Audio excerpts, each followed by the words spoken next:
Maggie and Perloff on the Infinity Sports Network. Perloff, I get when a coach has to back up their guy. I'm not exactly sure, though, why John Harbaugh feels like he needs to defend Lamar Jackson's ability to be a passer. Welcome to the show, by the way. Maggie Gray, Andrew Perloff. So John Harbaugh saying that Lamar Jackson will be remembered as one of the greatest passers of all time. And to be honest, didn't really compute that way in my head when I think of Lamar Jackson and all of his amazing skills. He is a great passer. That's not the first couple things I think of, though. Well, it's interesting. First of all, he wasn't defending. He was just stating. Nobody's claiming he's not a great passer now. I mean, even you, if we're talking about, he's obviously effective as a passer now. But I think Harbaugh's point was really relevant. Where he's come as a passer statistically is unbelievable. I mean, it's gone up 10% every year, right? Yeah. Last year was by far his best year. Yeah, I mean, the second year in the league when he won his first MVP, he had a very high passer rating. It was like 113, which is much above average. Average is like 90. Here's John Harbaugh, though, when he says Lamar is a historically great passer. He is a historically good passer. And that's really quite a statement because of the narrative that's been surrounding him ever since the beginning. Lamar Jackson can throw the football. He can throw it every kind of way. He can make every kind of throw any kind of way you want. He's as good as any passer that there's ever been. And I think now the numbers are proving that. Okay, so that was the This Is Football podcast. Yeah, I guess when I say he has to defend it, I think because what John was just saying there, the narrative is that he's not this great passer. And yes, he has gotten a lot better every year. But, I mean, we have a lot more to go with Lamar. Maybe when all is said and done, I will think of him that way. But right now, I'm going to be honest, I'm with that other part of the crowd that really thinks of other people who are historically great passers or good passers, whatever he said, before I get to Lamar Jackson. So I think you're talking about Tom Brady, Peyton Manning, Rodgers. Right, but I think like his numbers are going to end up stacking up passing-wise right with. Last year's numbers are just as good as any Brady Manning season. I mean, maybe the 55 touchdowns. Did Manning have 55 touchdowns one season? But look, so Lamar never even sniffed 4,000 yards. Last year, 4,172 passing yards, way over where he's been. 41 touchdowns, 4 picks. I think that's what Harbaugh That was historic. Yeah, he was I the think first that's quarterback ever to have 40 touchdowns and fewer than 5 interceptions. Right. So I think that's what Harbaugh is getting at, and that gives you this massive passer rating and massive QBR. So the thing about Lamar Jackson, I will give you this. One of the reasons he's such a great passer is because he's such a good runner. Right. Because you can't really play man on him, because if the cornerback and the safety start turning their back, they're in big trouble. Right. So you have to always think about him running when you're trying to stop him passing. But now he's kind of a dual threat. Like, he's so good passing. He makes so many good decisions.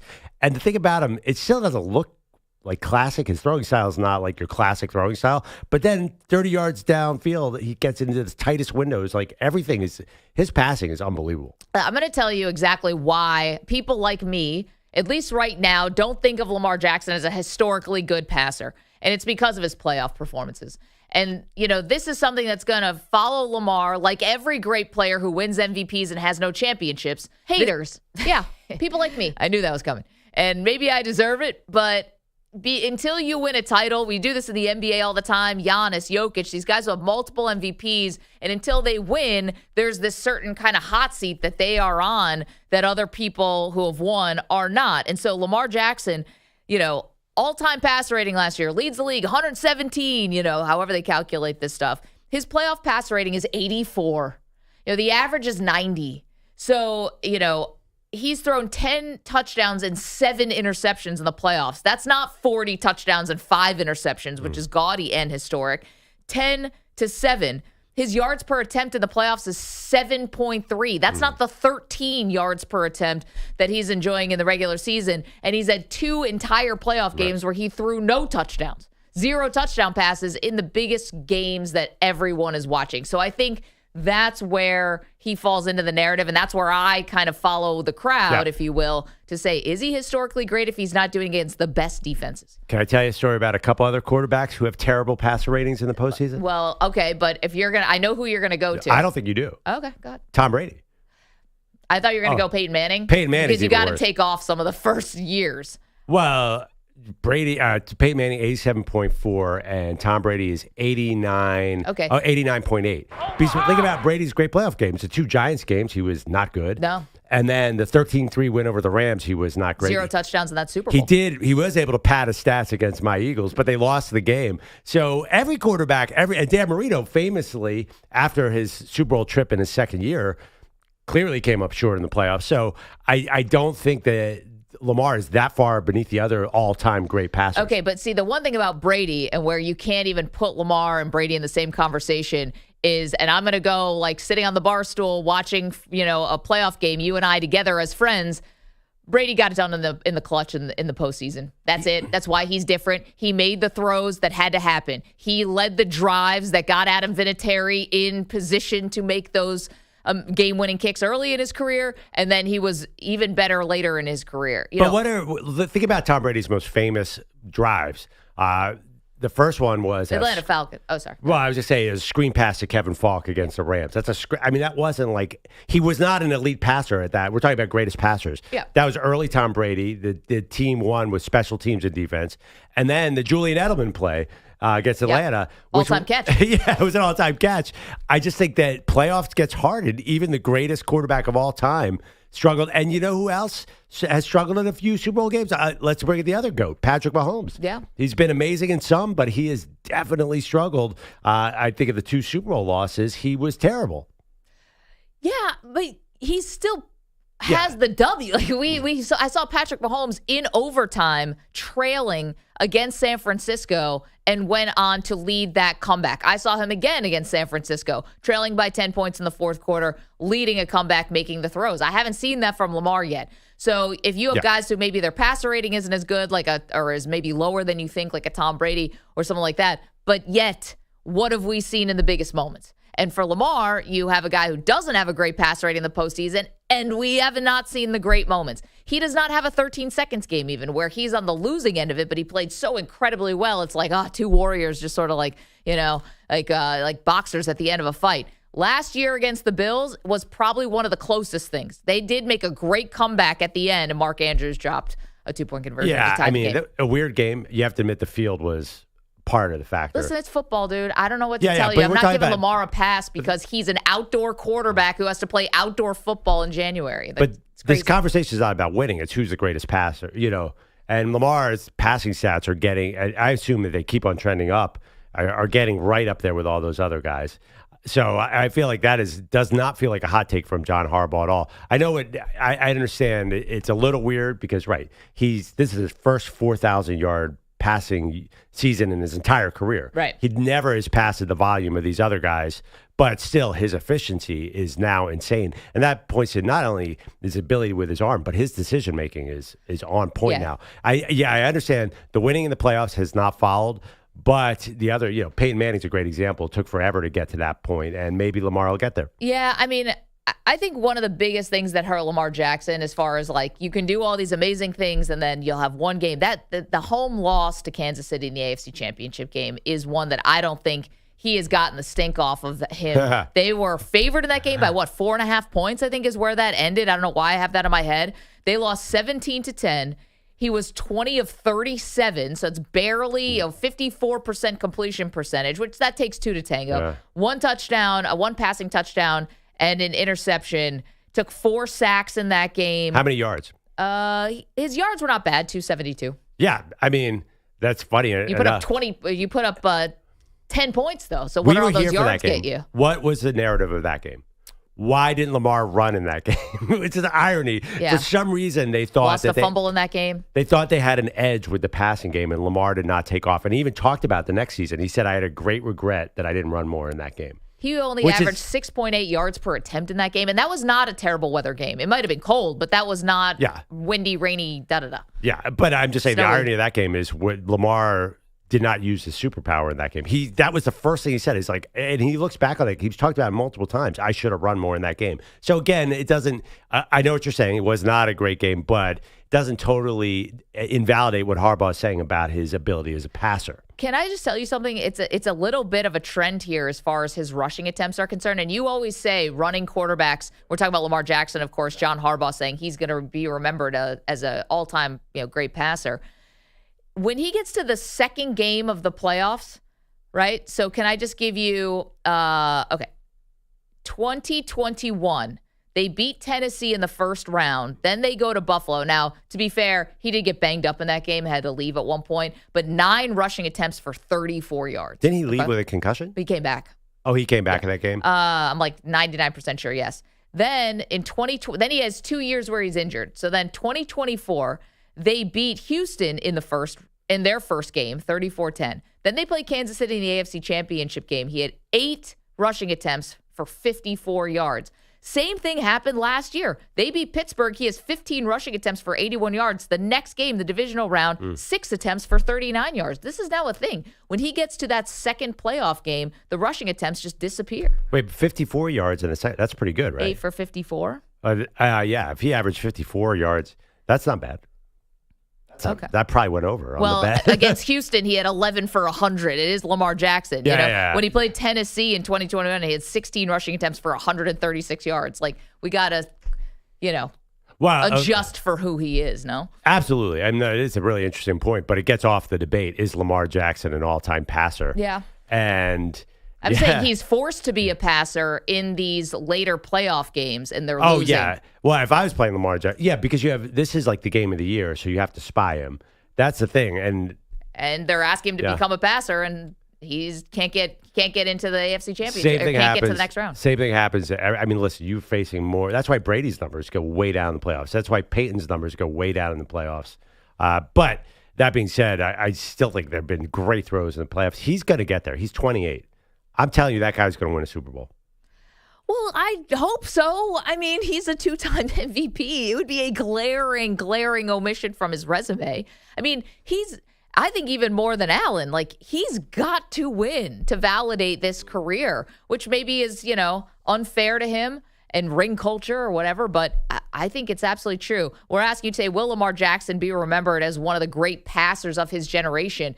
And we are in a great generation of passers. We really are. I mean, I think Mahomes, obviously, Allen, Burrow, Justin Herbert even, and, they're guys who have not won yet, but the passing is out of control. Well, it's He's funny, even though, playing in an era with Matthew Stafford. They're overlapping, who's a great passer. It is funny, too. Didn't Josh Allen's passing stats go way down last year? I feel like, and Herbert's stats went way. So Herbert is no longer going to be a high-volume passer. It's interesting.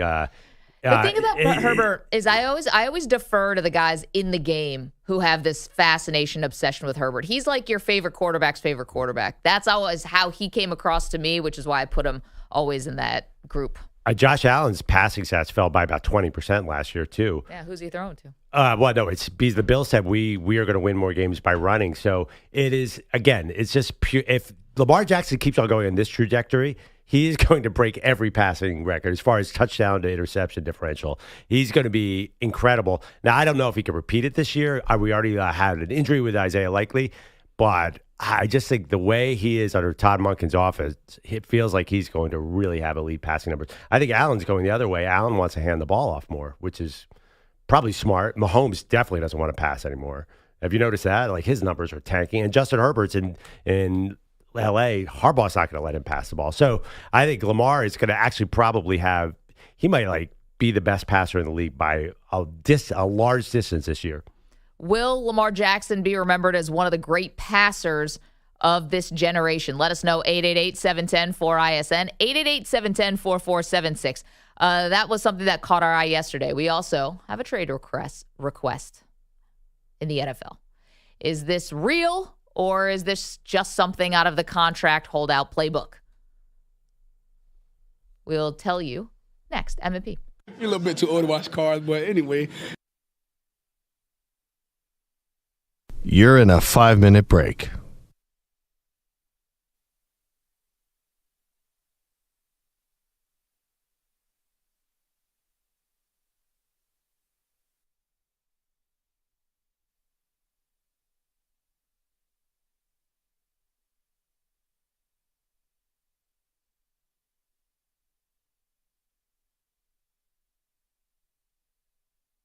Four minutes, 30 seconds remaining.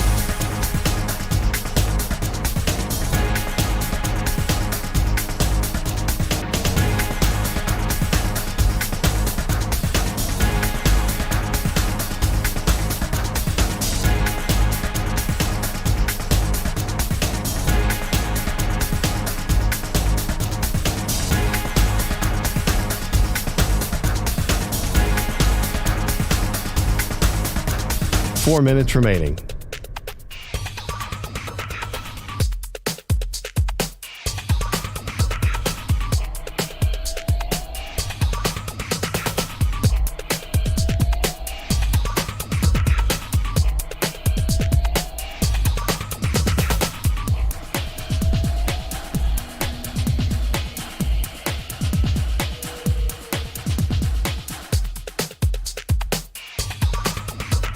Three minutes, 30 seconds remaining.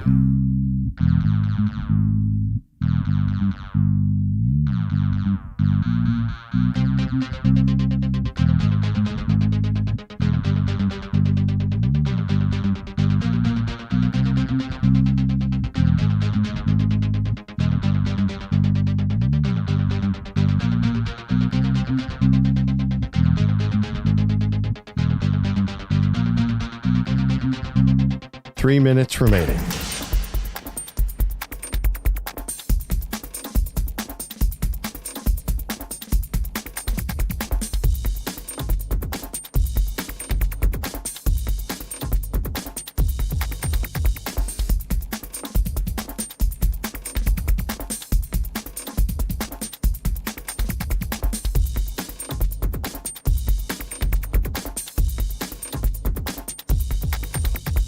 Two minutes, 30 seconds remaining.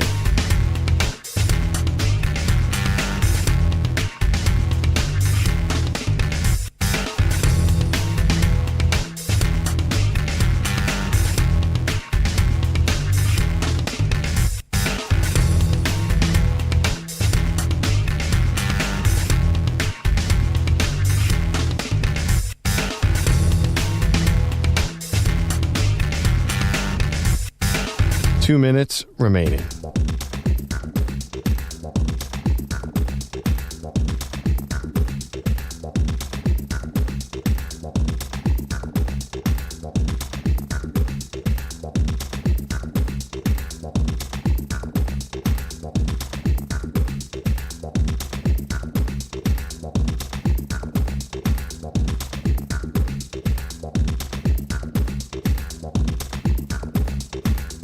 1 minute, 30 seconds remaining.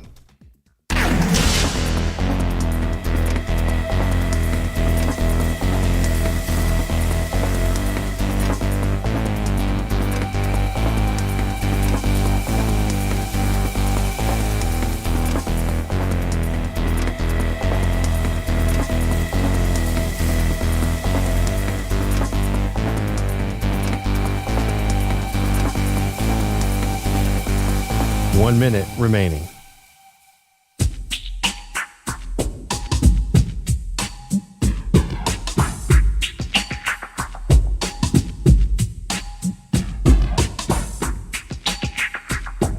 .45 seconds remaining.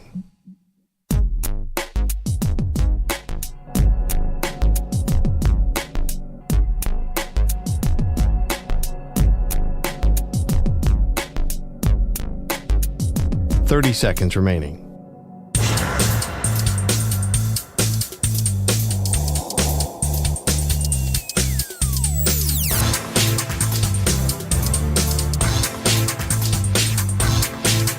.15 seconds.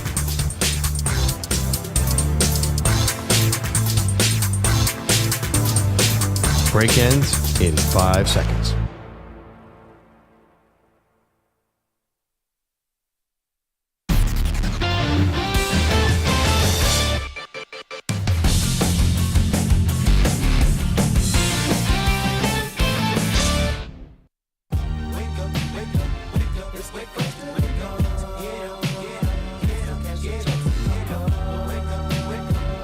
It's Maggie and Perloff on the Infinity Sports Network.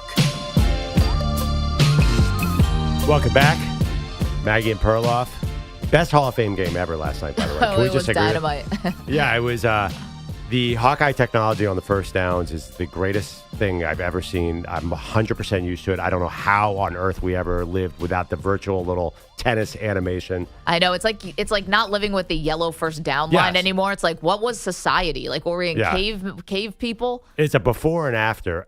But by the way, it's still, they're guessing where to put the ball down, so there's still not perfect technology. But it happened fast. I was really impressed. So was Chris Collinsworth last night. Couldn't stop talking about it. But he was right that it was quick. You couldn't tell exactly. They challenged the first down line. It goes to a guy that goes to the Hawkeye. I wasn't ready for Collinsworth last night. He was full Collinsworth.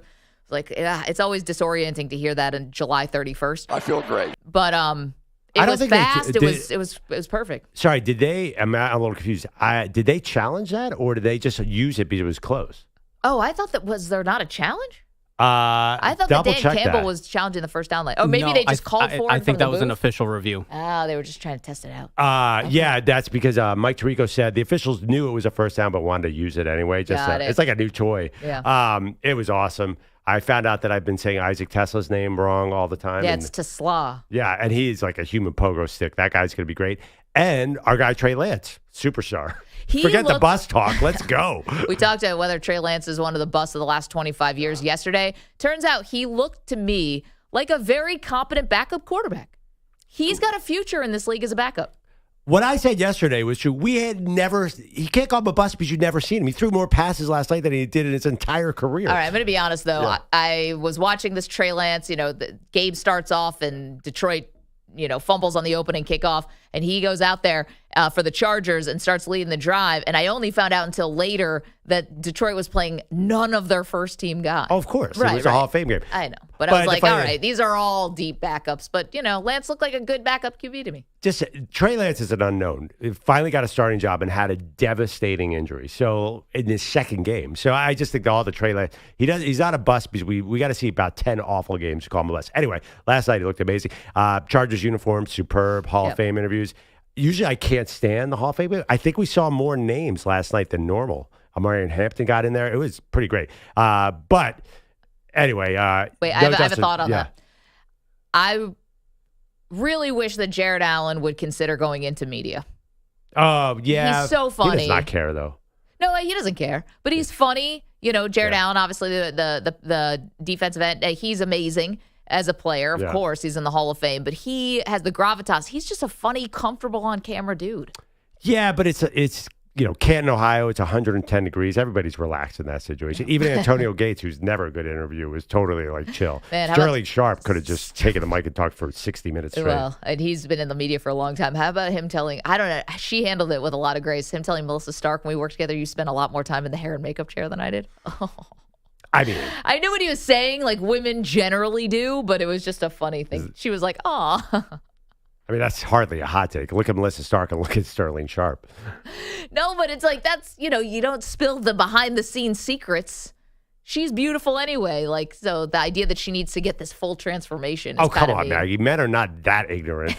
We know people have wives. We know how this works. What could you possibly be talking about? Wayne is in Dallas. We're asking if Lamar Jackson will be remembered as one of the great passers of his generation. Hey, Wayne.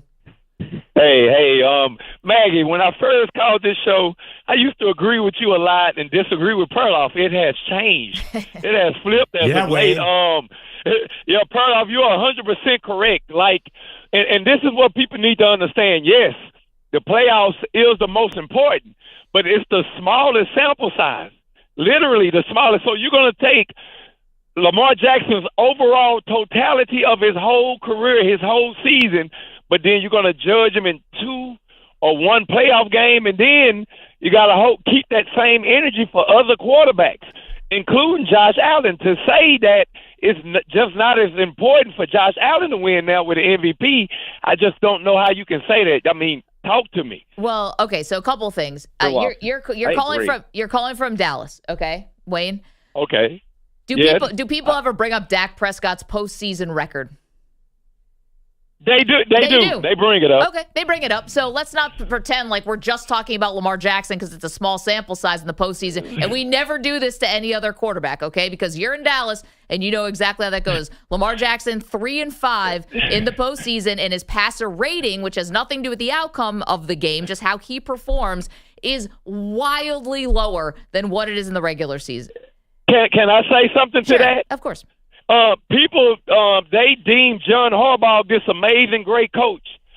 I don't know why. As Ravens fans, we don't know why. He should have had more Super Bowl wins with Ray Lewis and Ed Reed. They underachieved in that era of Joe Flacco. So it was a lot of bad play calling. If you notice, when the Ravens go to the playoffs, a lot of their playoff games, they stop running. Why did they run the ball 6 times versus the Chiefs when Chiefs was? So y'all, everything is being blamed on Lamar. They're putting him in positions sometime where, of course, he's going to play bad. So you see what I'm saying? Like we got to have. So you want to blame the coaching staff? You want to blame the coaching staff, but you could also say that they did the right thing, by the way, by bringing in Todd Monken. If they had stayed yeah, they did. If he made that change on his coaching staff to get Lamar to have somebody in there who could make him a better passer. And if they had stayed with Greg Roman the whole time or whatever, who's a notoriously run-first offensive coordinator, I don't know if Lamar even takes the steps that he's taken. But, Wayne, I agree with that. I know as a Raven fan, you probably think that the team should have won more titles. But to be honest, like Tom Brady, for the most part, kind of had you. Now, you won in Foxborough. You did. But he had you. They destroyed them in Foxborough. Destroyed them. So let's make that right. Twice, they destroyed them. Okay. Huh? 2 times. But this might. I'm gonna let this, and I'm finna let it go though. But you see what Justin Herbert is doing with Greg Roman. Them stats don't look that good, and you are correct that he needed a change. But like Perloff say, that doesn't take away from him being the greatest or one of the greatest passers that we have, like he's getting better every year. I'll give you work in progress still, Wayne. How about that? We can meet in the middle, and maybe you will come back on my side, the side of good and light. You're calling Lamar Jackson a work in progress? Yeah, as a passer. Oh, as a pass, even that sounds crazy. By the way, guess who the all-time leader? Well, not the all-time leader. The current leader in passer rating in the postseason is. Just take a guess without looking it up. Like at forever? No. Like current quarterbacks. You said? Yeah. For some reason, Tony Eason and Jeff Hostetler are 1 and 2 all time. Hell of a run there by Hostetler, right? And then is this Pat Ryan? P. Ryan? I don't know how that's possible. Former Jets quarterback. But anyway, current guy. Lamar. No, it's not. No, we just did. Lamar has a low rating in the last segment. Yeah. I mean, you would think Russell Wilson? Daniel Jones. Wilson's up there. No, it's Baker Mayfield. And he's done nothing. Can I just give you one other thing here about Lamar Jackson in terms of the passer rating? So he led the league last year, 119, really, really good. The year before, 102. He's had 3 times in his career where he's had an above average passer rating. So that leaves 1, 2, 3, 4 other years where he is not.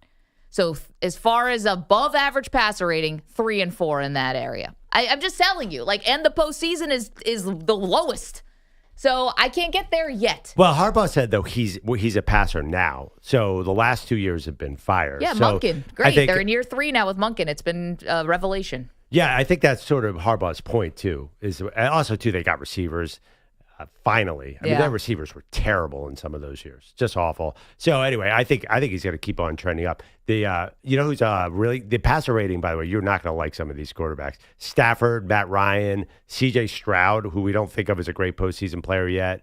It's kind of a hodgepodge. So passer rating in the postseason is a weird stat. Also, that's all I'm saying. Can I just end on what we got? Bogusch here's got all the big stuff from MLB trade deadline, all that stuff in a moment. But Lamar Jackson under way more pressure than Josh Allen to win a Super Bowl. I mean, it's maybe not way more. It's not a cliff, but come on. I don't think that's way more. I think they're kind of. I think it's more. I mean, you have 2 MVPs versus 1. I think that's think of what 2 MVPs does. That puts you in a completely different stratosphere. I think it's kind of a tie. It's 50-50. Josh has gotten further more times than Lamar has. Yeah, he's a better postseason player. I thought that gives him a little more cover. I mean, to me, the closer you get, the more it is that you have to win. Okay, then Burrow should be under the most. No. You're going to use that metric? But you know how I feel. Burrow, I think that one Super Bowl, I don't want to say it was a fluke, but as a team, I think it was a fluke. I don't know. He's not a fluke, but I think the team was a fluke.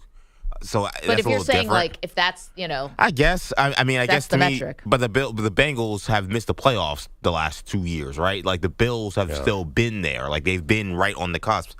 Even up until last season. So, I feel like Allen's dragged drag teams that Joe Burrow couldn't drag to the playoffs. I think the narrative really is people they say Josh Allen and Lamar Jackson have to win a Super Bowl. I see that sentence all the time. I do too. If we put up a poll, I'll bet you it's 50-50. We should. Who has more pressure, Lamar Jackson, Josh Allen? I would think it would come in at 50-50 because they're kind of lumped together. They're both MVPs and super, super elite. So EJ brings up a good point. Lamar won an MVP in his second year. Josh Allen was still throwing the ball to God knows who in year 2. Well, I just think that EJ brings up a good point, though. Josh Allen's been so good in the playoffs, so that kind of actually adds to the pressure a little bit instead of takes away. Bogusch, you got the headlines, the latest and greatest. Good morning. Good morning. All your headlines are sponsored by Progressive Commercial Insurance, protecting your business vehicles 24/7. See if you can save at progressivecommercial.com. The Padres, Yankees, Mets, Astros, among the teams that took care of business before yesterday's trade deadline.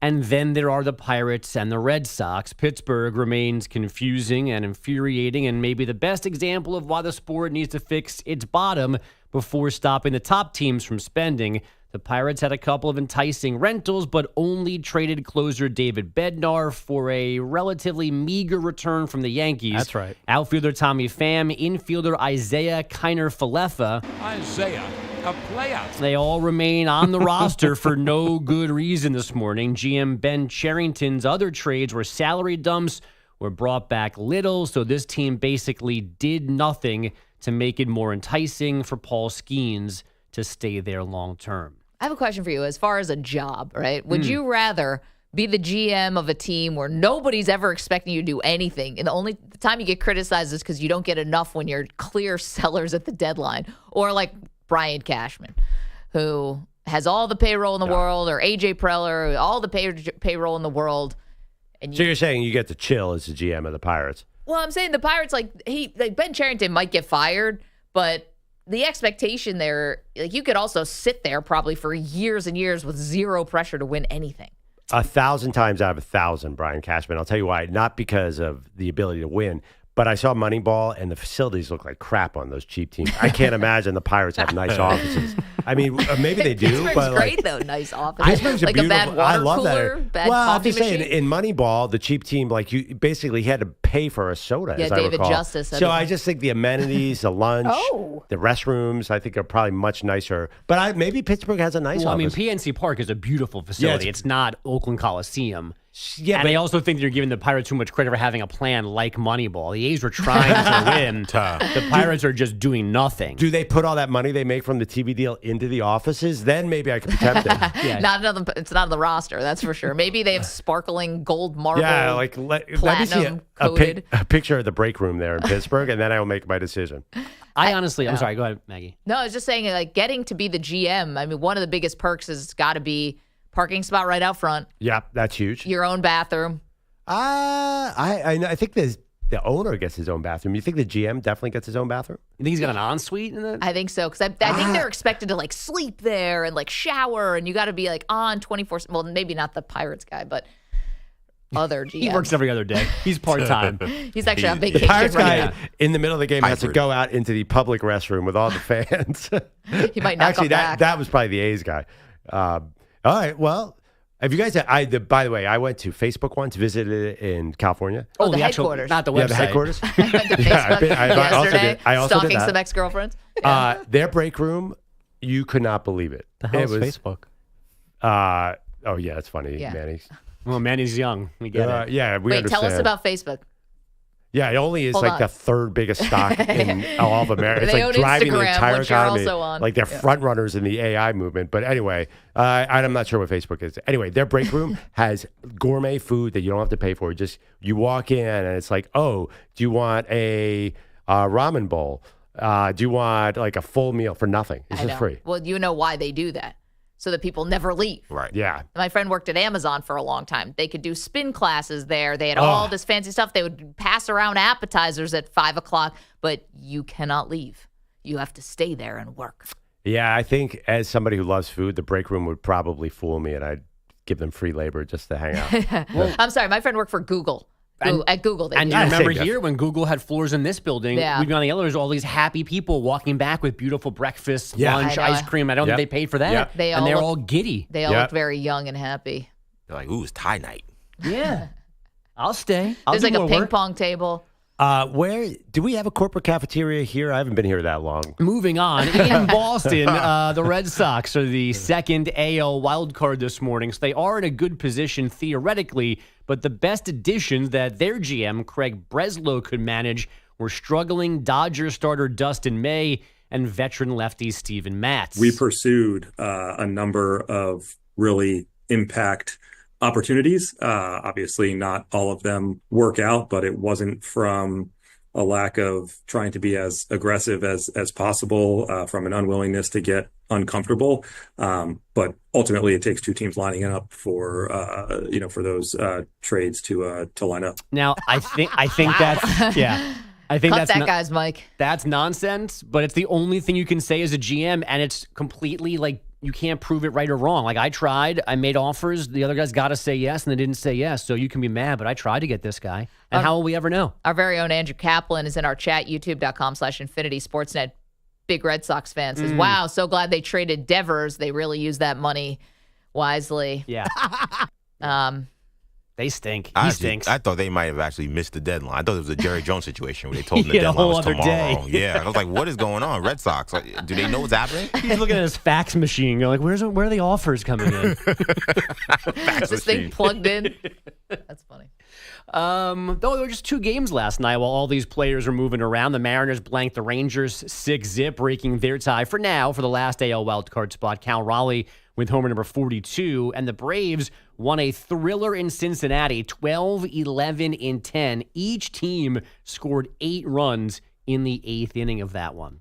Yes, there was football last night. The Chargers running away from the Lions in the Hall of Fame game in Canton, 34-7.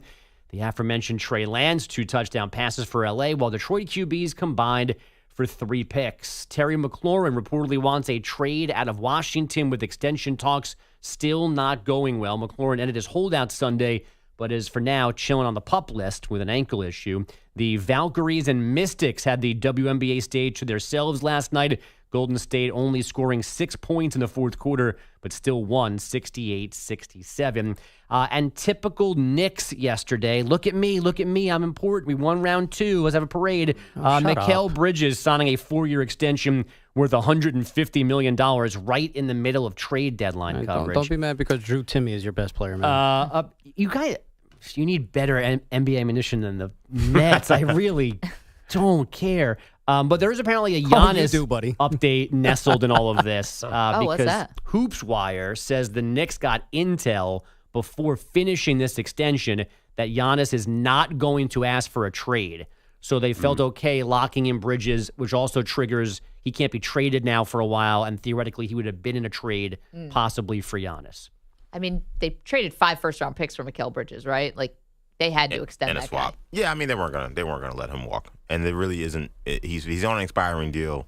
You're not really gonna get a comparable piece to replace him, so it made sense just to sign him. You know that Giannis keeps telling us. You know, it's funny. Giannis like, I love Milwaukee. And we're all like, no, you don't.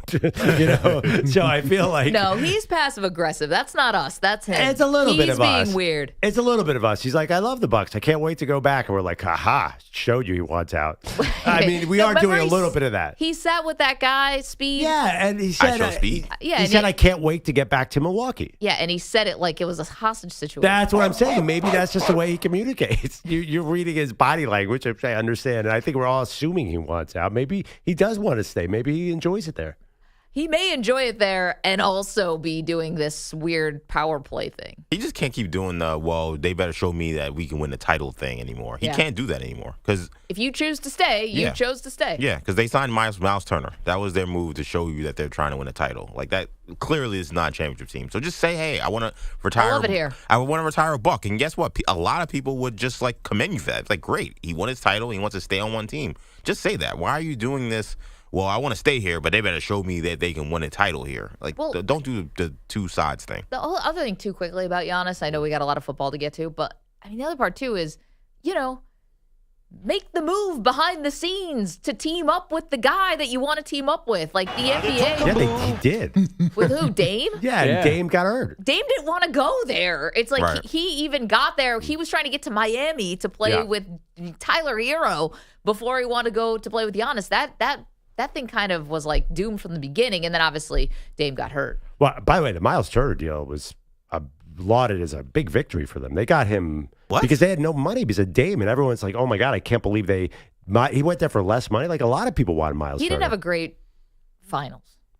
Yeah, I know, but like they didn't have all this money to spend, and they were able to get somebody after Brook Lopez left. I thought that was well received. Well, like I saw a lot of A's for the Bucks for that. It was received well because people didn't understand how they were doing it because the signing came first before Lillard leaving. So people were like, "How do they find this money?" And then Lillard left. And like, oh, okay. But even when Lillard left, they still have that. I don't know. It works like the NFL, right? Like Lillard still causes cap problems for them. Yeah, but not full. So they're basically paying. What Lillard's salary is what's left of the Lillard buyout plus Turner's salary. So it's the same $50 million, but instead of all going to Lillard, it's like split between the two of them. All right, little NBA update there. Thank you so much, Bogusch. We've got a lot to do, including Terry McLaurin says that he wants a trade, as you just heard from Andrew Bogusch. What would be the perfect spot? We've got that next. Snitches get stitches. You're in a 5-minute break.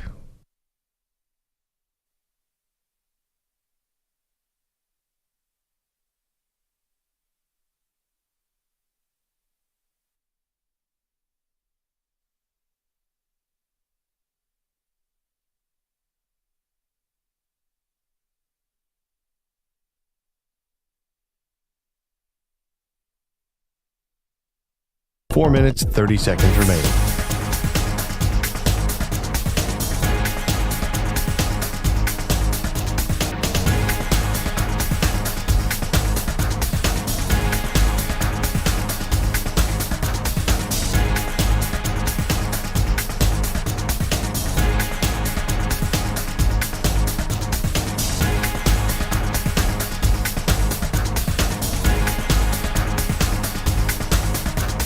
Four minutes remaining.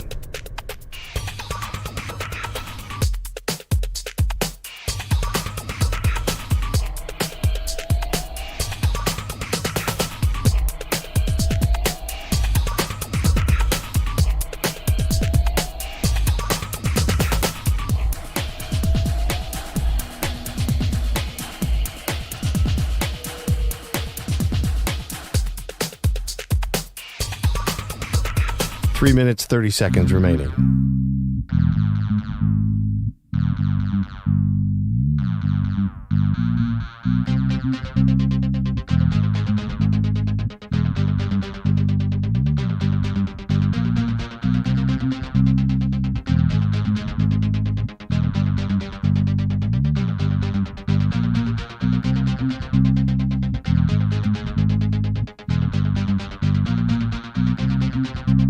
Three minutes remaining.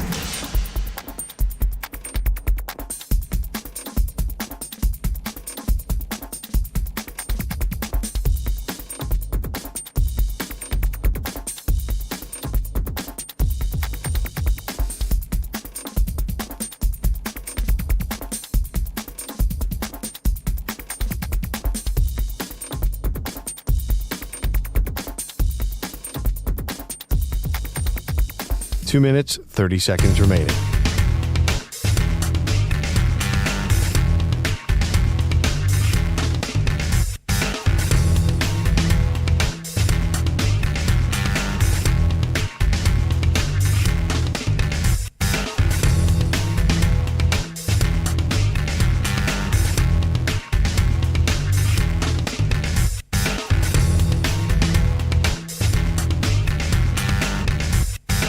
Two minutes remaining.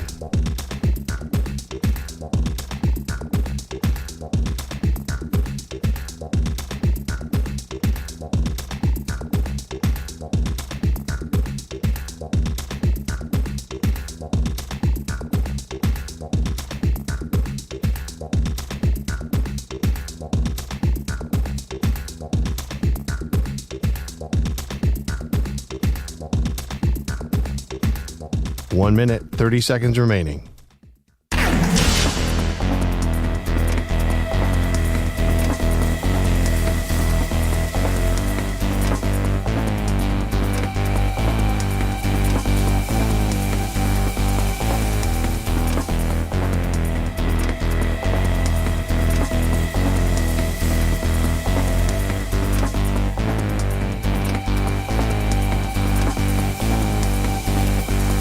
1 minute remaining.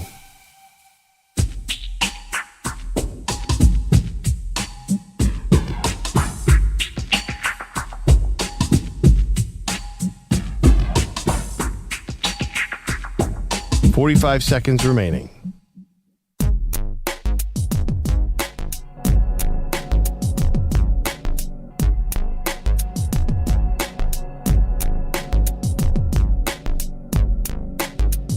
"30 seconds remaining.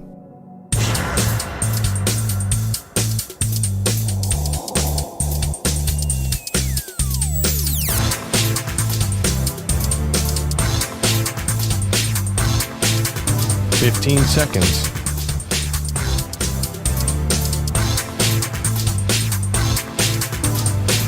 Break ends in 5 seconds.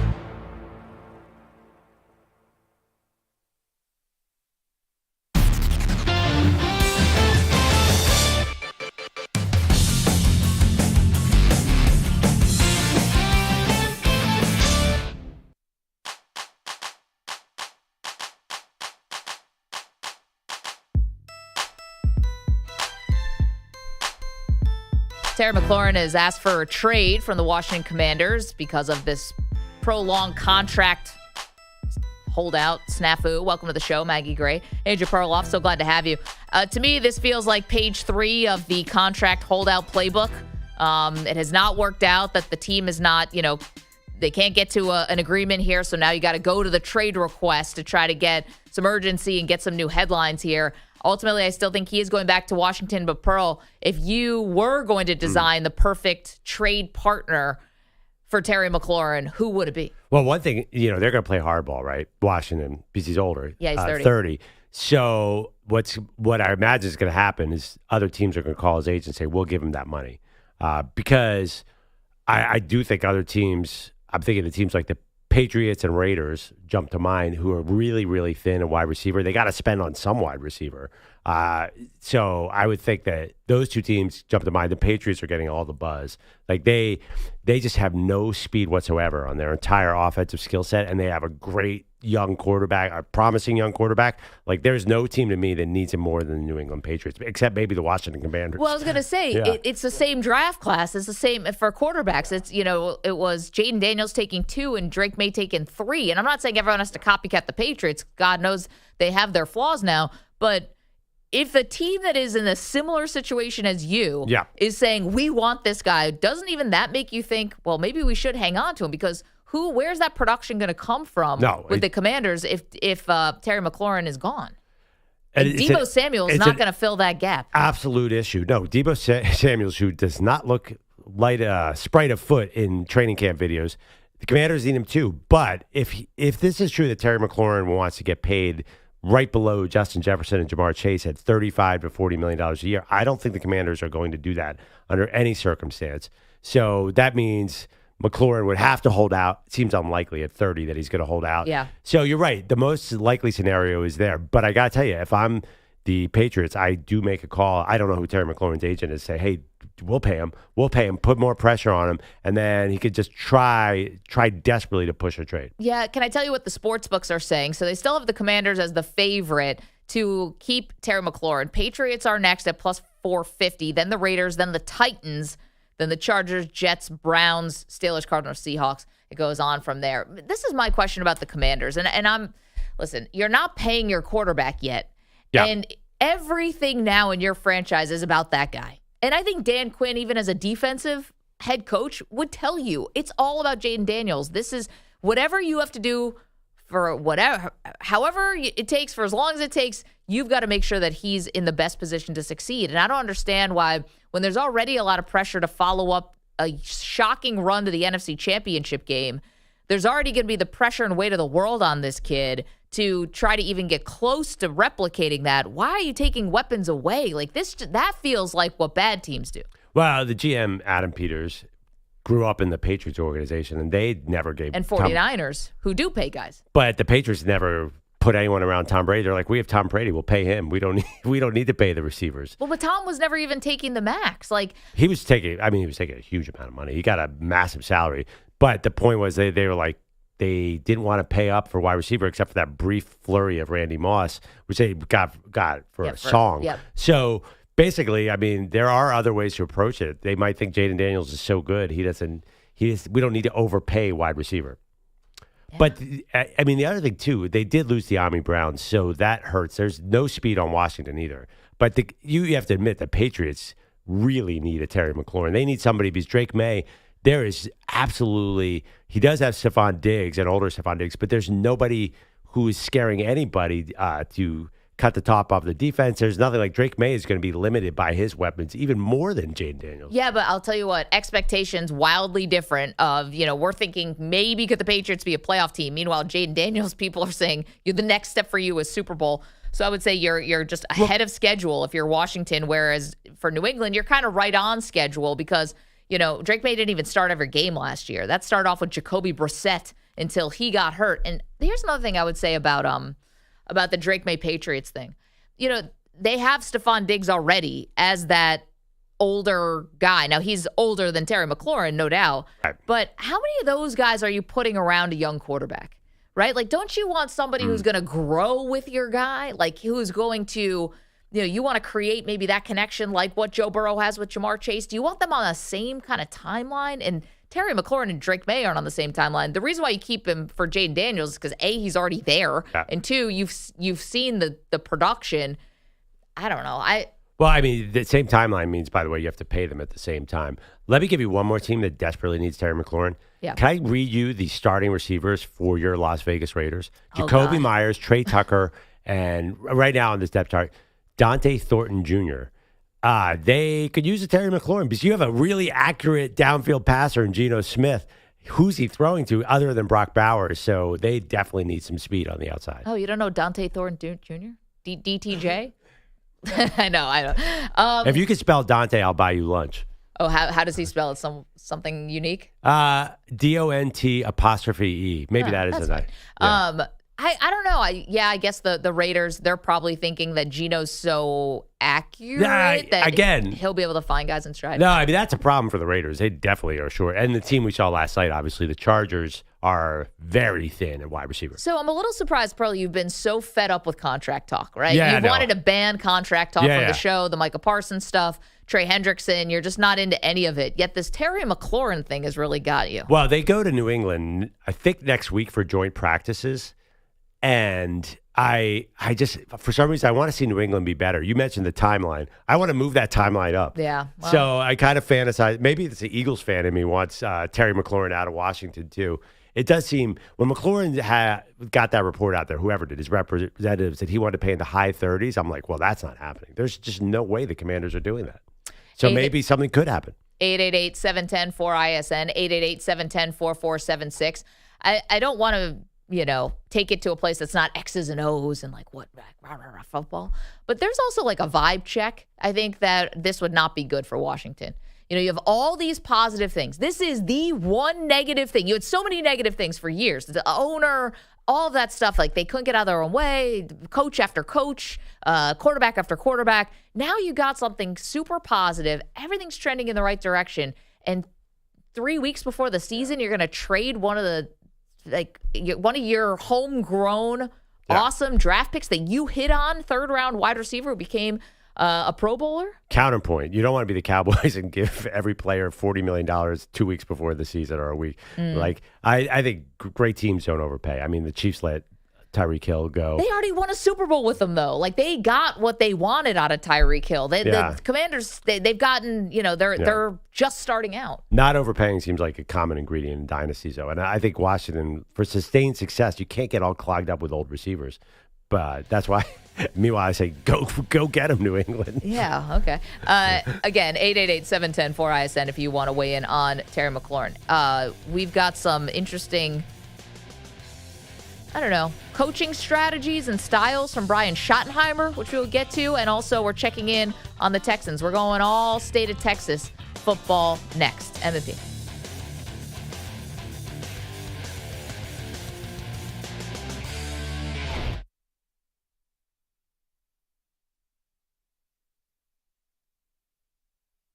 You're in a 5-minute break.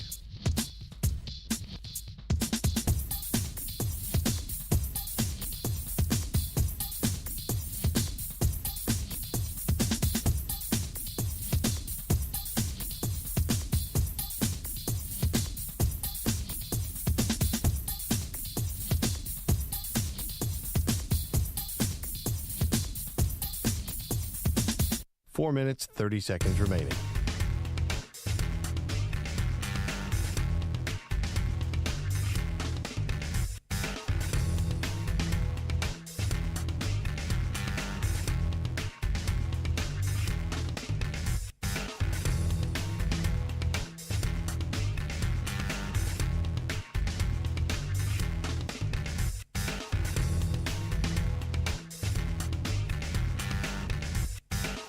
Four minutes remaining.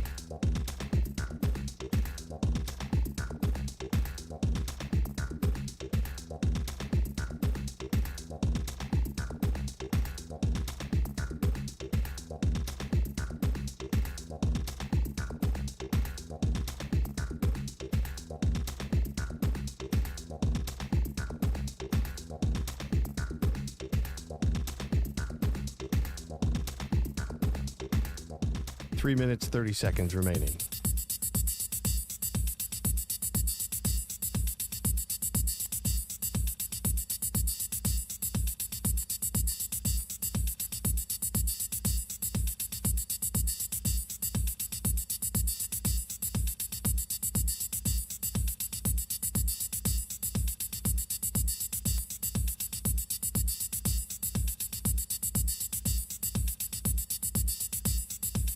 Three minutes remaining.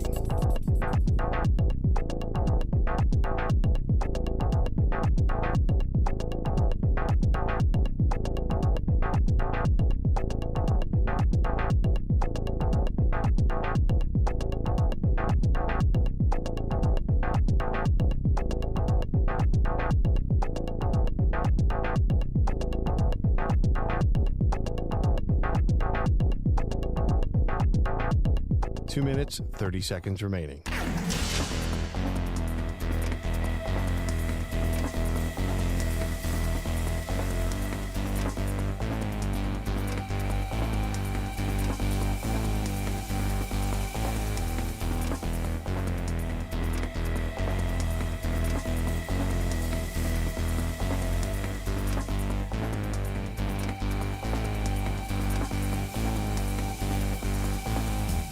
Two minutes remaining.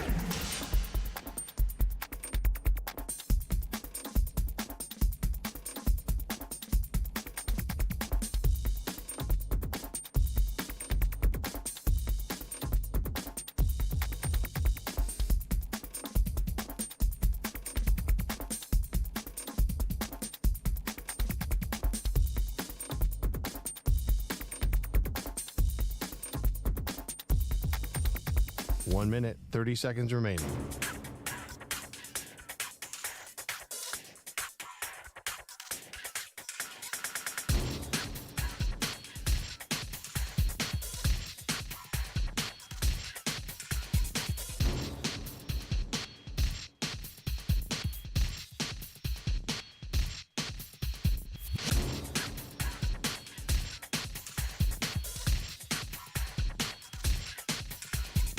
One minute remaining.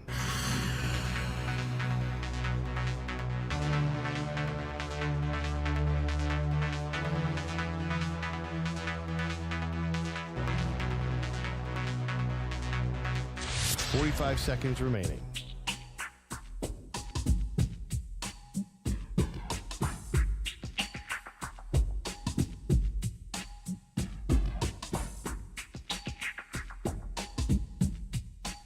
Seconds remaining.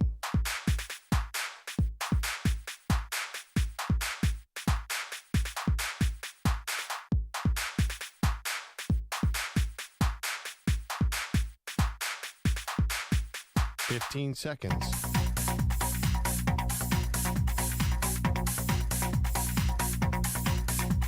Break ends in 5 seconds.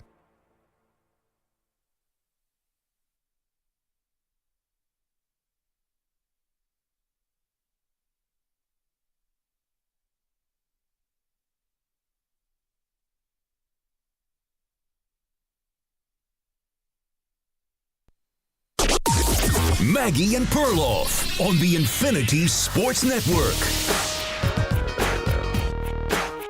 The underrated Super Bowl contender that nobody is talking about. We're talking about it today on the Maggie and Perloff Show. Welcome in.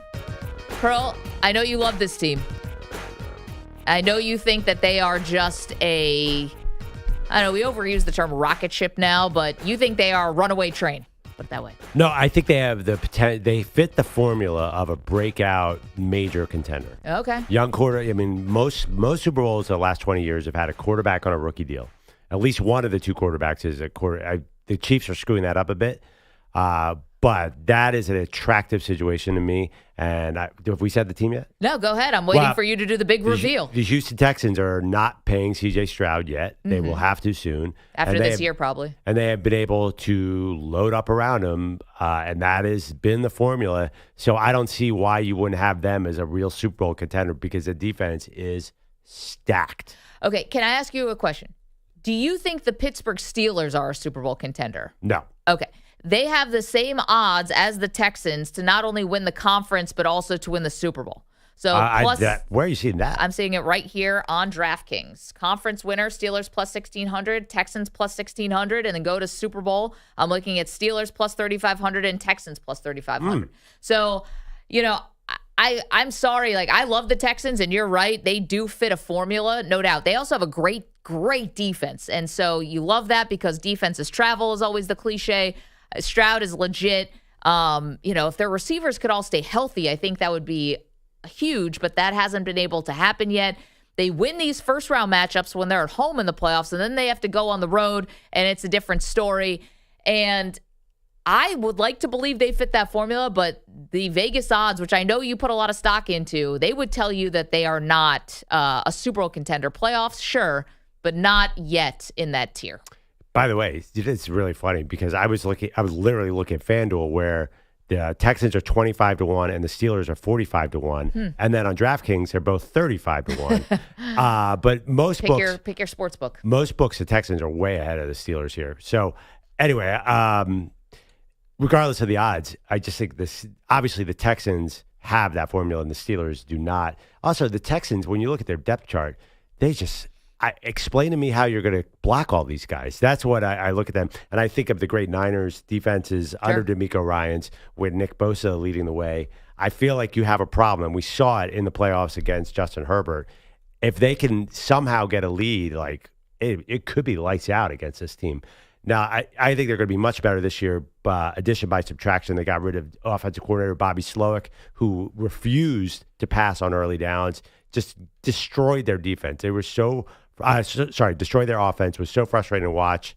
Also had something wrong with his blocking schemes, and C.J. Stroud seemed to be under pressure way too much, even in non-obvious pass situations. So I think they're going to immediately get better offensively, and then, again, the formula, get a lead and just unleash that defense. So one other thing that is a little, I don't say concerning for the Texans, but, because it really depends how do you see the rest of the division. Do you think that the Jags are really going to be as bad as they have been? Yes. And do you think that, Tennessee obviously is a work in progress and so is Indy. But if you are fighting actually with Jacksonville to win the division and maybe not host that first round matchup, then I think that's an issue also for the Texans because, again, they've been a good home team in the playoffs, but obviously have not been able to win on the road. And, you always joke around about my Buffalo Bills. Well, they've got this red carpet to the playoffs because no one else in the division is putting up much resistance. And I would say the same thing about Houston because Jacksonville has been such a mess. But I'm expecting that Jacksonville is going to be a bit better this year if Trevor Lawrence is healthy. The schedule here for Houston is hard. I mean, this is what happens when you consistently are coming in first place in your division, and then all of a sudden you draw the NFC West, or it's just, this is going to be a tougher assignment because of how the schedule shakes out this year. Okay, it's funny. Why do you think the Jags are going to be the threat? I feel like the Colts will probably be better than the Jags. The Colts tripping an 8-9 season every year.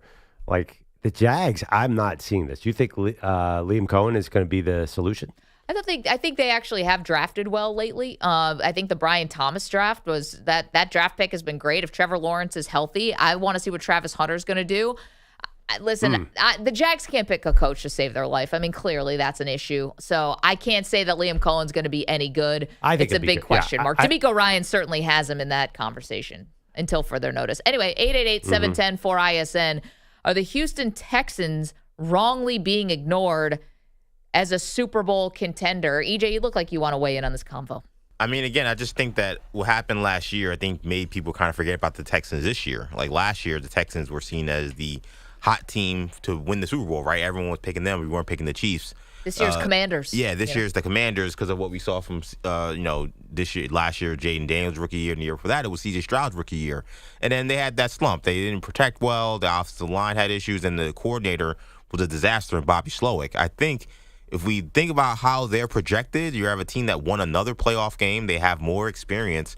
They are being just completely ignored in this conversation, and they're going to be playing in an AFC South that is not going to be that strong. So if they could put up a gaudy record, who's to say that they don't have home field advantage? Like I see paths for them to make some real noise in this postseason. They definitely should be considered one of the top teams in the AFC. I guess, what's the difference next year until you see it, right? Yeah, everyone takes a step forward and maybe a better offensive coordinator. I mean, there were times, I remember, was it the Christmas game? I can't remember now, where Mina Kimes, who's sitting up there as one of the halftime commentators, was just out of her mind that CJ Stroud, I think, got sacked on an RPO. It just things that it was just a mess. But anyway, why would you think really it could be any different if they have to go on the road in the second round and go to Baltimore again, where they got waxed? Well, to be honest, or go to Buffalo, or go to. I thought they played KC pretty tough. I agree. I was going to say the same thing. I thought they went to Kansas City in that game they with took no offense. Absolutely, the offense couldn't do anything. I thought the defense really made it very difficult on Patrick Mahomes. In some way, it kind of was like a precursor to the Eagles game, right? Like he was kind of running for his life a little bit. It wasn't as obviously dominant, but I think you maybe saw the beginnings of what was going to be the end for the Chiefs in watching what the Texans were doing to them, getting after the pass rusher. So if they fix the offense, it's not like they don't got talent. I mean, they got really good receivers. We got to figure out what's going on with Joe Mixon. But if Nick Chubb comes back and he's anything close to what he used to be, this is a dangerous team. Why do you think the value there is so big in Vegas? If you go by the sports book, I was looking at DraftKings, has them tied same odds to win the conference and the Super Bowl as the Pittsburgh Steelers, which many people outside of Mike Tomlin and Aaron Rodgers do not believe they're Super Bowl contenders. Well, it's funny. Yeah, I mean, I would not bet the Steelers at DraftKings because I'm seeing them. They're 45-1 on FanDuel. They're 40-1 on Caesars. And then you get the Texans are 25-1 on FanDuel. So I'm not sure exactly what's going on there, but maybe there's more action coming in against the Texans. I trust. Here's my bottom line. I trust C.J. Stroud a lot. I think too. We're not even bringing him into this conversation. I think he could be a great quarterback. So that really is the only reason I'm picking them here. I do think they were number 4 in defense last year, and they have no reason not to be top 3. Last year, the number 1 defense, the Eagles, won the Super Bowl. Yeah. So that is another reason the number 1 defense is in the mix. And if they can, and they definitely have the talent, both the incredible secondary, arguably the best secondary in the league, and a vicious pass rush, kind of feels like all the right elements. You can tell us, 888-710-4ISN, are people wrongly sleeping on the Houston Texans as a Super Bowl contender? Be nice, by the way. It has to lay out right where your Bills lose to their kryptonite, the Chiefs. Take the Bills out, and then get the Chiefs again. I like the Ravens, Bills, and Chiefs have owned the final rounds of the playoffs. Yeah. They beat each other up somehow, and then the Texans get a lane where they go right in. Texans beat the Bills last year in the regular season in Houston, and before C.J. Stroud got there, one of Josh Allen's worst playoff losses to date was a very young Josh Allen in Houston against Deshaun Watson. Yeah, I mean, but to be honest, their game will probably be in Buffalo because Buffalo's gifted all those wins in the AFC East. Yeah, it's like Houston's hard. Not gifted wins in the AFC South. But, I mean, it's not like the Jets, Dolphins, Patriots. I think it's a little easier now. You said the Texans have a hard schedule. I mean, who's Buffalo? No, but I'm just saying that the Houston is playing in a division where one of the teams they play against is coming off having the number 1 overall pick. Yeah. Literally worst team in the league. I think you could have a solid debate who's the worst division. I mean, traditionally, though, the AFC East has been just awful. Yeah, Bills are taking advantage, no doubt. Patriots did it for 2 decades. Let's get to the other football team in the state of Texas, the Cowboys.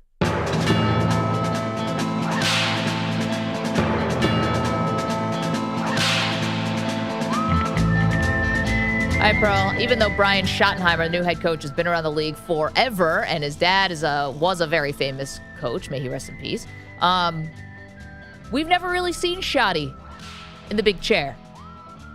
Yesterday in Oxnard, California, after some fighting happening in training camp amongst themselves, Schotty said, wind sprints for everybody, including the coaching staff. Kind of an old school move, Pearl. Do you like this from Schottenheimer, or does it look like eyewash when you're making grown men and coaches run gassers? Yeah, I think it's eyewash. There's other teams too. I saw Matt LaFleur has been killing his team for fighting. I don't know. I want them to fight, right? Like I'm old school. I just feel like he's trying to make an impact and have his voice be heard. But the reality is, I don't trust in the long run Brian Schottenheimer's voice is going to be heard in Dallas. So in this particular situation, it's not convincing me of anything. I never understand why coaches do this professional coaches, why they do this kind of stuff. I don't think it makes your team tougher. I don't think that it gets the message through to the veterans. And to be honest, like making your team and your coaches run wind sprints if they're fighting, I would be more concerned if my team had 0 training camp fights. I'm being honest. Like, I'm not advocating for people to fight like in real life, but those training camp scuffles, I think shows that your team is locked in, dialed in. If you are not fighting in training camp, if everyone's just like, oh yeah, my bad, you're good, this, that, like, do you care? Are you fighting for anything? Training camp fights, again, nobody wants like someone ripping a helmet off, like Aaron Donald style when they, what was that? It was Rams joint Brown. Practice, yeah. It was a joint practice, and you like hit somebody with a helmet. I don't want it to get over the top, but you got to have a couple training camp fights. It shows that guys care. Look, the Maggie Perloff show just got super violent in the last 3 minutes. Yeah, I totally agree. Although, I wonder if a team like the Eagles or the Chiefs, who's already established, they probably don't need fights. I would manufacture like I would get, because there's always something to play for, and there's always some guy or guys who should have a chip on their shoulder, even if you're the Super Bowl champ. Yeah, but the Eagles love each other. Like both those, the defense and the offense are chummy as all get out. You can see it all the time. No, but that being said, yeah, right. I don't love training camp fights, but I would definitely do them.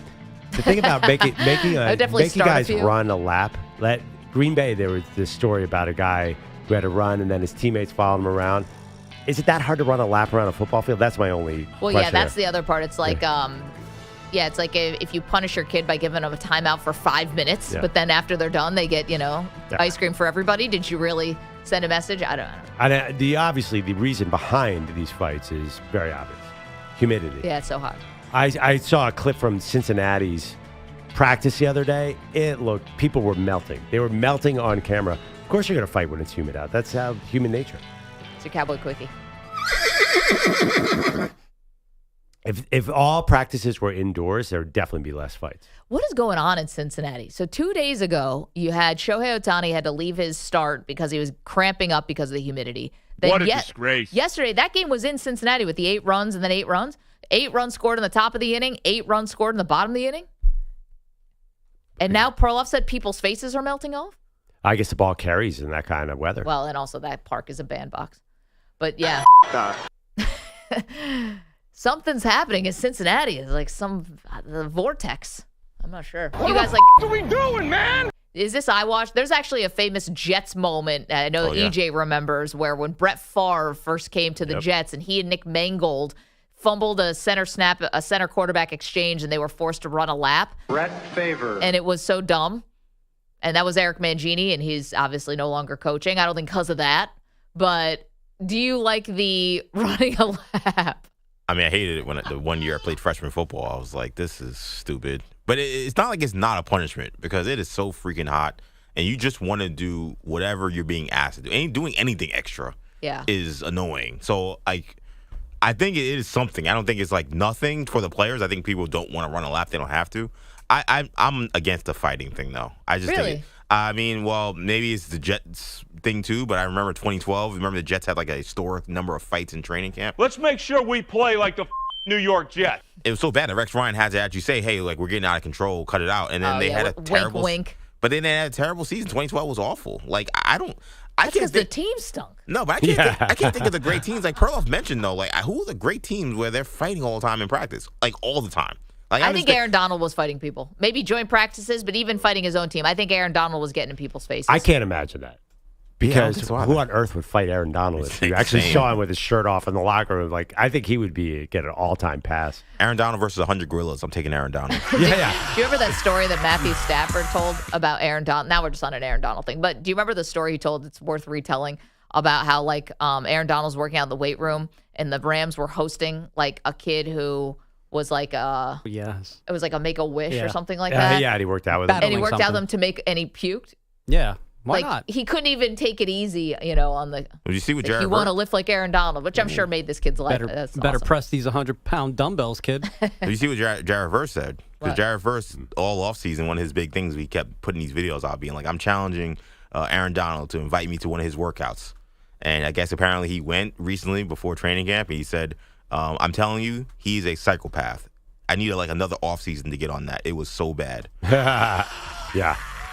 I mean, he's retired. He's still working out like that? Yeah, and this for is like what? What are you training for? This is Jared Verse, who's like a rookie, a second-year player in the prime of his athletic peak, and he is working out with a retired Aaron Donald, being like, "That was too much. I'm not doing that again." He's doing it for himself, Maggie. No, he's doing it for Instagram. Aaron Donald loves putting up stuff on for himself. He gets these two dumbbells that both weigh 100 pounds and just throws them around like a kid's toy. It's amazing. So does he have some kind of like business that he's trying to promote? Yeah, it's called the business of being a badass. Okay, but I mean, are you coming back? Like, is that why you're doing this, or it's just for your mental health? Well, like, what are you still working out like this? I don't know. Well, I mean, listen, people go to the gym. Yeah, people are like 60 years old going to the gym, pumping iron. No, it's great. Keep yourself in shape, but to the point where a young and up-and-coming pass rusher who's like in their athletic peak is like, that's too much for me. Can you imagine if you do like yoga and stuff? Can you imagine if Arnold Schwarzenegger had that type of mentality? Well, he's got to Chargers go. He's got to keep the muscles for the camera. I just think exactly. That's what Aaron Donald's doing. For what, his acting career? For Instagram. Oh, I'm sorry. For the gram. For the thirst traps, Mags. I mean, I think there are some guys who just are always going to be physically peak. Like James Harrison or something. Herschel Walker was like that for a long time. Like Herschel Walker was he did a whole second career doing MMA. Right, exactly. But there's some guys I think that they're just like athletic freaks, and they're always going to be workout guys who can always jump faster, bench press more than most people. I think Aaron Donald's in that class. Be honest. If you retired, what would you be your strategy? Man. You're still working out, or you're? Yeah, I mean, everybody work. Why would you not work out? You're shredded. Like, you don't want to lose that. By the way, I saw a picture of Arnold Schwarzenegger lately. He's lost it a little bit. Well, is he 70? Yeah. No, well, even so, but he had the greatest old man body ever, and he's kind of let it go lately. I'm sorry. Can't take steroids forever. Hold on one second. I just looked this up. Guess how old Arnold Schwarzenegger is? 72. He's 78. Yeah. Holy moly. That dude's old. I mean, maybe in a few years he could be president. No, he's not born here. He can't. It's against the rules. I know. But here's the thing. You just body shamed a 78-year-old. Well, he's Arnold. I saw a documentary Pearl. recently where Arnold turned 70, and it was like, to do this, I'm going to bench 500 pounds and squat 700 pounds. He kept it going for a long time. I think Aaron Donald will too. But I like your rumor. Let's start this. Well, why didn't he come back last year when they could have used him against the Eagles? You never know. He's only 34. He could come back in 2 years.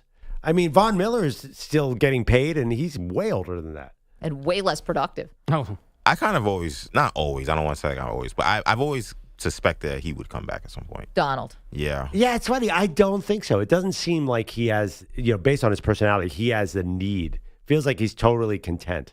But I think he likes to compete. Clearly. Clearly. I mean, yeah, he's bringing Jared Verse. Like, these workouts have been like this, like, historic thing for him. Like, he may come back and be like, oh, that was a mistake. I shouldn't have done that. But I could see him trying. He competes against his personal record every day. That's what he does. That's just like him versus him. Can I bring up something from that you brought up yesterday? I know we got to go to break, but you were we're talking about the Hall of Fame game and how they always interview the inductees, and you were like, oh, everyone always lets themselves go. The guys last night look great. Sterling Sharp looked like he is exactly the same. Well, I mean, not exactly the same, but he looks the same as he did on TV all those years. Yeah, we didn't have Revis Island. Jared Allen looks amazing. Yeah. He looks the same. He looks slimmer. And I thought Antonio Gates looked great. I didn't get a full body shot of Gates. This guy, what a tough critic. Andrew Perloff. Yeah, I don't know. They look fine. I thought they looked good. Yeah, retired football Eric player. Allen looks amazing. Eric Allen looks incredible. Eric Allen, look, that's a guy who looks like he could play right now. Well, let me ask you this question. Is this the least exciting Hall of Fame class in the last whatever? Like, why aren't there more big names going? Yeah, I don't know. It just why did Eli not make this class? You think Eli would have jazzed this up? Big time. Are you kidding me? Okay. This would have been his first ballot, right? Yeah. I think anyone under 30 would have heard of Eli. I don't think anybody... Oh, come on. Break down that touchdown. Sterling Sharp retired a long time ago. I don't think Sterling also made it on his 26th year of eligibility or whatever. Yeah. No, but I mean, and people remember Jared Allen and Antonio Gates. They were just playing. Not really. When did Jared Allen retire? Right after they played in the Super Bowl. He's not first ballot, is he? No, fifth year. So I guess it's been 10 years. Oh, my God. Yeah, he's been gone for a while. No, because don't you have to wait 5 years and then it's another 5. 2015, he played with Carolina. Yeah, 10 years. He said it was a terrible mistake. I remember that. By the way, made it to the Super Bowl. Well, I think Aaron Donald almost retired the year before he retired, too. So he's been wanting out. He's a freak. This started with a question of the Texans being wrongly ignored in Super Bowl talk. Somehow got to Aaron Donald's workouts, but that's our show for you. 888-710-4ISN, 888-710-4476. Okay, college football. Let's get into it. Training camps opening up all around the country, and one big preseason poll caught our eye. We'll do that next. You're in a 5-minute break.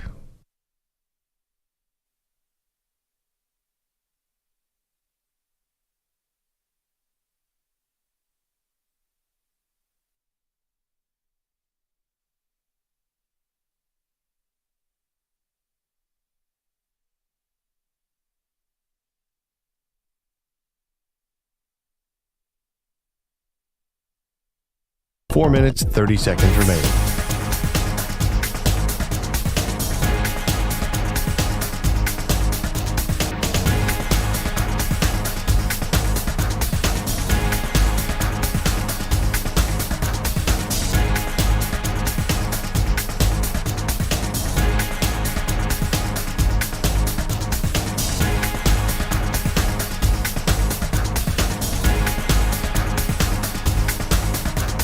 Four minutes remaining.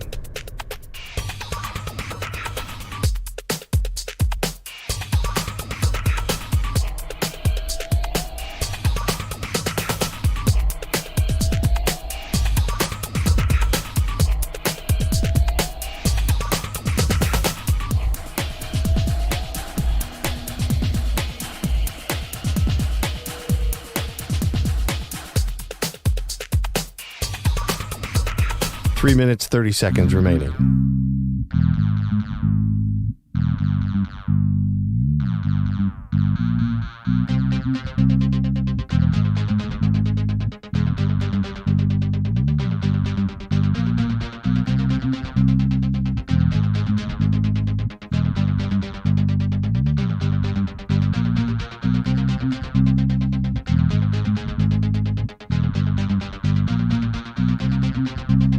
Three minutes remaining.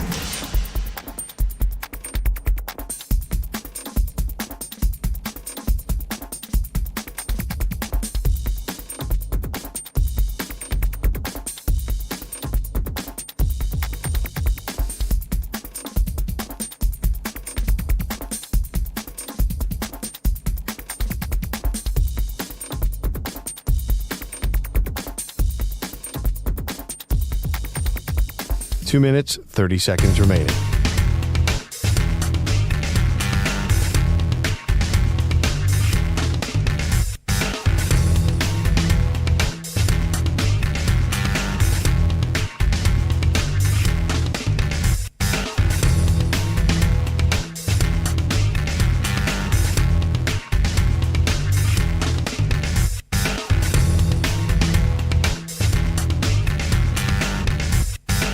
Two minutes remaining.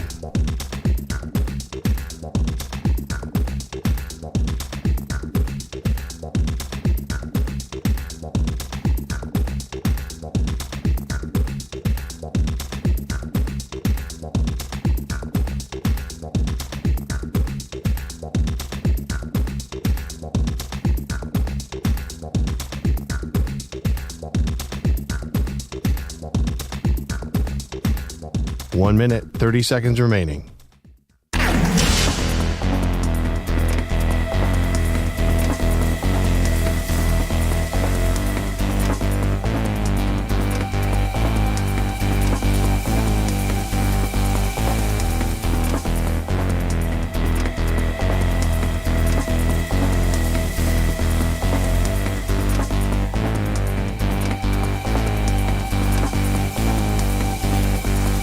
One minute remaining.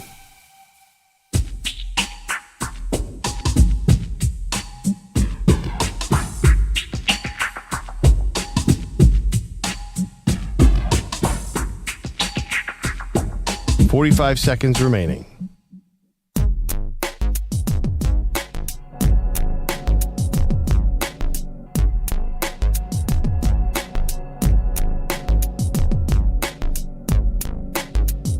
.30 seconds remaining.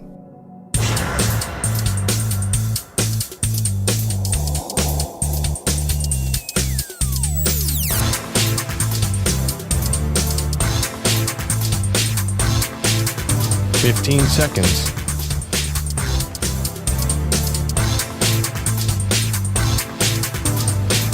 Break ends in 5 seconds.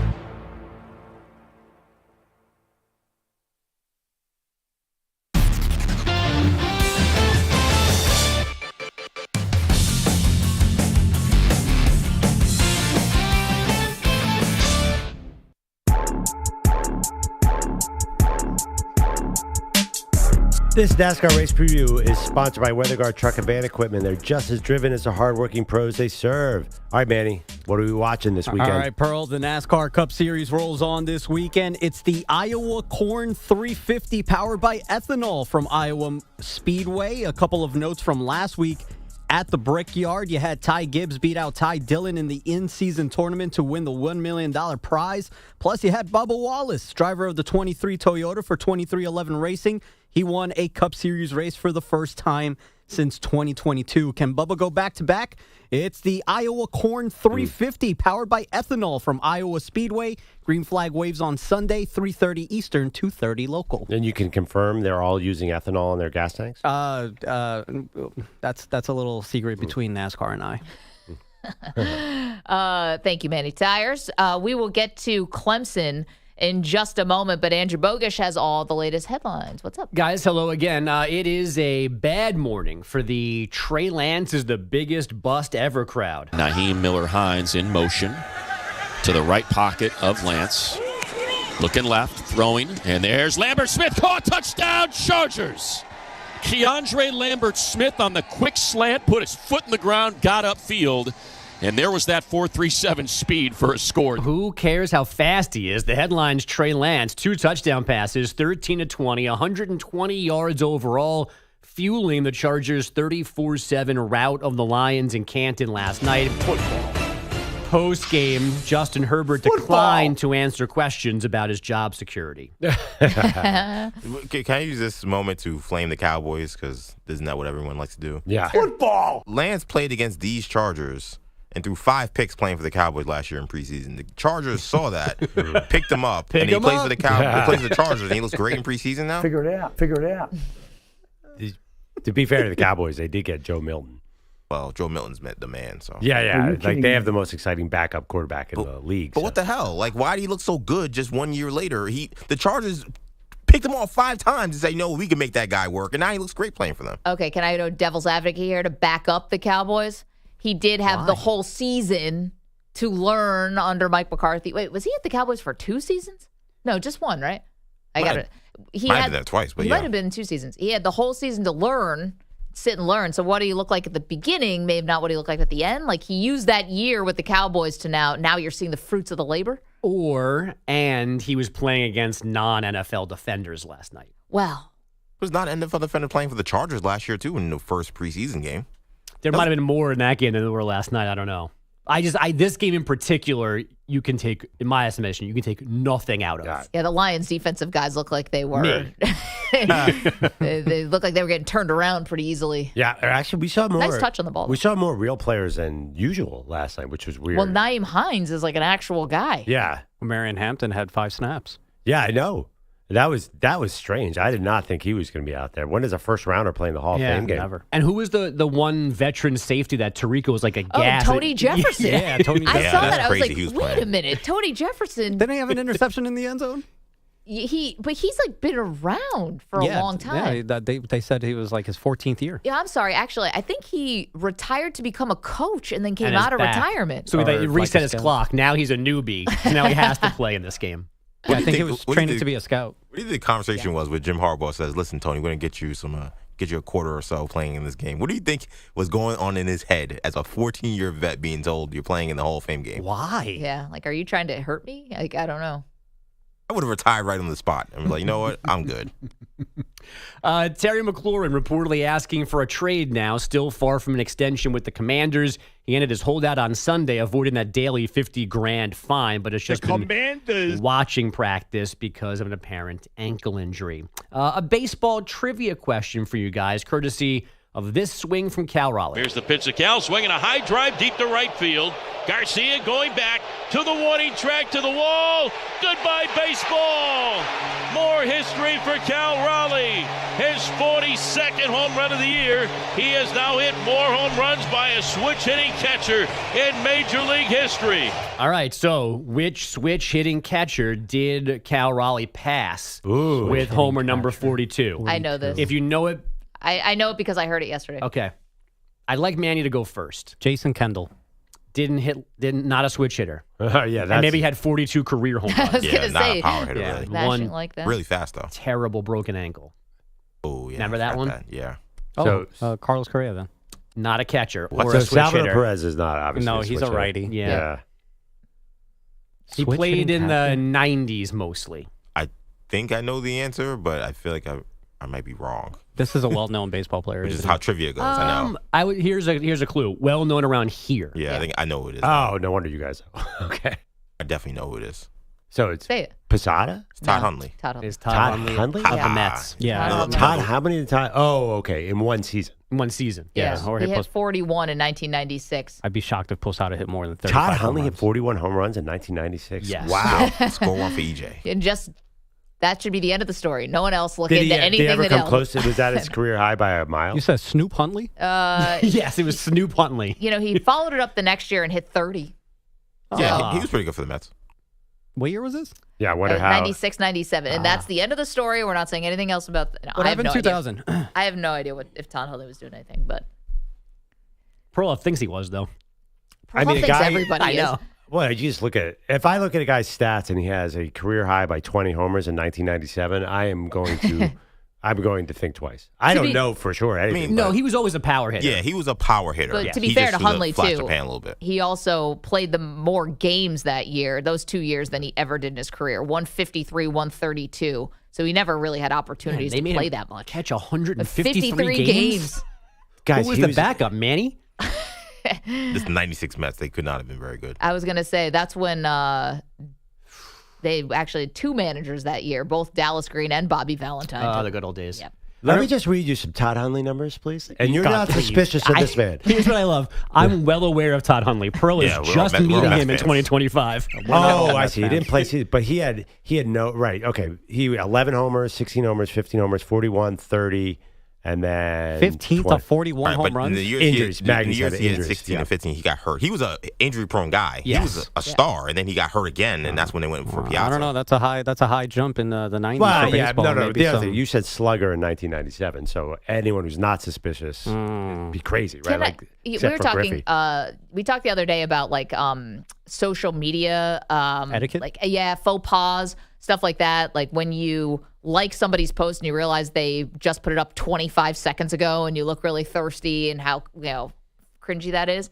Can we also eliminate the fake news I saw yesterday where somebody reports, so and so just got traded to this team and they asked for to unretire a number?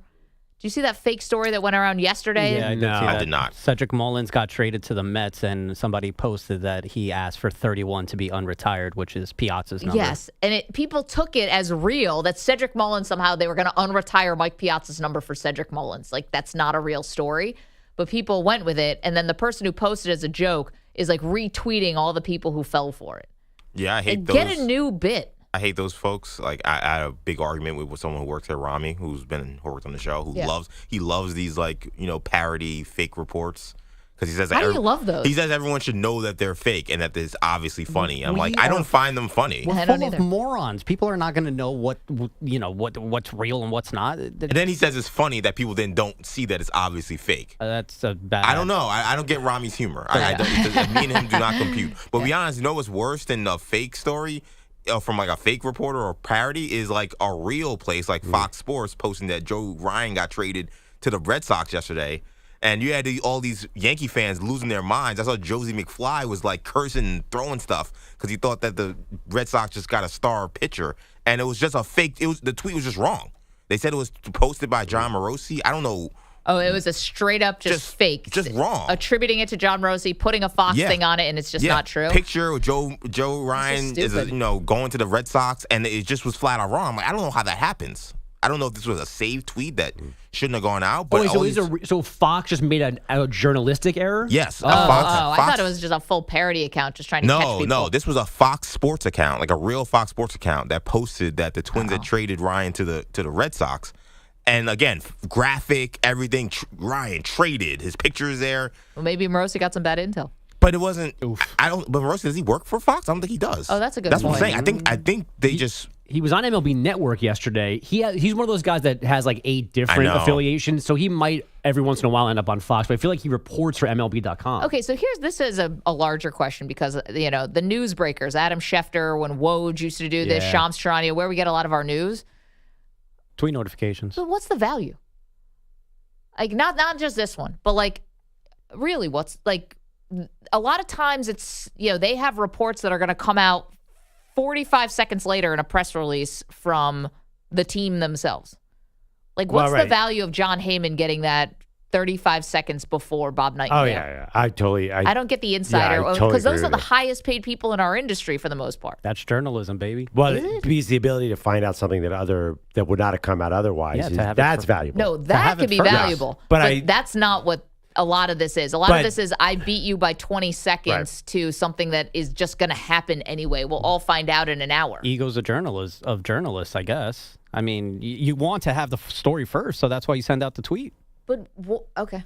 Isn't it all intertwined? Isn't it all? We're all doing favors and earning access, and I'll post this for you now if you give me this heads up later. I feel like that might be the argument. Those are the trade-offs. That if John Heyman can break this by 30 seconds, that means he's more likely to find out something that no one else knows. Okay, I think what the real value is the rumors. Can't even believe it. Like Adam Schefter rumors or, the Cowboys are far apart with Micah Parsons is far more valuable to a network trying to fill 24 hours of content than the actual details of the contract. But does he have to do the other thing to establish credibility to do the other things? I mean, I think it might be all connected. Yeah, it's always been overrated. He makes like $10 million a year. He works hard. I'm not saying he doesn't, but it's a lot of money. Yeah, but we also know like the teams will use reporters. They'll plan things with them. Like at the trade deadline, I don't know if it's in the movie. It's definitely in the book where the A's use Peter Gammons of course. to put things out to stir conversation. Sure. So then that favor by Gammons gets him then the 30-minute head start on a trade from the team. Stirring the conversation, that's valuable, I think. The actual getting the details of it 5 seconds before someone else does not seem valuable to me. But maybe you're right. Maybe it's all got to happen. Anyway, it establishes credibility, yeah. By the way, can I just backtrack a little bit here? Another thing that made me suspicious of Todd Hundley is everything that was about him in the Mitchell Report about taking steroids. There it is. Wait, what? There it is. Yeah, he's in the Mitchell Report. Kirk Randopsky said that he took Decadurablin and testosterone, and that was confirmed by another source. So that's making me suspicious. To be fair, they weren't even testing for it back then. Sorry to your childhood Mets fandom, but it did look like Todd Hundley might have gotten some help that year. But again, Maggie's been saying, don't look any further. Like, we were aware of this. Yes, I said, please don't do any more investigating. He was one of those guys that never had talk about 96 and 97, and that's it. He was a big, top 3 jersey buttons undone guy, too, which is I love that That's logo. a muscle head move. I saw a clip it's my favorite clip of the 90s, 2000s baseball. Jose Canseco playing for the Yankees. And the announcer's like, look at this guy. He looks like a superhero, like the Silver Surfer. And then he uncorks a home run that I think is still going somewhere. I mean, this ball was so far in the old Yankee Stadium. You could not picture, write this better. Like, the announcer's like, look at him. He looks like a superhero. And it's all natural. Can you imagine? I feel like if you had allowed Jose Canseco to play with no shirt on, he would have done it. Of course. Definitely. So Aaron Donald as well. Yeah. Should they make that optional? That's called the Lingerie Football League. How about something for the women then? Let's be be equal opportunity. Savannah Bananas, apparently. Captain of that team be J.R. Smith. I mean, that guy, did he ever once wear a shirt off in the winter? Obama even mentioned it at their parade. He's like, I think J.R. Smith still doesn't have a shirt. Did he really? Yeah, he did. Yeah. Now he only puts on a shirt at golf. That's all he does now. Oh, that'd be hilarious if he was golfing with no shirt on. You know- Everything else proper, pants, belt. I'm not sure that golf career went where we thought it was going to go. How did he do? I know he joined a golf team, but I don't College golf team. Yeah, like North Carolina A&T? Yeah, North Carolina A&T. You mean to tell me that you're shocked that his golf career didn't take off because he Where was was an it Aggie? supposed to go? Yeah, I just don't think he's To the PGA Tour? I know. I just don't think he was that great at North Carolina A&T. We got to double check this. Manny, what's the home course for apparently the still on their roster. He's still got eligibility. Yeah, he's fifth year. He's a fifth-year eligibility guy. I guess he's a COVID year. COVID year. What's his NIL payout? I don't know, but he won he has a picture. He has like a whole headshot on the team. He looks so old too compared to everyone else on the team. It's so funny. That's also some hard living. Earl Smith, baby. Do you think that he could join the Live Tour? How about the Corn Ferry Tour? Maybe that. They should. Live will pay you way more. They should hire him or sign him just for the story, right? Be the commissioner. Yeah, or no, let him golf. Like, let him have a terrible year. Like, let Jordan play baseball. Let J.R. Smith golf in the Live Tour. I don't know. What's the Saudis' position on weed? Might not be as liberal as what we do over here. That's very true. All right, Bogues, that's where we got to keep it. Leave it, rather. We got lots to do, including, excited to talk about what a successful season would look like for these 4 NFL teams. And we've got some Clemson football updates for you to scratch that college itch. Do that next. Go Bills. You're in a 5-minute break.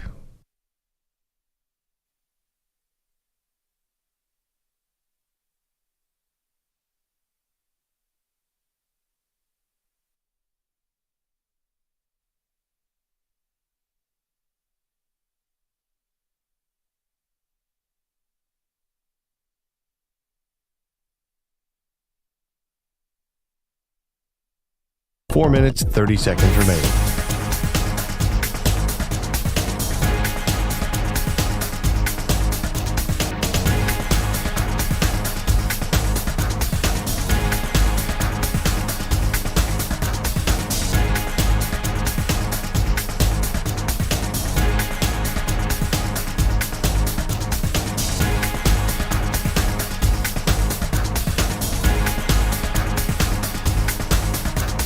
Four minutes remaining.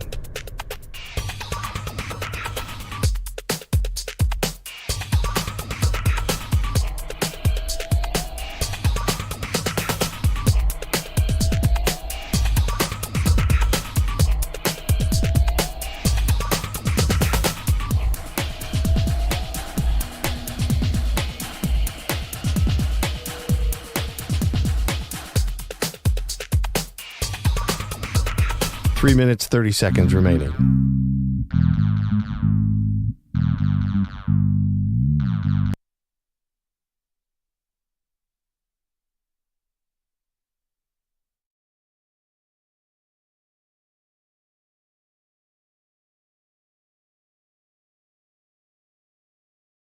Bailey showed up in jorts and a cut-off shirt. Pierre walked in with a monogram grip, talking about spinning angles and wrist flick tips. Bailey just smirked, said bless your heart, then served that ball like a moonshine dart. Pierre's got a name that belongs in Versailles, but he's getting schooled by a dude who eats fries. Bailey just smirked, said bless your heart, then served that ball like a moonshine dart. Pierre's got a name that belongs in Versailles, but he's getting schooled by a dude who eats fries. Haley's gonna wreck Pierre, say it loud. Gonna humble that paddle prince in front of the crowd. with your country club flair, cause ain't nothing fancy about winning fair and square. So sip your latte, care, sit in your chair, cause Daly's bringing smoke and he ain't gonna share.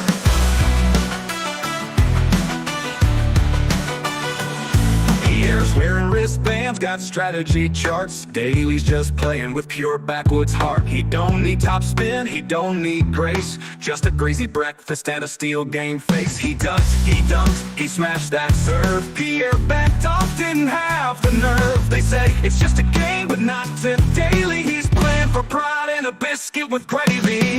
Pierre sounds like a perfume. Daly sounds like a man who chops wood at noon. Daly's in a wreck, Pierre won't this day. That snooty spin shot's getting blown away. You bring your finesse, he'll bring the boom and send that pickleball straight to your ballroom. So next time you serve, let's say a prayer, cause Daly's coming and he don't fight fair.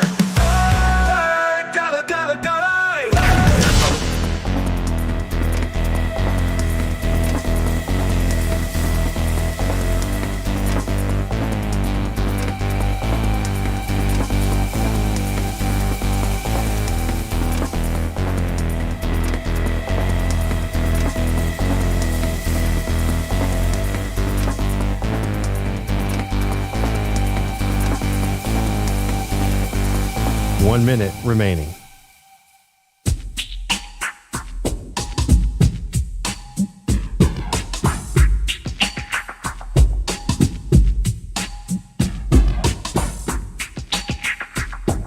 "45 seconds remaining.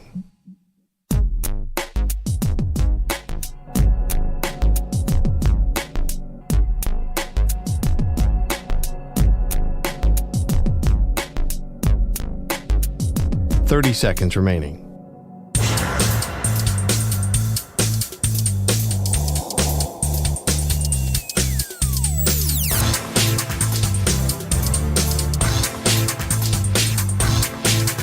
"15 seconds.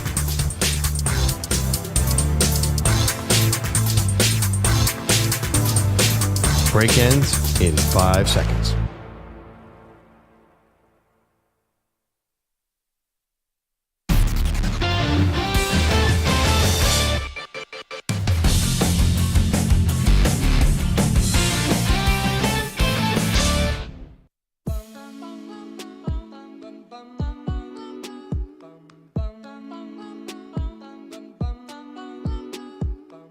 Teased it before. Let's talk a little about Clemson. Clemson Tigers, Pearl. If you look at the preseason All ACC award, is it an award? It's like a designation. It's kind of a prediction, right? Like their preseason poll.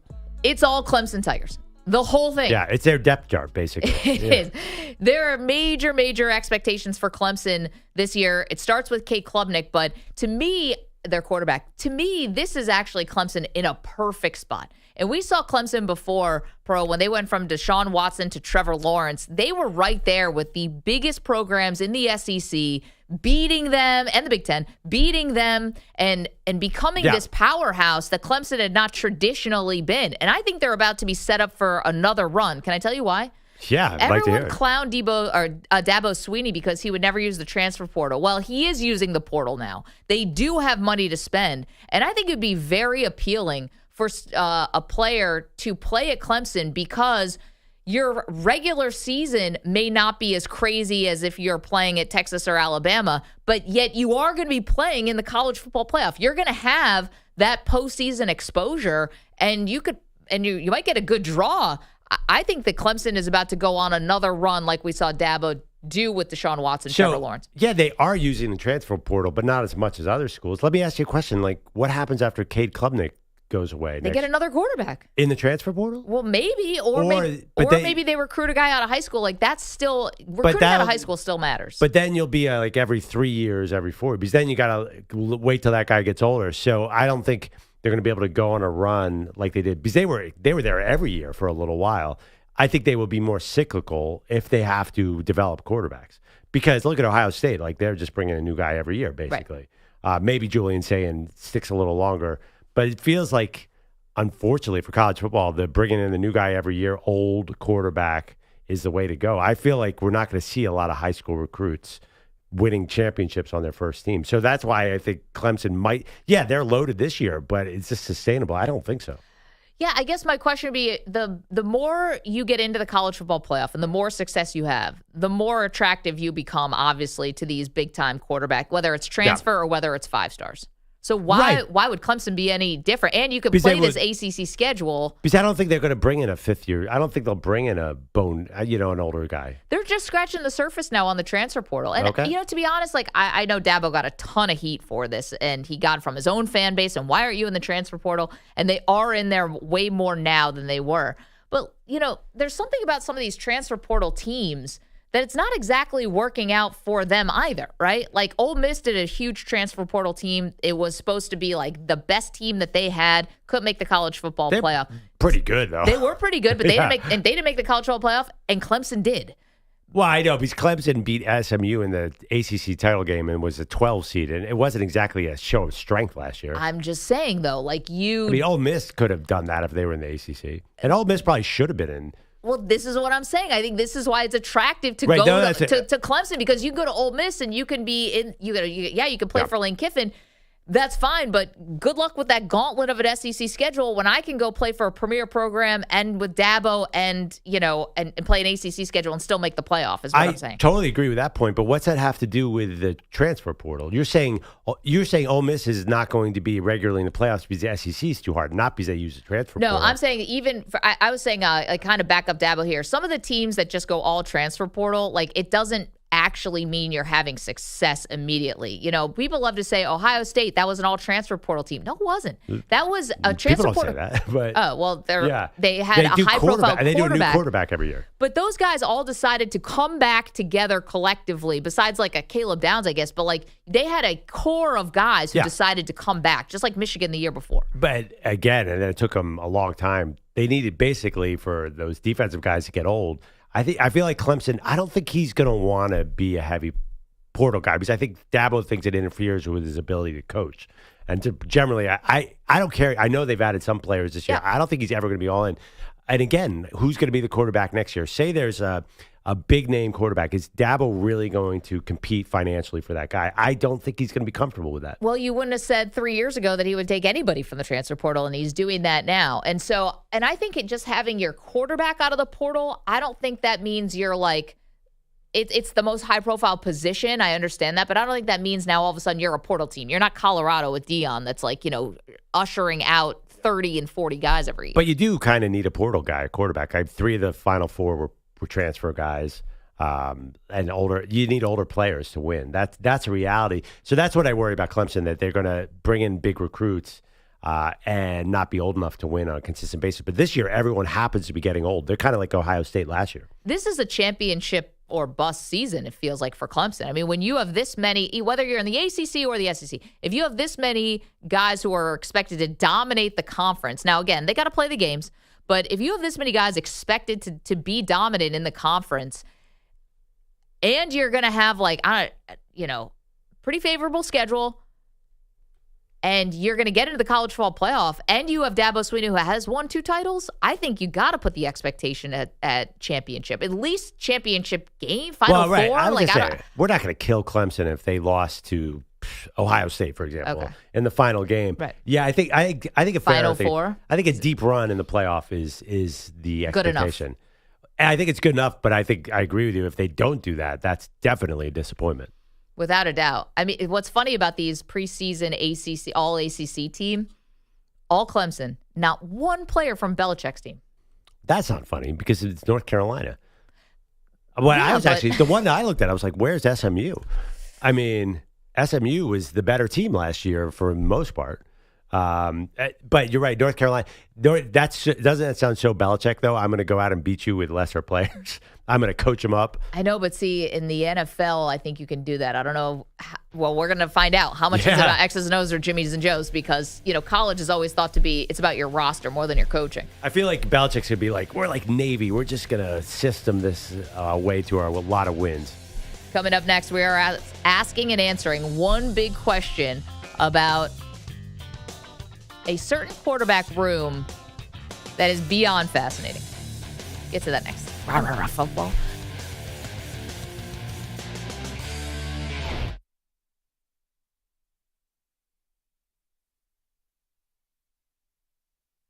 You're in a 5-minute break.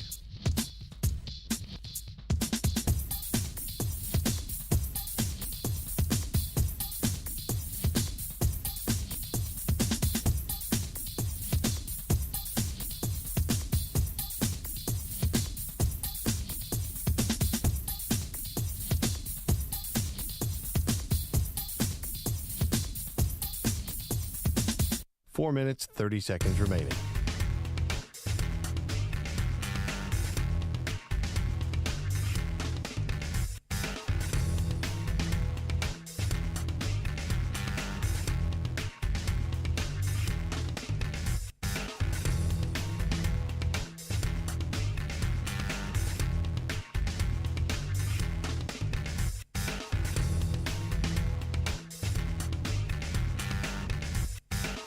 Four minutes remaining.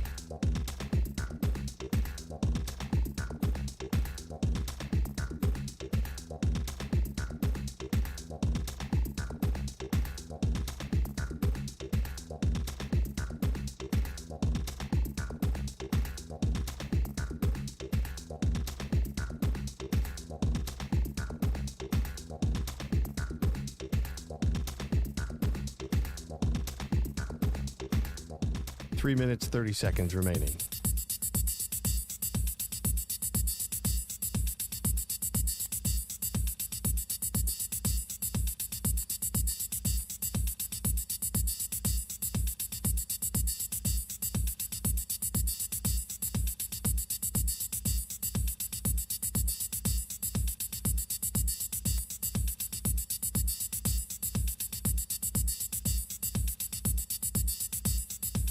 Three minutes remaining.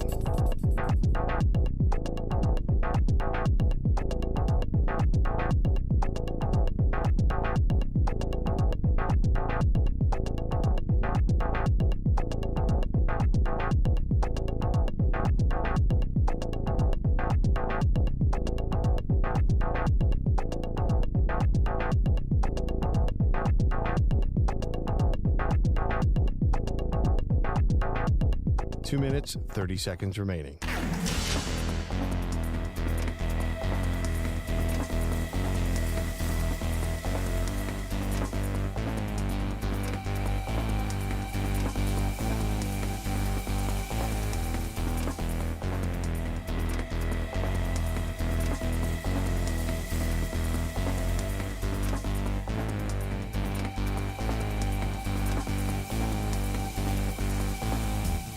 Two minutes remaining.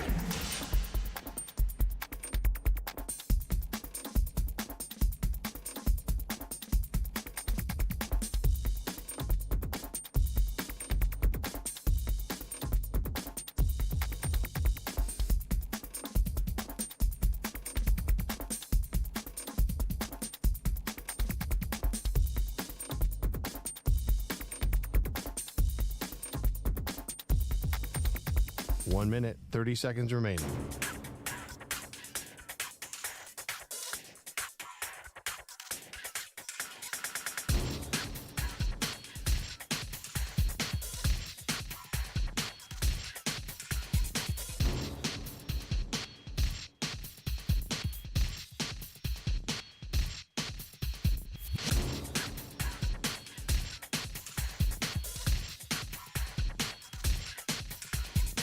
One minute remaining.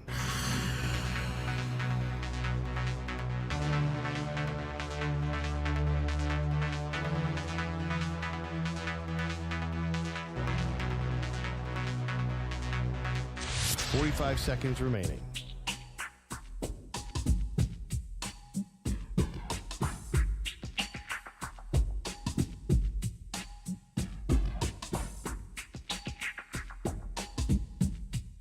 Thirty seconds remaining.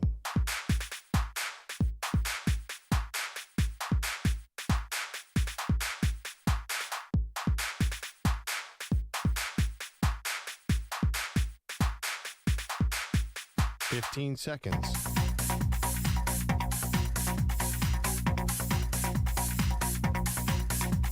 Break ends in 5 seconds.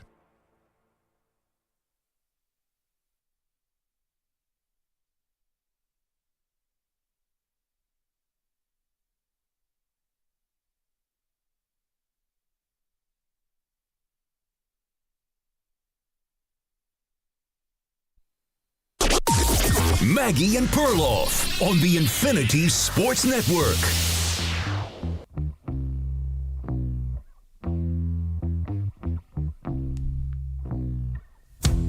When you think of Lamar Jackson, the two-time MVP, do you think of him as an all-time great passer?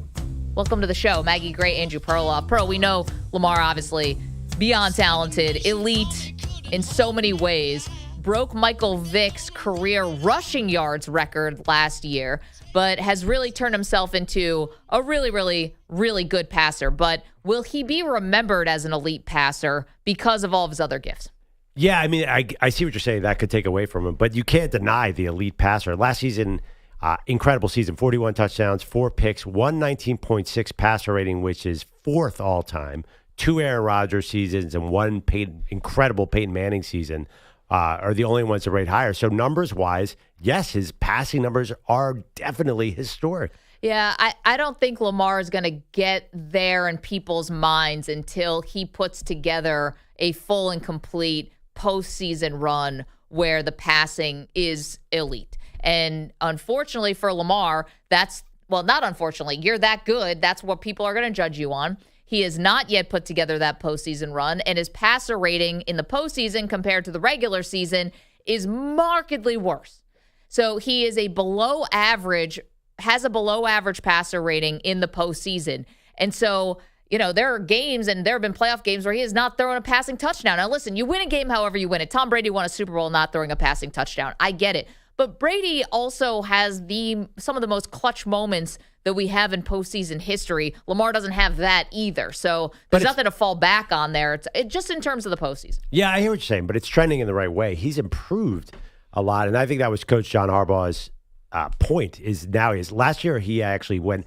His passer rating in the playoffs was 122.5 compared to 119. His QBR went up to 84.8. I think he led all passers because he was pretty fire in the playoffs. I mean, he was great, obviously, against Pittsburgh. They just destroyed them. And when finally he turned it on against your Bills, that was scary. Too late, though. That was scary. It definitely was too late. But you know what? Mark Andrews doesn't lose his footing, then maybe we're not having the same discussion. So here is John Harbaugh. To me, felt like he had to defend Lamar Jackson as far as his passing acumen.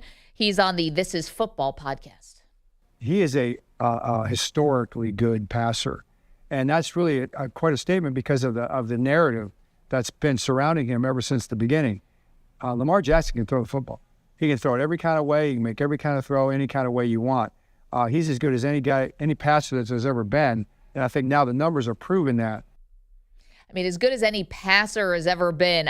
Maybe you want to say he's trending into being that company, but I don't think he's there yet. And let's not forget, he did have to overcome a pretty big narrative, including Hall of Fame general manager Bill Polian saying that he should have been a wide receiver.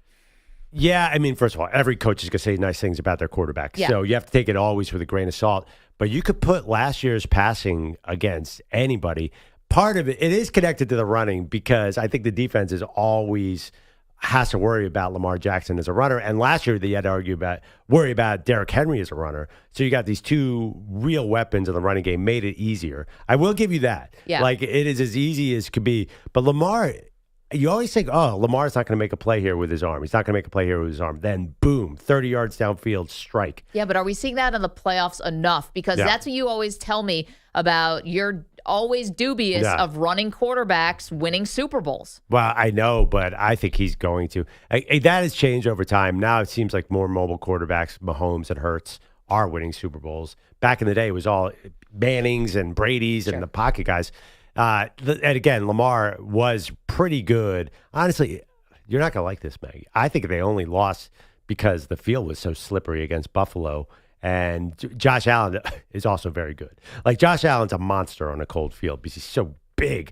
But if they played in a dome, I think the Ravens would have won that game. I'm not saying that that's a good thing for Lamar Jackson's legacy, but the reality is if you give them good weather conditions, Lamar is very close to perfect as a quarterback. EJ, can you throw it up on the poll? Will Lamar Jackson be remembered as an elite passer of this generation? We have a poll question up there. Who has more pressure to win a Super Bowl, Josh Allen, Lamar Jackson? Where Josh Allen is actually, air quotes, winning this poll or losing? Yeah, whatever. I mean, he's got 53% of the vote. That he has more pressure. No huge surprise because they both have a lot of pressure. The Bills, as EJ pointed out, have gotten a lot closer. I think that adds to the pressure. Yeah, see, I would think it would almost, well, I get it adds, but in some ways wouldn't it take away? At least Josh Allen has had some really great postseason games. We have not seen a wire-to-wire great postseason game yet from Lamar Jackson. Like, no, we have against the Texans or whatever, but not when it's been against one of the top teams. No, you're right about that. But also, Josh Allen is carrying the Bills Mafia on his shoulders, where Lamar franchise has a Super Bowl ring. So that actually adds pressure. And they've got if two. You're looking at that poll in a vacuum, you would say, oh my gosh, Josh Allen's got to finally break this streak. He is the chosen one to deliver a title to you, Maggie Gray. So I think that adds to the pressure. Let's get to, you're welcome to weigh in on that, 888-710-4ISN, 888-710-4476. Will Lamar Jackson be remembered as one of the great passers? Not great athletes, great talents. Of course he is. He's a two-time MVP. Passer yet? I don't know. And the thing is, too, about regular season stats, do you guys feel like we're going in a direction where they're just getting, I don't say more and more watered down. It's not that. But we know that the game is being made, air quotes, safer, and that has generally benefited the quarterbacks. So sometimes these stats kind of feel like, they're just going to, the numbers are just going to keep getting bigger and bigger and more gaudy. I don't know if we're putting much into, he threw for this many yards. I don't know. Oh, yeah, I know what you mean. Of course. Lamar won an MVP without throwing for 4,000 yards. Right. He won 2. But I think Lamar clearly had statistically far and away the best season last year. I mean, it's funny that he didn't win the MVP. That was just because he'd already won 2 and he hadn't won a Super Bowl. But that was by a mile because he still ran for 900 yards and threw 41 touchdowns and threw for 4,200 yards. And only 5 picks. No, 4 picks. 4 picks, excuse me. Yeah, I mean, and Josh Allen had his worst year statistically. He went way down numbers-wise because they decided to hand the ball off. But they were just like, there's nothing you can do, Lamar Jackson. We're not giving you 3 MVPs without a Super Bowl. Well, also, Josh Allen, I think, did more with less. That was also one of the arguments for him finally getting that first MVP. Yeah, but it was, honestly, he could have done, at a certain point, they're like, we're just not giving it to Lamar. I think you even said, coming into that decision, I think you were kind of leaning Lamar. I thought he had a great case. I thought Joe Burrow had a great case. Yeah. But they didn't make the playoffs, and you can't get the award if you're not going to win at least 12 or 13 games. I don't put Lamar as far as great passers of all time. I can't put him there yet. I can't. I got to see him be better in the postseason, and I got to see him put up numbers like this a little bit more often. He statistically has more seasons as a pro with a below average passer rating than above average. What if this trend continues, though? What if he goes up another 10% this year? What does that season look like? That looks like Peyton Manning throwing 55 touchdowns. Then he'll win another MVP. Okay, let's get to our one big question about a different quarterback. I feel so lucky to be the quarterback. It's the position everyone wishes they could play. Why can't I be quarterback, huh? Sit down and shut up. But it's not for the faint at heart. Quarterbacks are premium. I think those things add up to make it quarterbacking the toughest job in sports. Maggie and Perloff answer one big question about the quarterback. All right, EJ, who are we focusing in on today? All right, we wrap up the AFC with the New England Patriots. Let's talk about one Drake Maye. Big season coming up. They just added Stephon Diggs. Will Drake Maye throw for 4,000 yards in his second year in the NFL? 4,000? That's the number we're doing? He's going to do that in his sleep. Oh, wow. Oh, my God. He is Justin Herbert 2.0. He is about to throw us a lot of empty calories. Yeah, I think he did not have big numbers last year, and he does not have a great receiving core. But I would be very surprised if he didn't hit a 4K. Because you know who he reminds me so much of is Justin Herbert. Yeah, the one thing about Justin Herbert, though, he actually was playing against, I think, much better defenses. The Patriots have one of the easiest schedules this year, which makes me think he could do it. But gosh, I look at this receiving core. Let's just say Stephon Diggs even does stay healthy for a full season, which I don't know if you have the evidence. He's coming off of an injury season. Kayshon Boutte? Okay. Remember what a big recruit Keishawn Butte was? Absolutely. LSU. Wasn't he coming into like right after Justin Jefferson and But then he got Jamar in trouble, Chase? right? Remember we had a huge controversy? I remember we did a show about Keishawn Butte. But That was in the afternoon show, yeah. Mac Hollins, who we love, but, is he really going to add to your volume of receiving yards? Kendrick Bourne? I don't know if he has the right receiving core to do it. And can I also add one more thing? I don't think Mike Vrabel wants to play this that way. Mike Vrabel, who was his offensive coordinator for many years in Tennessee? Arthur Smith. And what do we know about Arthur Smith? Well, no, I think it's Vrabel. He does not want to throw the ball. Yeah, but what have we seen with Arthur Smith even with Pittsburgh? He will not. He's not going to be an aggressive downfield passer. Exactly. So I think they're still going to try to maybe. I don't know if they're slow playing this Drake Maye thing, which is fine. You got them. I don't think anyone's thinking they need to be a playoff team this year. Maybe Robert Kraft, but which his opinion would matter. But I just think with the offense that maybe Mike Vrabel wants to run, it's Josh McDaniels bringing along a young quarterback. I don't know if they're going to force the issue. No, it's kind of funny.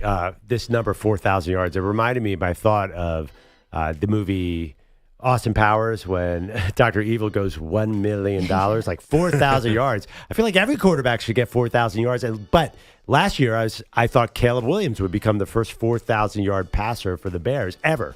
And he didn't do it. Nope. And last year, there were very few 4,000-yard passers. The year before that, almost the entire league got to 4K. So it just doesn't seem like a gaudy number. And let's face it, last year he was still learning. He was pretty raw. He'd be coming out of North Carolina. I think he's going to make a huge jump. Played 13 games last year at 2,200 yards. So I think it's not going to be that hard for him if he's healthy to get to 4,000. 888-710-4ISN. EJ, you want to weigh in on Drake Maye?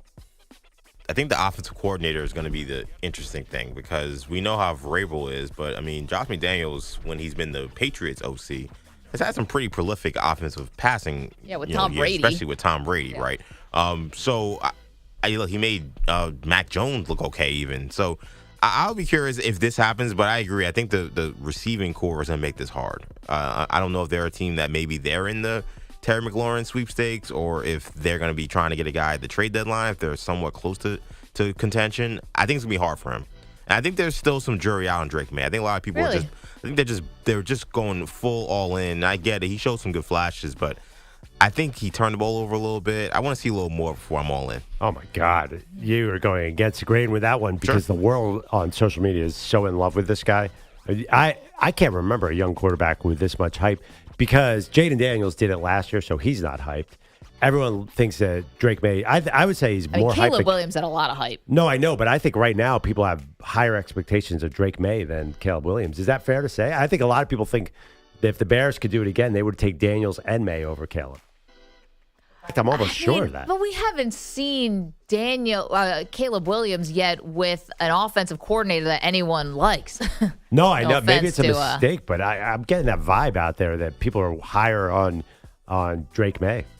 888-710-4ISN. All right, there you go. Everybody knows the quarterback. Drake Maye is a 4,000-yard passer. Thumbs up, thumbs down. And will Lamar Jackson be remembered as an all-time great passer? Not athlete, not runner, not, I don't know, MVP. He's not a champion. It's a big hole in his resume right now. Again, you can weigh in. Coming up, oh, man. Last night's Hall of Fame game, you didn't have to watch it to be in on this conversation. It was almost like seeing ghosts at times. Football! Couldn't remember that this guy actually played. And it got us thinking about the person who was so highly touted coming out of high school, Perloff, that just never really made it even on the college level. Interesting conversation coming your way next. X's and O's and like what, football. You're in a 5-minute break.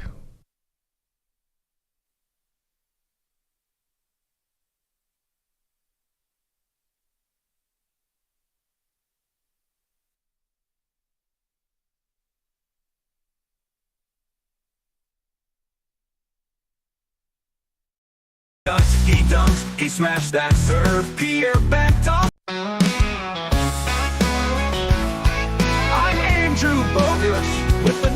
Top story of the day, and it's not what you'd expect. A WNBA game took quite the turn on the court. Direct fourth quarter action, tension in the air. Then a green object flew, causing quiet stare. It was, let's call it an unlicensed personal item. Launched from the upper deck like a heat-seeking missile. Bogusch with the news, trying not to laugh. Reporting on a rubber toy that landed near the staff. He kept it clean, he kept it tight. But Maggie's face turned ghostly white and Perloff grinned from ear to ear. Did it bounce? He asked, then spilled his beer. Security sworn like it was Game 7. The item ejected, sent straight to heaven. Fans on Twitter turned into sleuths, tracking the trajectory with uncomfortable truth. League officials have confirmed it was not team issued. No players were involved and no one's claiming ownership. Pause. And yes, Perloff, it was fully charged. Now every update Bogusch treads, random objects flying overheads. He just wants scores, stats, a clean night. But now it's toys, TikToks, and fluorescent lights. Bogusch with the news, delivering it straight. Even when the subject's not exactly great. From buzzer beaters to vibrating scenes, he's the anchor who keeps it clean. But deep inside he knows it's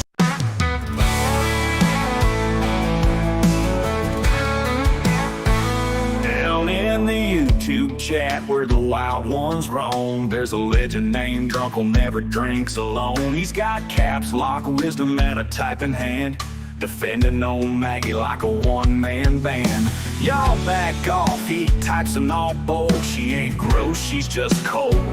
Yeah, maybe she acting that Yeti one night, but rinse it with Bird and it'll turn out right. Drunkle sound in the digital stand, swearing up and down, that's my Kim, I'm her man. Is he real, is he fake, no one really knows, but he's got her back through highs and lows. Family's family, he swears with pride. You don't judge a girl on a rough ride.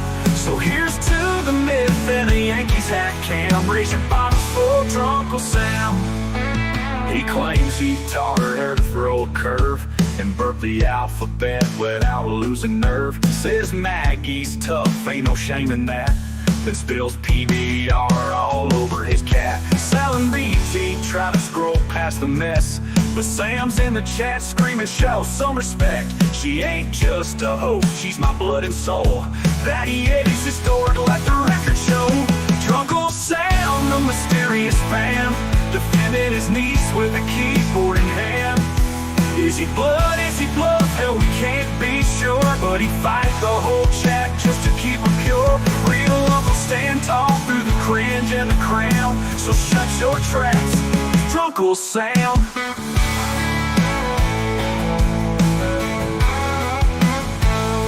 Maybe he's real, maybe he ain't. Maybe he's Maggie's long-lost saint, or just a dude with a burner name, living for chaos and YouTube fame. Drunkle sound and a work on that. Is he uncle or fan? Either way, not bad. With a heart full of hops and a soul full of sass, he's drinking for justice with every glass. So tip your hat and slam your can for the Yeti from Maggie. Seconds remaining. Drunkle sound.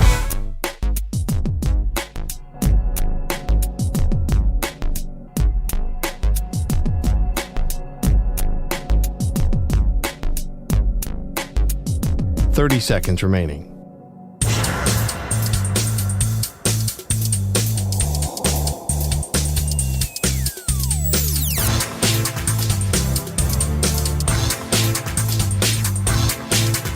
.15 seconds.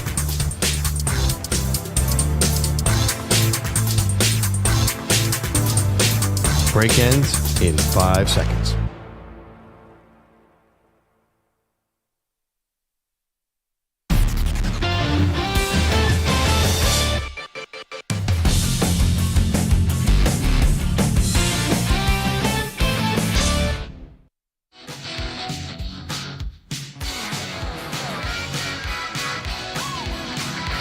Welcome back to the Maggie and Perloff Show.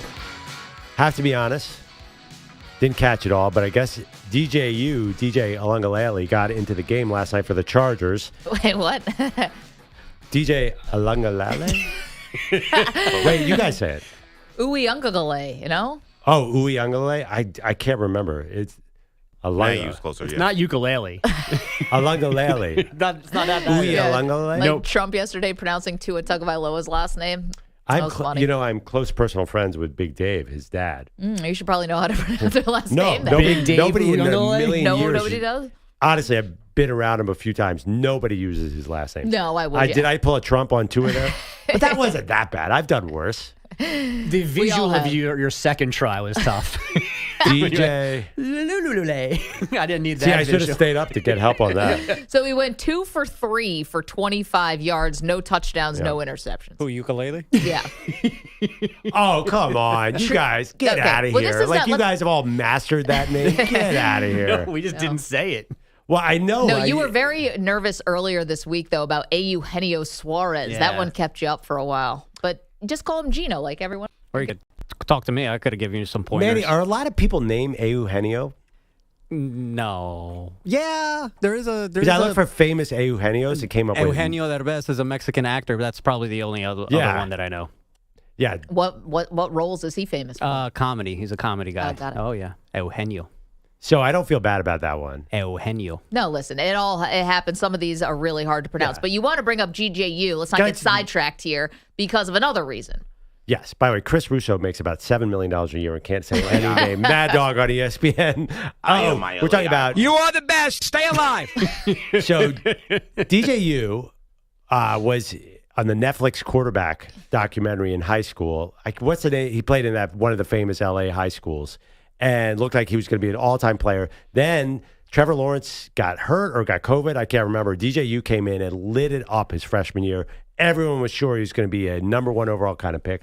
People were considering tanking for him.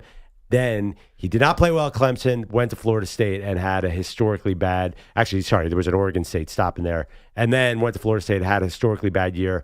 I can't remember a flame out off the top of my head that was worse for a highly touted quarterback. It's such an interesting question because we've talked a lot about guys who were great college players that didn't make it to the pros, right? Who never really lived up to it. But the high school players, I was thinking of the guy. There's been a couple USC quarterbacks I feel like who would definitely fit this discussion. But who was the guy from Notre Dame? Christ? Oh. Dane Christ was in my head for a second too. Well, I thought Paul Christ, but no. Yeah. Dane Christ. Didn't he take over for Jimmy Clausen?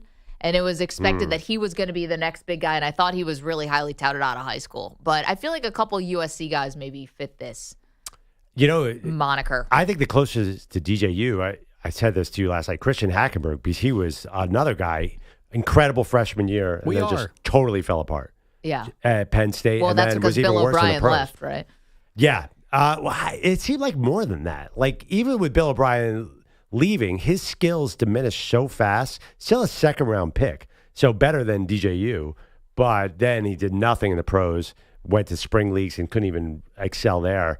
Any other names? Obviously, there are a lot of 5-stars who don't end up being good. Yeah, Dane Christ was the number 1 pro-style quarterback in the 2008 class. You earned some time as a sophomore following the departure of Jimmy Clausen, but then couldn't get it going, and Tommy Reese ended up taking his job. You guys remember Tate Martell? Yes. Yeah. Well, Tate Martell he got famous enough that I think that he's in a different category all to himself. No, right. But, that was a guy. He was supposed to be a big deal. Yeah, he transferred to Miami eventually. He couldn't get on the field. He was playing wide receiver by the time his career was over. Mitch Mustaine, I think. Do you guys remember him from Arkansas? They got off to this really great start. They were like 8-0 start. Then he transferred to USC, and he was behind Mark Sanchez and Matt Barkley, and I don't think ever really got a shot again. Interesting. EJ mentioned this one yesterday. I saw Brock Berlin was the true, like he was like Trevor Lawrence, and that really did not work at all. Yeah, he was behind Rex Grossman, and he couldn't beat Rex Grossman out, even though he was a massive recruit. He get transferred to Miami. They thought this was going to be the next dynasty after Ken Dorsey, and he beat Florida in the game, and that was the best thing we got from Brock Berlin. He was not a good Miami quarterback. You know the one who jumps to mind now? Where's Malachi Nelson? Yeah. Was a 5-star. Yep. And he has not even looked close. And now did he transfer? I'm seeing UTEP. I know he tried Boise and it didn't really do much. He was, and you actually look at him on the field, you're like, that guy was a 5-star? You know what's funny though? I'm wondering, DJU had to play in a couple different colleges, and now was in the Hall of Fame game last night. We're like, hey, DJU. He was so highly touted in high school and then had a flash at Clemson, but then it's gone downhill. The fact that guys can just play forever, I mean, make a ton of money, even if you have to bounce around a little bit. Do you think we're going to see fewer of these types of stories? Because, you can still make money you're going to get paid something at Sacramento State and at UTEP. It's not like you're playing there for free. Well, what do you mean? But that doesn't mean you're going to make the pros when you say these stories. Maybe these stories don't seem as sometimes tragic because guys would be 5 stars coming out of high school and you're like envisioning all these riches and like this great. Well, you might just be a middling college quarterback could set you up for life now. Well, yeah, and DJU's probably got paid a ton. You just come along at the right time and at least you're not leaving empty-handed. I know guys were getting $100 handshakes and stuff under the table, but now you can make real money and you could just be like a middle-of-the-road college quarterback. You play at 3 different spots for 6 different years. Also, too, that extended life can give you a second chance. Like Bo Nix was a massive prospect coming into Auburn and totally flamed out and got a second chance to play because of the transfer portal. How many years did he play? 5? Or he might have played 6 years. So you could even get a second chance of the pros. Yeah, you're right. Playoffs last year. It is a better situation, but I do feel like the 5 stars are just as overhyped as always. Like, that kind of feels like the rule because they're 18 years old. Like, we have no idea. Like, Juju Lewis is the big recruit, right? That Deion got at Colorado. I really feel like we have no idea how good an 18-year-old player. I think he might be 17. How about Arch? Wasn't Arch a 5-star? He's at least got the last name, though. I'm just saying, are we going to see Arch live up to the 5-star moniker, let alone his last name? This guy's got tons of pressure. I would take that bet. Yeah, Arch I'm not so worried about for some reason.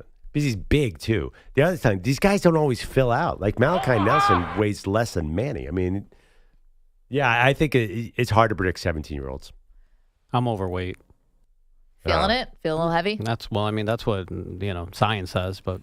Oh, your BMI? Yeah, correct. Yeah. Body mass index? I mean, who we have to watch this year is also Julian Sayin at Ohio State. Like, he seems to be that could be a 5-star who doesn't play well. We have no idea because even Ohio State seems like there's a real quarterback battle going on despite that 5-star rating. Yeah, at first I thought maybe Ryan Day was being just kind of coy about it and maybe you don't want to, tip your hand and, you're starting off the season with this big bang and of a game, right, against Texas, right?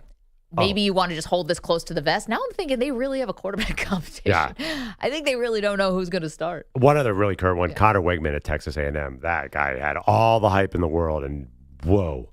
Sorry, I mean, is he on a team now? I don't know what happened. Yeah, he is. Houston, maybe? I think so. Yeah. But he was a guy who came in with number 1 overall pick kind of expectations and just did not deliver. Who was that guy for you, the 5-star high school guy who never really had it happen in college? 888-710-4ISN. Hot take a little bit about Manny saying he's feeling overweight or feeling a little sluggish.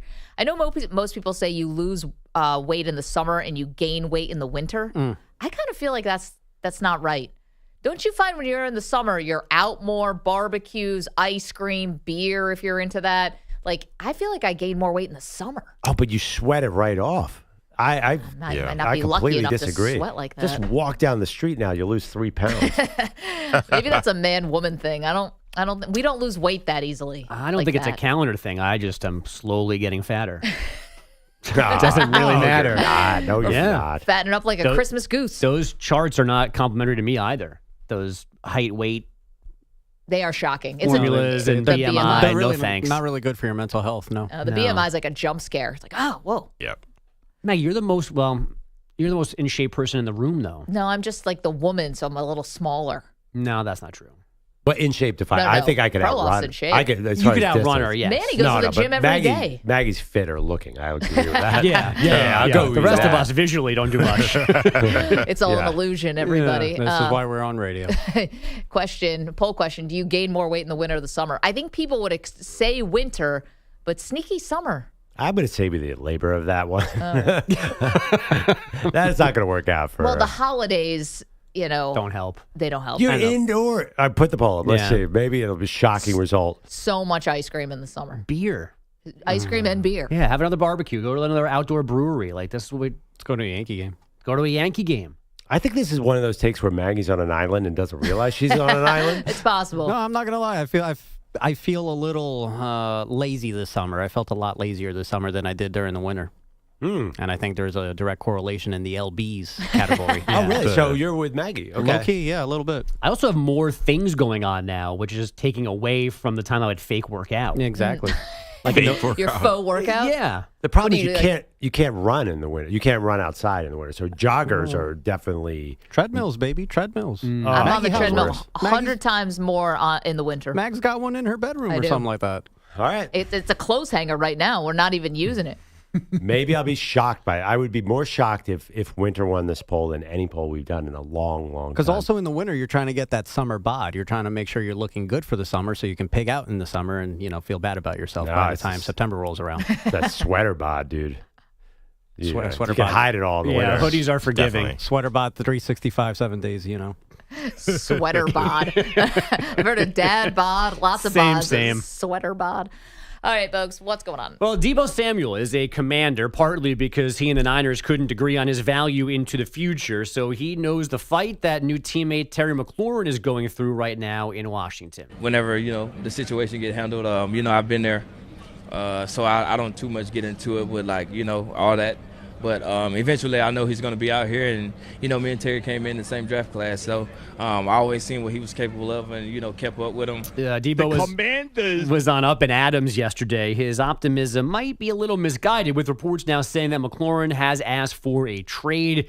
He and the team still far apart on that extension. McLaurin did report to camp on Sunday, but hasn't stepped on the practice field yet. Trey Hendrickson doing the same thing in Cincinnati with no new deal in sight there either. So we don't have any more holdouts this summer, but how many more trade requests are we going to get?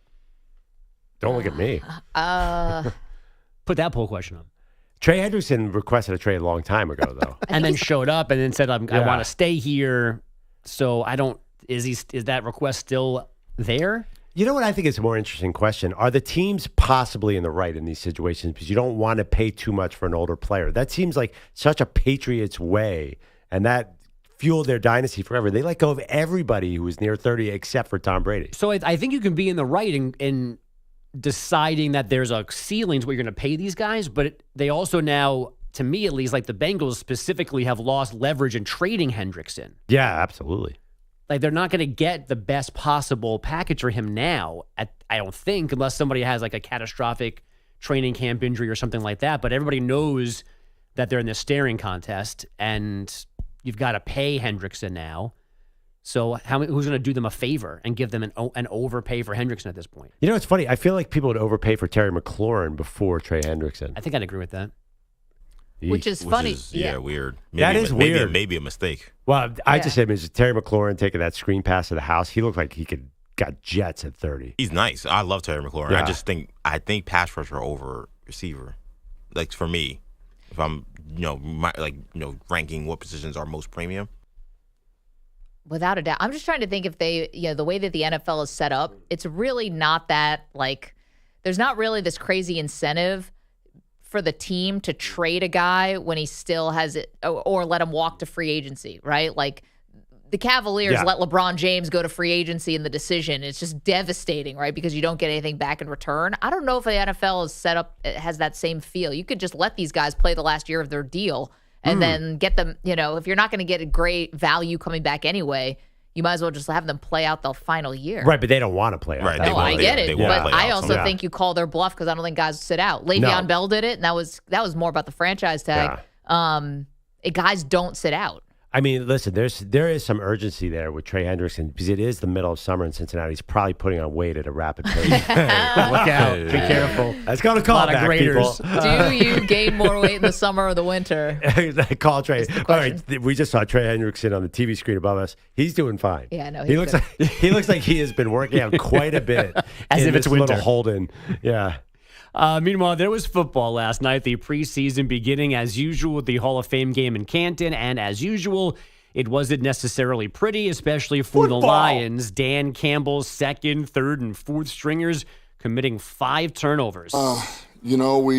The story of the game is we turned it over 5 times, and then we didn't get any takeaways. So that's hard, just from that standpoint. When you put your defense in that kind of position, man, that's tough. 3 picks, 2 fumbles by the Lions, and what became a 34-7 loss to the Chargers, who got 2 touchdown passes from Trey Lance. Through 7 innings last night in Cincinnati, the Braves and Reds were playing a normal baseball game, tied at 3.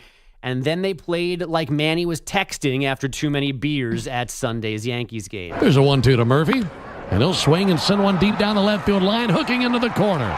Coming in to score Ozuna. Ozzie hits the bag at third, runs into a red light there, RBI double. And the Braves continue to pound the Reds. 8 runs in the top of the 8th inning for Atlanta, but unfortunately for them, there was a bottom of the 8th. The 0-1. Swing, and there's a fly ball. Well hit, deep left, and it's gone! I don't believe it! This game is tied!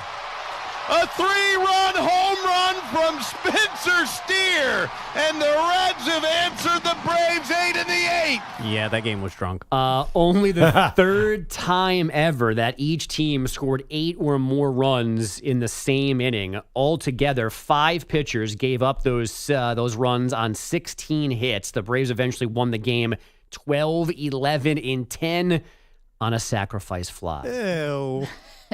The most exciting play in sports, the Yes. sacrifice fly. Hey, that's a bunt or a punt inside the 5. The Knicks have signed Mikal Bridges to a 4-year extension worth $150 million, and the Valkyries won the only WNBA game last night, 68-67 over the Mystics, despite scoring just 6 points in the fourth quarter. Guys, back to you.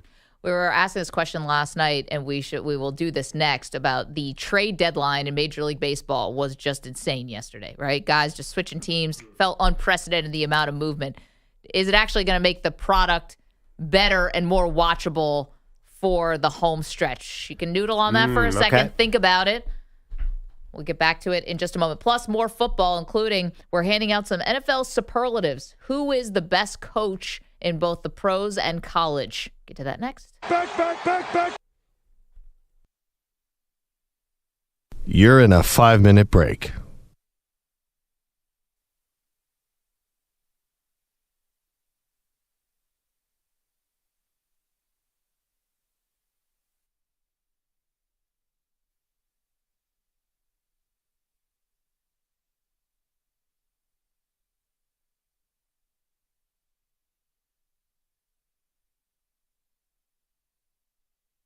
Four minutes, 30 seconds remaining.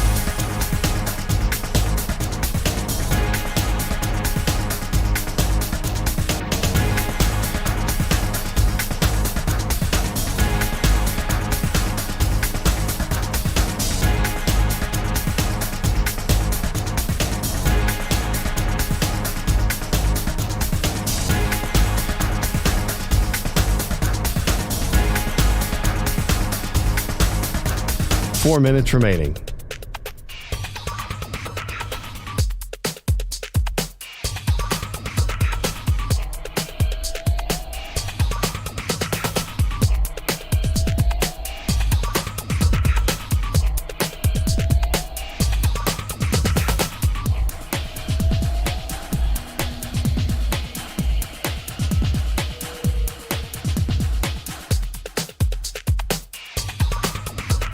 Three minutes, 30 seconds remaining.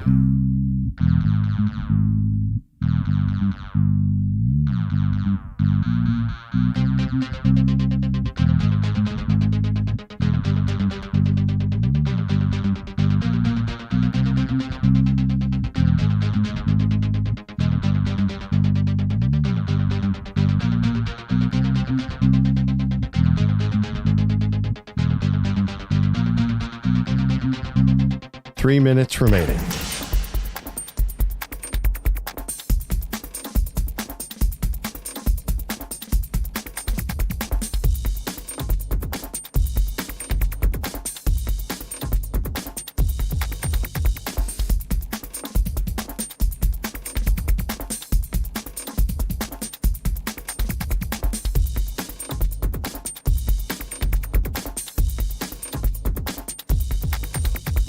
2 minutes, 30 seconds remaining.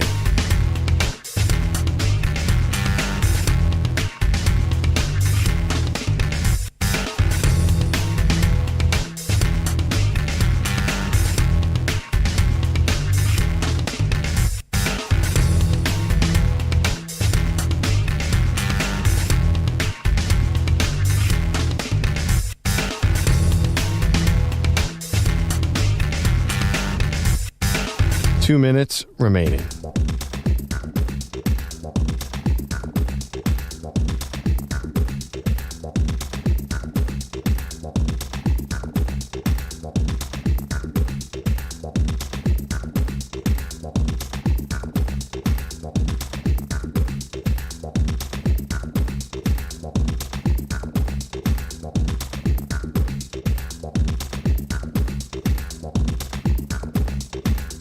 One minute, 30 seconds remaining.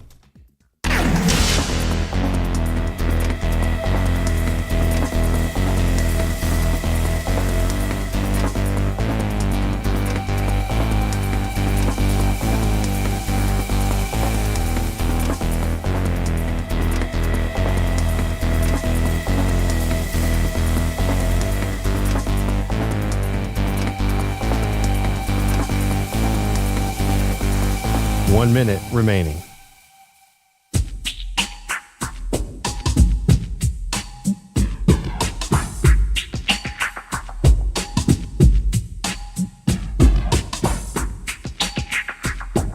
.45 seconds remaining.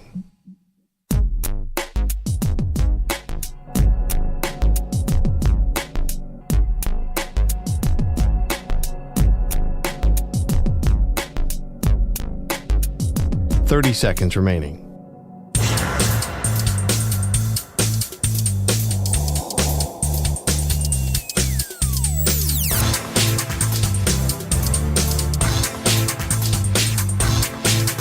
.15 seconds.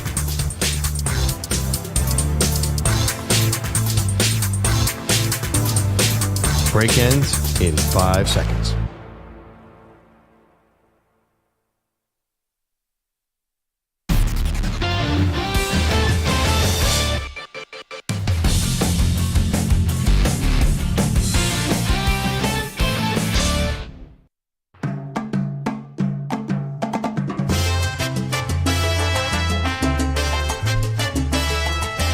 Welcome back to the Maggie Perloff Show.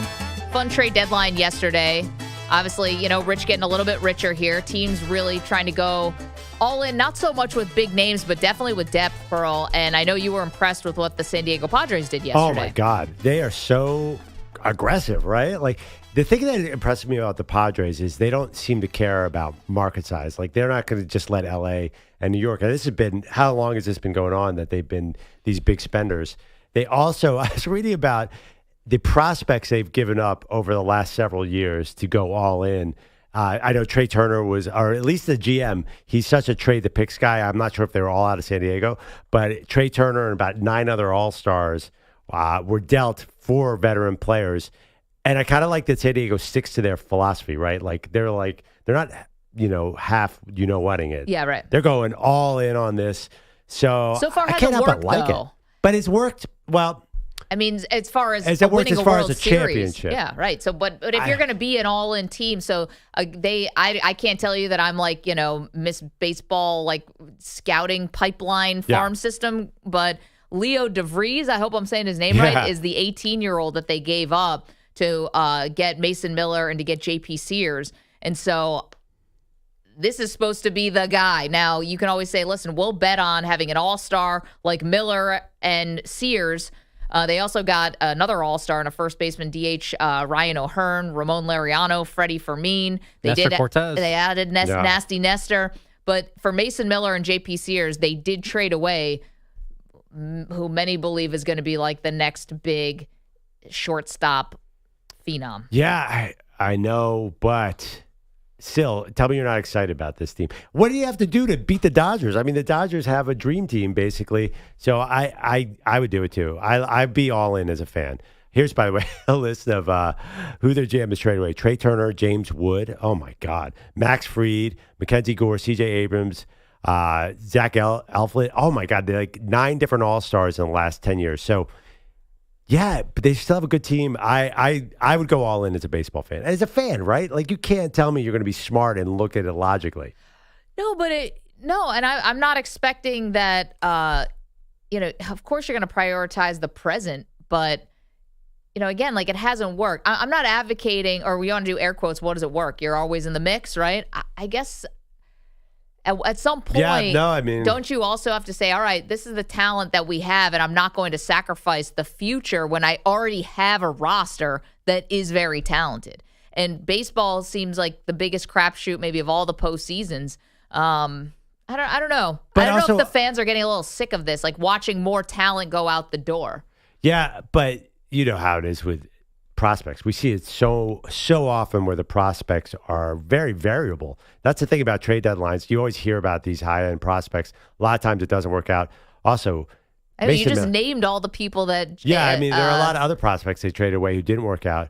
Can we talk about Mason Miller, too? He's 26, throws the ball, 1-0 Yeah. He's pretty young, too. He feels almost like a prospect himself. I would have...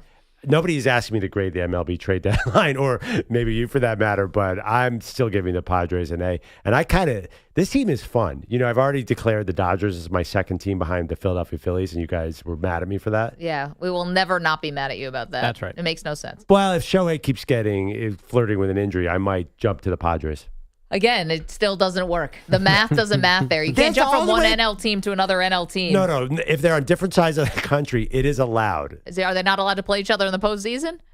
Well, the Phillies beat the Padres in the postseason. That's where we got that famous song from. Where the Call Your Girlfriend? No, where the Padres. Oh, yeah. Sorry for the Padres part. Padres on the loose. Let's go, Goose. That's what's in. There is something about that, whatever that is more like catchier, and I'm not saying that in a positive way, but like catchier in your brain than some of the all-time great songs. Like that will get stuck in your brain before Thriller. That's what's in. Yeah, and it was a bunch of middle-aged Padres fans, right? It wasn't even an official barbershop quartet or guys with any apparent Clearly singing not. talent. Bryce gonna lose, and Manny's gonna cruise. The worst part about it is you think they're not being ironic. They were not being ironic. Right. Yeah, definitely not. This was just like, hey, guys. Oh, there was a bit of a wink. Let's go, Goose. I watched the video last year because I love it so much. I was like, these guys are really serious. It felt serious. Maybe they're just great actors. They really sold it. We're going to talk to some WWE superstars coming in the next hour because SummerSlam is happening this weekend. And sometimes you just got to sell it, They'd know what we're talking about. That's maybe one of the most famous fan videos of the last decade. That's what's in. I think the CEO and the woman he got caught with, as far as not sports fan, but a fan of a band. I was thinking sports fan, but yeah, that's like obviously. Yeah. This isn't even a crowd video. This was just someone's like backyard or something. Yeah, there was like, we're talking to Padres fans. I thought that was outside the stadium, like was before it the outside game. The stadium? I think that's what it was. Yeah. I don't think it was. I watched this video recently. It was like a morning show. It was like, we're talking to some Padres fans here, and this rap group says that they're really excited about the Padres. Nobody called them a rap group. Oh my gosh, you guys gotta find that clip. That's what's in. Or maybe me. I got some producers. I was gonna say maybe that's a you thing. I would argue my Philadelphia Eagles have the most famous fan of the moment. I mean, Gilly is like taking over the entire media industry, and he kind of came up the same way with these funny fan celebrations. He's a small guy, wears one of those giant hats. Yeah, and there are all these videos of him hanging around like some suburban neighborhood dancing after the Eagles would win a game, and now I see him on like First Take. I don't know, he's everywhere. Not even in Philadelphia. He's out there in Bucks County. Yeah, it was the weirdest thing. You're probably right. The Padres song is the one that jumps to mind, but there's probably a lot of fan sort of musical things that we don't know about. We asked a question earlier this week. Do you like celebrity fans of your team? Not the celebrities, but guys who become celebrities because they're such big fans. Like Fireman Ed. Fireman Ed is one. For the Jets. The Eagles guy who paints himself all silver and he's got the green mohawk. The Chiefs have that singer. What's her name? Taylor Swift. No, Taylor Swift. I was going to say Chiefsaholic was was probably like more their guy, but he's serving 20 to life right now. He has a documentary on Netflix, so maybe that's not where we want to go. Yeah. Yikes. And the poll was overwhelmingly no. Yeah. I was surprised by that because it's just like the most recognizable fan from your fan base. Not like Bradley Cooper is an Eagles fan, or Spike Lee is a Knicks fan. Yeah. This is like a regular person who just becomes a super fan. Yeah, like Marlins man. Yeah, Marlins man. People did not like this. I think, by the way, back to the previous topic. Yeah. You should be able to jump on the Padres bandwagon with me. You're never going to win with this one. But I think that there is this sentiment to root against the Dodgers and the Yankees, the evil empire-ness of it all. And I think the Padres are making a message to baseball, like we're not just going to let them buy all the players, which is funny because there are other high payroll teams, but I like a team that's in a city that's not huge that wants to be right there with the Dodgers. I think that's admirable. I think the Met fan does not have any love right now for the Padres still, especially after the wild card series a few years ago when Joe Musgrove's ear was shining bright like a diamond. Yeah, there's if you can possibly meet in the postseason before the championship, whether that's the Super Bowl, World Series, Stanley Cup final, whatever it is, I don't think you can root for a team in the same conference or division or any of that stuff. But did you not root for the Cubs in 2016? No. Oh, my gosh. I mean, maybe I'm rooting for the story when they finally got to the World Series, but because I root for another NL team. So if you're just talking Maggie the fan, then absolutely not. For example, you're a massive Bills fan, and take that out of a second. Wouldn't you be happy if the Lions broke their Super Bowl drought? That's AFC to NFC, though. Yeah, no. Like, if they're not playing the Bills, yeah, fine. But if they meet the Bills in the Super Bowl and then the Lions win, I'm going to be like, oh, look at those Lions. Like, no, I'm going to feel bad. Rawr. So, but in week 6, I can appreciate it, and you can't be happy if the Lions are 15-2. You don't know. It's an unknown whether they're going to face your team. I think you can root for other teams, and even despite your team. Okay, this might seem like semantics. I could think that a league is better when X team is good. Like, I do think that the NFL is better when the Raiders are good. I think that's cool. I think people like it when the Raiders are a thing. Does anyone even remember that? It was so long ago. Take me to the guard. And by the way, every metric says that's not true because the NFL exploded in the mid 2000s, and the Raiders had already lost it. Oh, I'm just saying I think it's better when the Raiders are good. I like it when the Packers are a thing. This is outside of any fandom I have. I just think it's good for the sport. Yeah, no, I know what you mean. The Knicks. I know you want me to say that, Manny. But I think there's a Take me to the Cinderella. guard. Like, everyone loves to see in college basketball, college football, the Cinderella. Well, really college basketball. I think you can root for teams. Say, for example, I'm a Villanova fan because they're from Philadelphia, but I'm definitely rooting for every Cinderella in the tournament. I love that story. Well, that's a little bit different. That's when you jump on bandwagons. And everyone does that. That's not a baseball season. You are pretty adamant, too, because I asked a question the other day. If Josh Allen left the Bills to, say, the Rams late in his career, would you follow him fandom-wise? You're like, nope. Because every Patriots fan I knew was rooting for the Bucs. Every single one. With Tom Brady went there. They already had 6 Super Bowls with the guy. So, maybe he had done all he could do for them. We need to get you a Super Bowl ring so you can just appreciate things. That'd be great. If you could make that happen, it would be fantastic. 888-710-4ISN, 888-710-4476. We're scheduled to have some WWE superstars come into the office in the next hour. EJ and I will be going to SummerSlam this weekend. Nice. I know. And along with Anthony Gallo, we are all going to be headed out to MetLife Stadium to watch at least one night of this and do some fun social media videos. Gallo's a moron. Why wasn't I invited? You were invited. I know, I'm just kidding. You've got a big thing. Okay, I made an accident this morning. I missed some. That's not wrong. I'm wearing a Bret Hart sweatshirt. Total accident. Basically, I couldn't get into my room this morning. There was chaos in their house, and there was the only one that was in the downstairs closet. Is this going to offend anybody who's coming into the studio today? Are they all pro Bret Hart? Is this good? No. Bret Hart's got 100 approval rating. Okay. Nobody dislikes Bret Hart. Wait, what chaos was going on at your house at 4 o'clock in the morning? I'd love to find that out. We got like a minute left. Is there anyone who's even awake? My 14-year-old slept from 5 o'clock at night to 11 o'clock. Took a 6-hour nap. Then it was just up in the middle of the night, slammed the door. My wife punches me. She's like, the door slammed. So she's like, go downstairs and check out what's going on. Run outside. It was just my daughter was up in the middle of the night because she slept all day. You hero. Yeah, it got scary. Pearl with a golf club. Who is that? It's Lucy, Dad. Relax. All right. And hence my Bret Hart sweatshirt. Coming up, who's going to have the best sophomore campaign?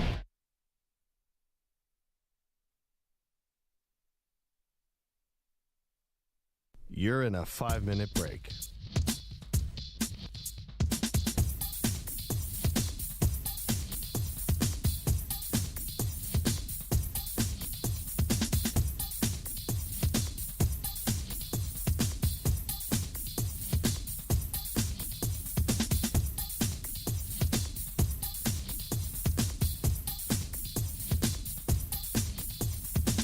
Four minutes, 30 seconds remaining.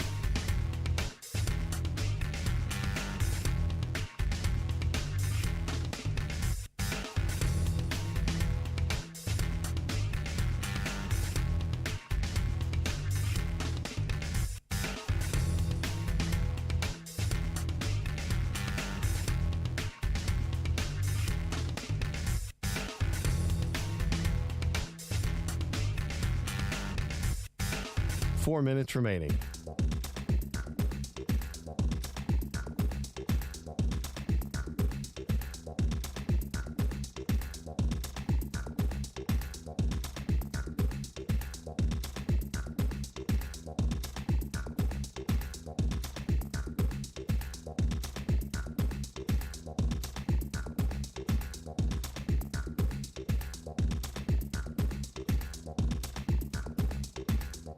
Three minutes, 30 seconds remaining.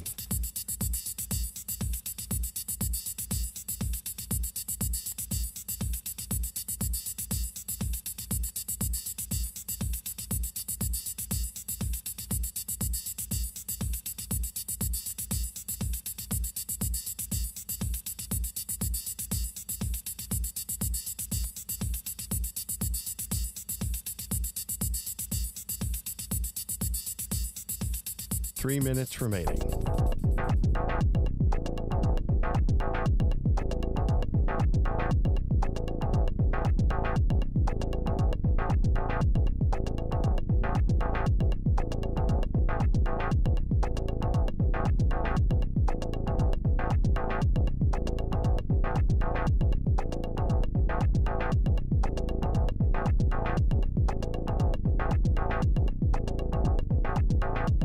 Two minutes, 30 seconds remaining.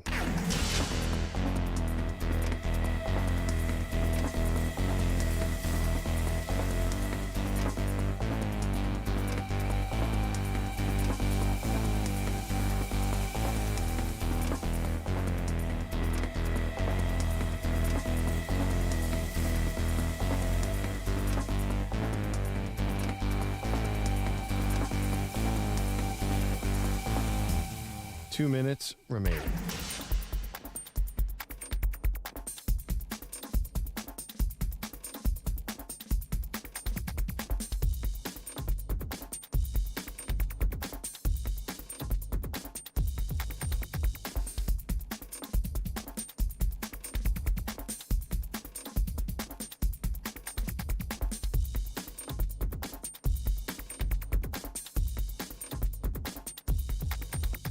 One minute, 30 seconds remaining.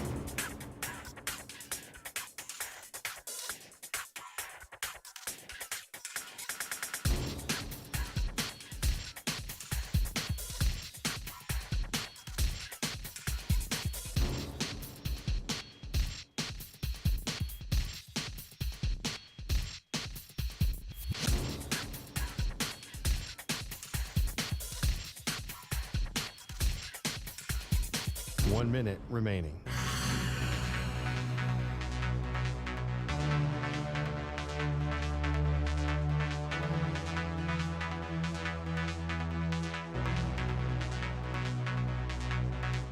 Forty-five seconds remaining.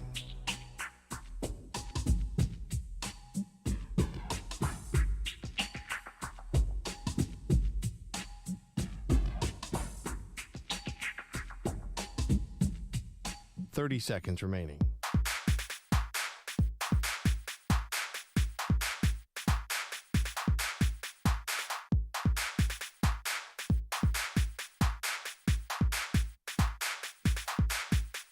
15 seconds.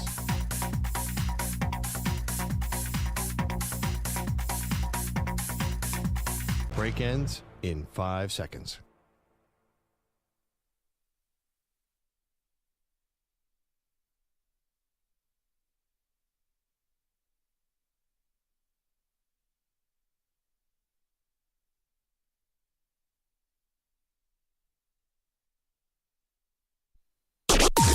Maggie and Perloff on the Infinity Sports Network. Terry McLaurin has requested a trade from the Washington Commanders, Pearl, but that's not the biggest question I have about the football team in D.C. Okay.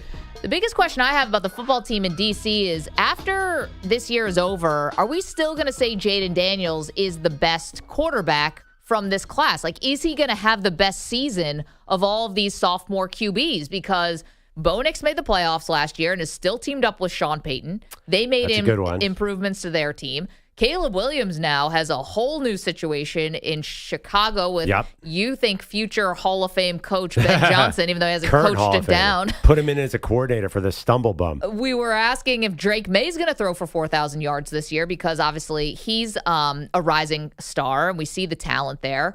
Michael Penix will get to start the season. Yeah, J.J. McCarthy is starting, and J.J. McCarthy's on a team that you could say is turnkey. Like, he walks into a 14-win team from a year ago. He's throwing to Justin Jefferson and Jordan Addison. Man, I mean, so do you think Jayden Daniels is actually going to have the best season of all of those guys that are going into their sophomore season? Absolutely. Everything you just said. Look at the trend of Jayden Daniels last year. After, really, to me, the dividing line was the Hail Mary against the Bears. He just took off like a rocket ship and was completely solid in the playoffs. We talked earlier in the show about how Lamar Jackson's numbers dip in the playoffs.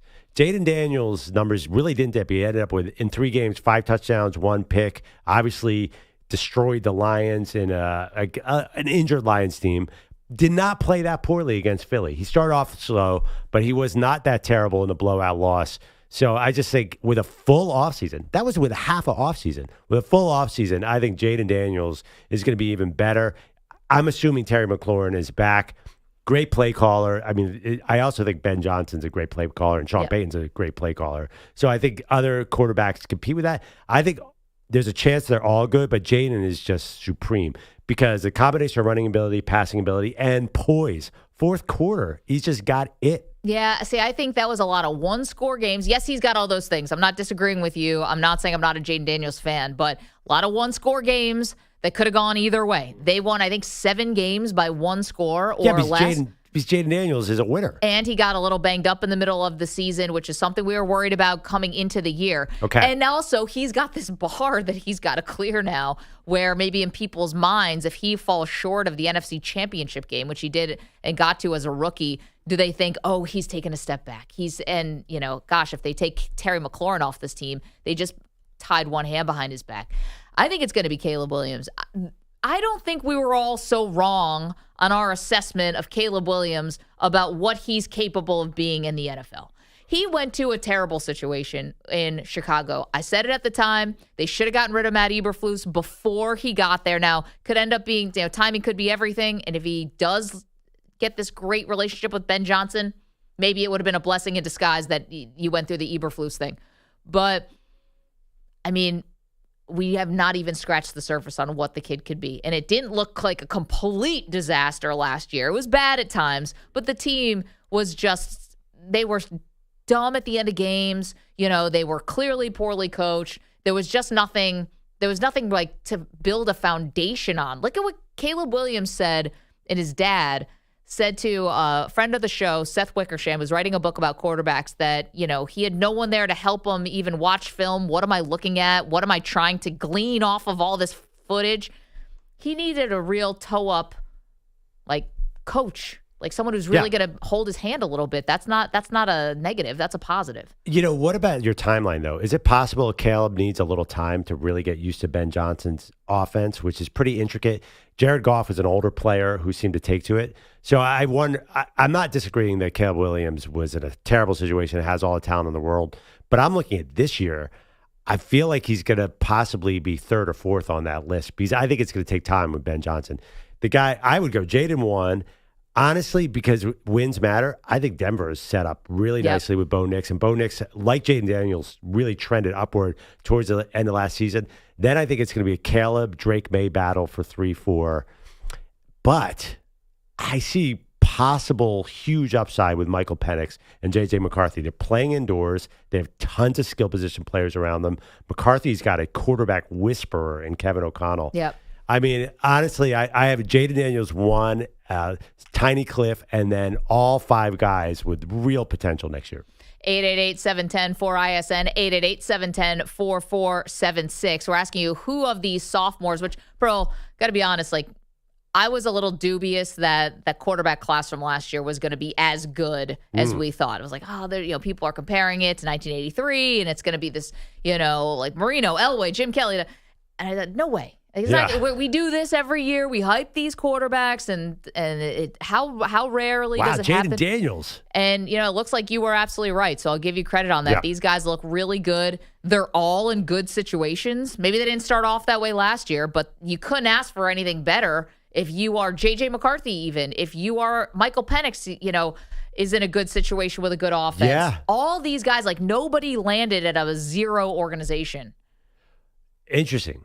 Well, Michael Penix in Atlanta. Atlanta's a bit lost. But look at their offensive weapons. You've got Bijan Robinson. You've got Drake London. You still have Pitts if he's ever going to be a thing. I think I played counter because I did say that they'd be like the 83 class. But, Caleb is in Chicago, and he's got that C on his helmet, which is curse for quarterback. And Drake Maye's on a New England team with no offensive weapons. So I can't say that they all landed in great spots. Well, I would say for Caleb Williams, you have a chance to be a one of one. You have a chance to really be the guy in Chicago. And even though they haven't had great offenses and never had a 4,000-yard passer famously, they are a storied organization. There is a lore still. Yeah. It's a credit to them. It's a lore still with the Bears and what they mean to the NFL. And you know what helps? You're kind of saying this. There will never be a class with this kind of play callers. It's just a freaky, amazing group. You have Ben Johnson with Caleb Williams. You have Josh McDaniels with Drake Maye. Cliff Kingsbury with Jayden Daniels. He's going to get a head coaching job next year. Sean Payton with Bo Nix. And Kevin O'Connell with J.J. McCarthy. I mean, that's probably 5 of the top 7 play callers in the NFL, arguably. Pretty amazing. Okay, so you're on record saying who is going to have the best Jayden, baby. Sophomore? I'm going chalk, Jayden Daniels. Wow, Jayden Daniels. I'm going with Caleb Williams. Look at that. I think there was a lot there. We weren't wrong of what we were watching in college. We weren't wrong. I'm actually more worried about Ben Johnson being a great head coach. He is a great play caller. Yeah, I mean, that happens. Cliff Kingsbury was not a great head coach, but he still helped Kyler Murray become a Pro Bowler. So I think we're talking about quarterback success. The two could be different. Yes, go ahead. Also, the playoffs are going to be hard to make out of Chicago. So I think I have a better angle on this debate. I think I'm going to win this one. Can I tell you some of our lopsided poll results right now? Okay. All right. Will Lamar Jackson be remembered as an elite passer of this generation? 81% say no. And the word is an elite passer. N, not the. What is that? Wait. An elite passer. Read that last part. Will Lamar Jackson be remembered as an elite passer of this generation? Okay. Well, you have a problem with the wording here? Well, he's not going to be known as, my point, the elite passer of Never this said generation. the un. Yeah. N. That's really passer. not proper English, but go ahead. Because Pick it up with EJ. It's early. But actually, John Harbaugh did say the elite passer. So that's a fair question. Okay. 81% saying no. So everyone was calling in, crushing me, saying I'm not giving Lamar Jackson enough respect. I'm saying, look at the postseason. This is why he's fighting against this narrative. Will Drake Maye throw for 4,000 yards this season? Oh, I'll bet you that's a yes. 74% say no. Wrong on that one. And so you have 2 wrongs, and then or you're against the public on 2. And then, do you gain more weight in the winter or the summer? Winter is crushing this poll, 80%. Guys, I ask you, just rethink this. Like, think about when you're out. I know everyone's wearing less clothing and bathing suits, and you gotta be like a little more conscious. But ice cream, beer, barbecues. So good. It's compared to sitting on your couch in the middle of the winter, drinking beer, wearing a thick sweater. I don't know. packing on the pounds. It's Bunch so of weird. buffalo chicken dip and whatnot in Yeah, you got September football- through by the way, December. That's a football. 4-season food, by the way. Football, Oh, you're sorry. on the couch from 12 noon Eastern on Saturday till 12 midnight Eastern on Sunday. You haven't moved more than 3 inches. So I how know. are you going to lose weight in that situation? Football. I'm telling you, I think people stick to their workout regimens and routines more in the winter, weirdly. In the summer, you're just distracted. There's so many better things to do.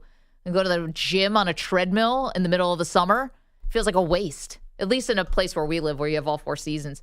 By the way, are you putting on weight this summer? You look exactly the same She's as you do in bulking the up, winter. bro. She's bulking up. Bulking before the You shred. look exactly the same in the winter and summer, so I don't even know what you're talking about. I feel gross. It's just been so much ice cream, and I'm not even a big ice cream person. It's just been, just a ton. I don't know if anyone else is with me. You're not a big ice cream person? No, not really. We've had this conversation Yeah, on the show. it's easy for me to say no to ice cream generally, but not this year. Communist. 888-710-4. Sorry, don't put that poll up. Do you like ice cream? Do you like ice cream? Yeah. I want to put it up. That may be the first poll we get 100%. Okay. Do we have time? Do we have time to do successful teams? Yeah. Let's do that. All right. Hit the music. Okay. Working our way through the NFL, 4 teams at a time. What will a successful season look like for the following? EJ, go ahead. All right, let's do the Dallas Cowboys. A successful season for the Dallas Cowboys would be Super Bowl. Now, the successful season for the Cowboys is getting to the NFC Championship game. I know that's not realistic, maybe, but that was what successful would be. That's what we're talking about, breaking this drought of getting past the divisional round. I think that Cowboys' expectations have lowered significantly. I think the NFC title now, believe it or not, I think getting to a wild card game would satisfy the fan base in a new way. Because I just think that the dream of Super Bowl, it doesn't feel like that's real anymore in Dallas. I think that they've lowered their expectations. They'd be thrilled just to make the playoffs. Please put that poll up. Will the Dallas Cowboy fans be satisfied if they are a wild card team? That's what you said. Yeah. Put it up. I didn't say, and by the way, in that poll, what you just worded, I didn't say they lose. Yeah. Just going. They had the Eagles. Yes. I don't think the Cowboys think they're going to knock off the Eagles. It's the word successful that's holding that up. Put that exact poll Okay, up. I mean, the Cowboys have definitely taken a step back. Who's next, EJ? All right, let's head to Buffalo, Maggie's favorite team. Yeah. This would be fun. A successful season for the Buffalo Bills would be. I mean, the same as they've had many successful seasons. They just make Patrick Mahomes sweat before he beats them in the AFC title game. No, of course it's a ring. It is the only. This team, actually, probably more than anyone, needs that ring. They just need that ring, like your girlfriend after you've been dating her for 18 months, and it's like, and they 18, now they need that 5 ring. years. No, it's a lot longer than 18 months. 18 months was still fun. It was still, Yeah. This is still a fun relationship. Now it's getting a little heavy. Getting a little heavy. Kind of like the weight we've been packing this Yeah, summer. kind of. Maybe that's what it feels like. Maybe it's just the weight of the Bills' Super Bowl expectations are weighing me down. I don't even play for the team. That guy that we had on the text thread last night who asked a woman to marry him 43 times. That story was crazy. And she finally said yes. That's the Buffalo Bills. Go Bills. We will get to that story. There's a lot of blame to be divvied out on a guy asking a woman to marry him 43 times until she finally said yes. Ring. Got to be the ring. So much is riding on this. I don't know if I might disagree with you. I don't know if this is their best season. The 13 seconds game was their best season. I think they would have beaten the Bengals, and I think they would have beaten the Rams. Sorry, so you're saying coming in, this is not their best roster, their best shot. They might have had it a little earlier in the Allen's Well, that's era? the big fear. That's the big fear. But that was the best shot. I kind of agree with you. They don't really feel stacked personnel-wise around Allen like the other teams. Like the team around Lamar feels way better. I mean, this is probably obvious to you. Yeah. But the Bills actually they have been good. There have been a lot of good. James Cook's legit. I know. And are they going to pay him? Are they not going to pay him? He's just being cool and showing up and practicing without a contract. Anyway, yes, ring or nothing. Go ring Bills. or Maggie said. Go Bills. I don't expect this team to have championship expectations, but I want to hear what you guys have to say about the Indianapolis Colts. A successful season for the Colts would be. All right, I'm going to go a little against the grain here to steal from Perloff. I think it'd be better for them if they got really bad. And let's get back into the quarterback thing, because I don't think Anthony Richardson, I don't know if they have the patience or if he has like the understanding, quite frankly, of what it actually takes to be quarterback in this league. And that's saying something because you took him 4th overall and took himself out of a game at one point in the middle of a drive. I've never heard anything like that when a guy's not hurt. And Daniel Jones, I have no faith in whatsoever. So I think maybe you'd be better off just getting back into the draft. Yeah, I totally understand what you're saying. I think that the thing is Shane Steichen is, believe it or not, because he's on the hot seat, I think he's too good of a coach. And I think if Anthony Richardson or Daniel Jones plays, they can run. One of those guys is going to run their way to an 8-9 or a 9-8 record. Yeah. And I'm basing that on a bacchiotomy. They're both going to get hurt. Well, maybe, but Richardson's, he'll give you a half a season and he'll win games. You don't have to have a high-flying quarterback. Shane Steichen was the Eagles coordinator, and early on, before Jalen Hurts developed his passing game, he would use his legs to win games all the time and avoid sacks. The thing about the Colts is, look at the rest of that roster. It's like way better than we think. Jonathan Taylor, running back, if he stayed healthy, then the receivers are Michael Pittman, Alec Pierce, Josh Downs, A.D. Mitchell. That's a good receiving core. And they just drafted Tyler Warren at tight end. That's a lot of weapons. I just think that they might be too good to take. So successful season for me is being top 5 in the draft next year. Successful season for you for the Colts as well. Playoffs. Okay. Wow. It's You probably the can biggest Picasso separation. you want. Yeah. Biggest separation I think you guys have had on one of these. Okay, last one here. A successful season for the Detroit Lions would be Super Bowl appearance. I hate saying that because they haven't won since 57. But I think if they got through to the Super Bowl, I mean, baby steps here. I can't say you need a ring like we just did with Buffalo. I think Detroit needs to at least get to the Super Bowl because they've never done it, right? I think that is but at least your team, Buffalo Bills, have been there 4 times. I think Detroit getting to the Super Bowl would be pretty special. I think they got to win it. I do. I think they got to win it. Got to get there and have to win it. Also, every team when you get to the Super Bowl, I mean, maybe not every team is expected to win. You might be right. I think the Bengals, with Joe Burrow making the Super Bowl, was a big deal. Yeah. They had been a couple times and lost. Yeah, I feel like that probably feels a lot different than what we think on the outside. Right, but if you're a Detroit Lions fan, I mean, you can't be like, it's Super Bowl or bust. You haven't won anything ever. You're not, unless it's someone who's really old, they have no idea what a title feels like. But think about it. The Bengals felt like they came out of nowhere. The Lions have been here now. We talked about how the weight of expectations on the Bills is getting kind of heavy. The Lions has to be even heavier. At least the Bills are losing games they're air quotes supposed to lose, right? Like you lose to the Chiefs in Arrowhead. I hate it, but it happens. The Lions should have never lost at home to the Commanders last year. Never. They should have never lost up 3 scores against San Francisco. You cannot lose those games, and they did. So I think it's even more painful. Got to win the Super Bowl. I mean, listen, did expectations lower after last night, though? They did lose 34-7 in the Hall of Fame game. And on the way up, we're going to take your other kneecap. It did look pretty dreadful. Also, too, what's our deal with Hendon Hooker? Is he not going to be a thing? He came in second. Hey, by the way, so the internet lied to me about that. Yesterday, I told you guys that Hendon Hooker was going to start the game and end up being Kyle Allen. I was so embarrassed. Yeah, I was very confused as well by that. I saw Kyle Allen taking the field. They should have started Hendon Hooker because the way that Kyle Allen started, P.U., brother. Oh, my God. Is that AI overview? What happened? No, it was. I don't want to call out the website because I like them. CBSSports.com.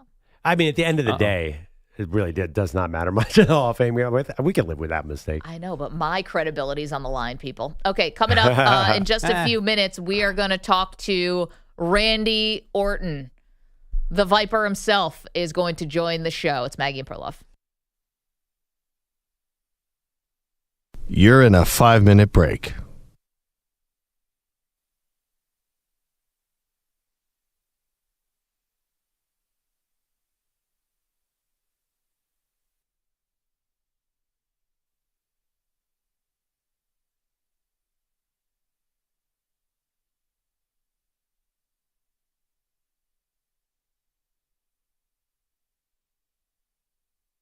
Four minutes, 30 seconds remaining.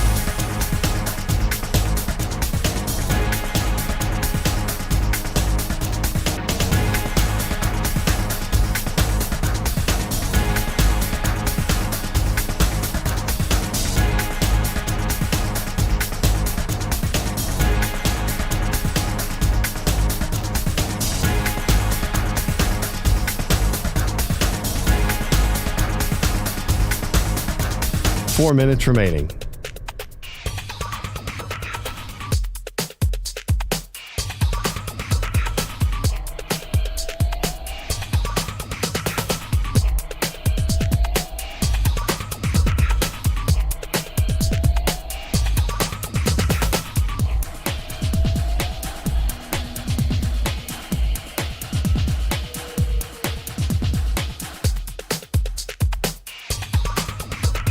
Three minutes, 30 seconds remaining.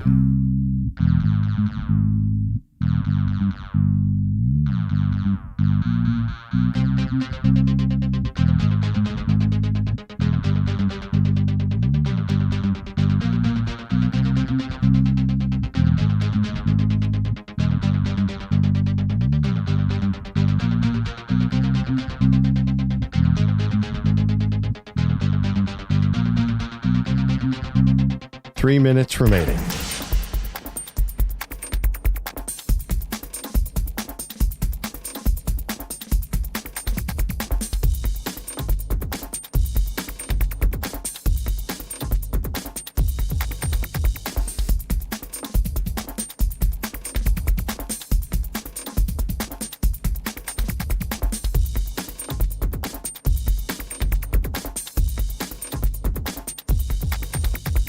Two minutes, 30 seconds remaining.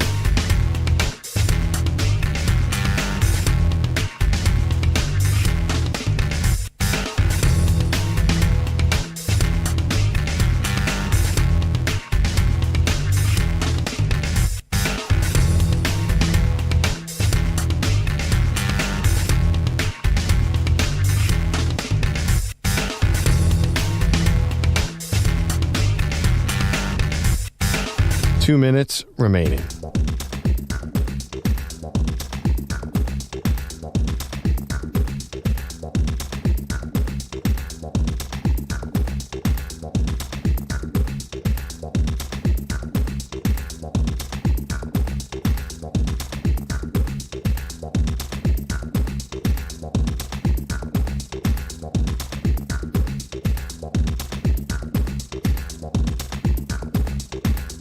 One minute, 30 seconds remaining.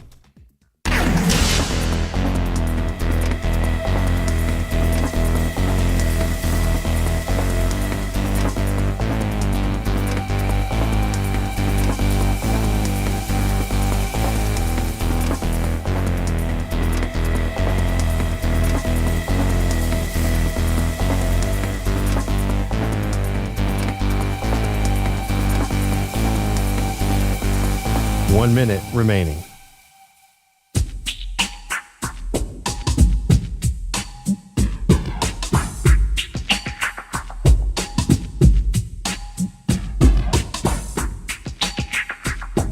$45 seconds remaining.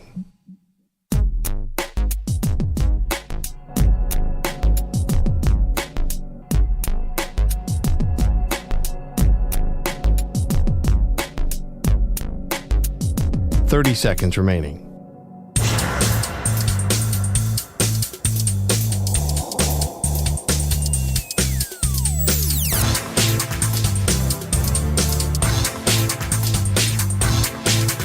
$15 seconds.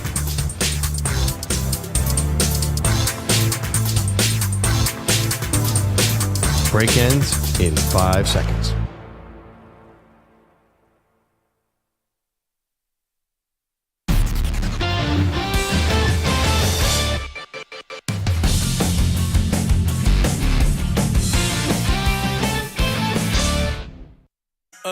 Caminando en la luna, Michael Jackson, Mr. October, Reggie Jackson, mira mis maones, no son de Paxson, no. Welcome back, Maggie and Perloff Show.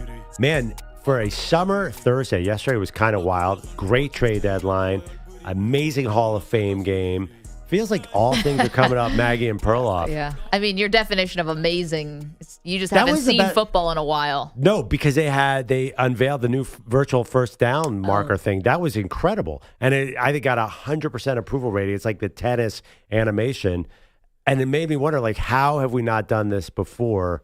Although there is some arbitrariness of where they put the football down because you have to coordinate the knee and the football. But I feel like this is an incredible positive step for football. Yeah, we're getting closer. It felt like last night was a meaningful step forward with the virtual measurement for a first down. Looks a lot like Hawkeye. You have the dramatic moment of whether or not it's a first down, and it happens in seconds. Well, the thing is, a coach could challenge and say the spot was wrong still, say his knee was down. So we're still going to have some messy first downs, especially in the playoffs. But it's really cool. And who doesn't like a little cartoon in the middle of your game? Yeah, that's what we've all been clamoring for as sports fans. I've always said that. I do want to get to something because, EJ sent this to us yesterday in our group thread, which is named Jake's All-Stars. He roasted me. A woman finally said yes to her boyfriend because after he proposed 43 times in 7 years. The first time he proposed, I think, was after like the first 6 months.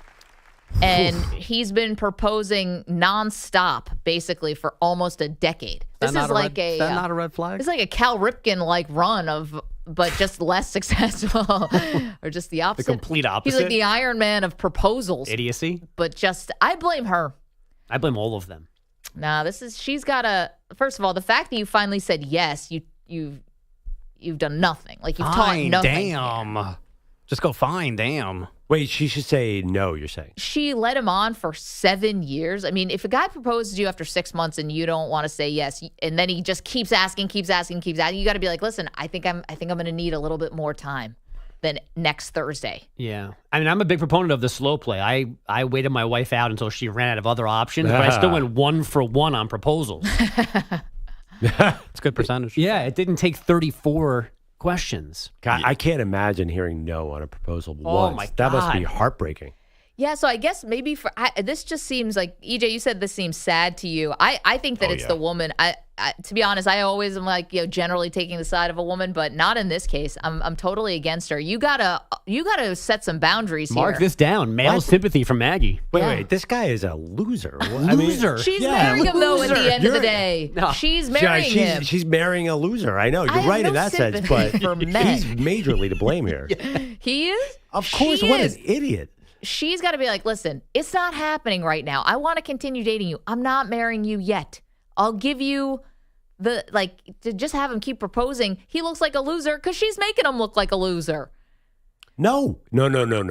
He has, after the 23rd time, like it's on him now. She's not making him look like a loser. This guy, you could tell, is born a loser. Like, anybody who doesn't move on after the first no, maybe there's the second no, then it's over. Yeah. But what if he asked the second no? He did this 43 times in 7 years. Like, the second no must have come 5 minutes after the first no.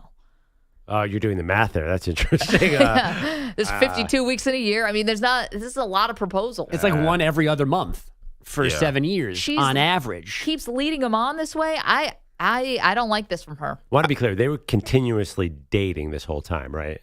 Yeah, they said to her boyfriend. She said yes to her boyfriend, not Bill in sales. Yeah. And were they like 42, get down on a knee, put your ring out? Like you put the ring out and she says no? Or is it just like, hey, just checking, still no marriage? Correct. That, does that count? I just learned something about this that makes me sick. REP, I just had an epiphany. Oh, no. More details? So apparently these two losers, when she finally said yes, they got engaged in the same spot me and Andre got engaged. No way. In the same park. Oh, no. What? Now, you were in Paris, though. No, I was first in London, then we went to Paris. The photo shoot is in Paris. When we got engaged was in Greenwich, London. Oh, Greenwich, Connecticut? Where the Eastern and Western hemispheres meet, which was the whole point of me, getting engaged at the Prime Meridian. Oh, no, EJ. Don't worry, you're unique, just like everyone else. Oh, these are British people? Yes, they're both from the UK.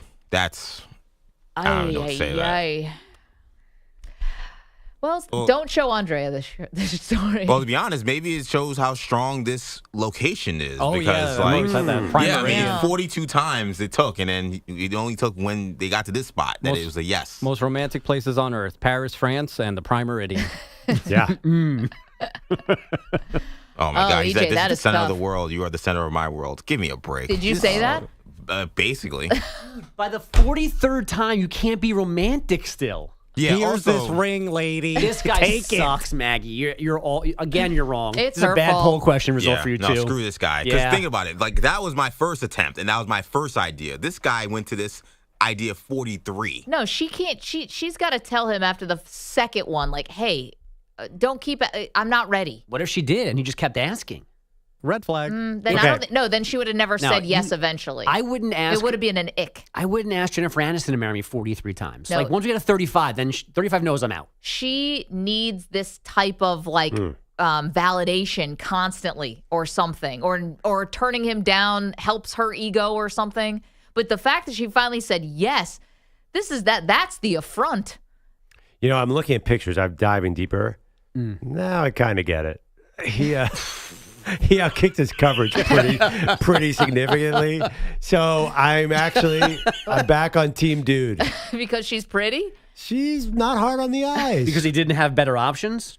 I think, like there's no pretty girls at the Prime Meridian. Well, I'm just not sure. I think he outkicked his coverage a little bit. He couldn't outkick it with someone else? I don't know. I'm not sure. Apparently not, because he tried this one 43 times. But he's not like... He's not terrible. Right. They look like a couple. They kind of look alike. Yeah, there is that too. The couples that look alike? Yeah. Are you? No, none of us are in one of those. No. Okay. Thank God. All right. Well, maybe we'll get the thought of Randy Orton, shall we? He just walked in on a really fun conversation. Randy Orton, of course, the Viper. We're so excited. The 14-time champion. One of the absolute greatest. Is going to be taking on Logan Paul and Drew McIntyre in a tag team match at SummerSlam with Jelly Roll, which is just so cool. Randy, thanks so much for joining us. Maggie and Perloff here in New York. How are you? Maggie Perloff, how you guys doing? Thanks for having me. Okay, actually, you're the perfect person to ask here because you're not going to sugarcoat anything. Before we get into what's going on with SummerSlam, we're talking about a story from People magazine where a woman finally said yes to her boyfriend after he proposed 43 times in 7 years. Who's to blame here, the man or the woman, Randy Orton? God, I don't know if they're getting married finally after 7 years, and what did you say, 43 proposals? Yeah. Holy smokes! I don't think anyone's to blame. I'm happy for him. I'm happily married, and I hope that they have a wonderful wedding and have a killer honeymoon, and you get to live a long life together, man. That's great. But 43 times. Golly, that's a lot. I guess the 44th time was the one, huh? Like, what the hell? Randy, I assume you got a yes on the first time, I imagine? I got a yes on the first time. Yes, sir. Phew. Yeah. I did it the right way. I took my wife to my fiance at the time to Bora Bora. Well, I guess she wasn't my fiance even though I proposed to her in Bora Bora. But we went there, had like 11 days. Oh, my God. It was like the most beautiful place on earth outside of Tahiti. And, God, how did we do it? We were on one of those little like huts on the ocean. And I had fireworks coming out in the background off of a boat, like running for 5 minutes. I had a cameraman in the wings, like getting her reaction. The whole dinner was set.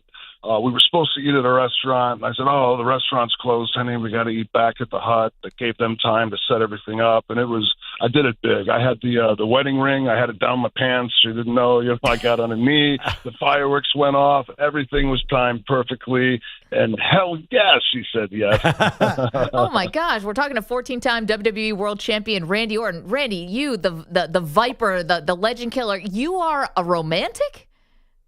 Yeah, you know what? I think in my older age, I'm definitely a romantic. I think I had to mature a little bit to get to that point. But yeah, you got to do it big. You got to show. I have to show my wife in some way or another, some shape or form, every day how much I love her, and she doesn't. That person, man, there's nothing better than having your best friend there by your side. That's great. Wow. I mean, I was going to say something silly like she always worried you're going to give her the RKO, but like, I can't even do that because it's such a nice story. And thank you so much for sharing that with us. Wondering if we can get to tap into your sentimental side on something else also. And it was a sad when we learned that Hulk Hogan passed away last week. You guys, you've known him since you were a kid, obviously, because your father wrestled against him. You guys had an epic SummerSlam battle back in 2006. So what do you remember most about that match? Man, I'll tell you what. When I found out that I was going to be able to wrestle Hulk Hogan, I mean, I was only 25, maybe 26 years old at the time. I mean, it was a dream come true. And, of course, we had a little bit of a relationship because of my father. And him and my father, they made history, man. They were in the WrestleMania main event, the very first WrestleMania. They worked with each other. The very first Saturday night's main event, they were the main event of that show.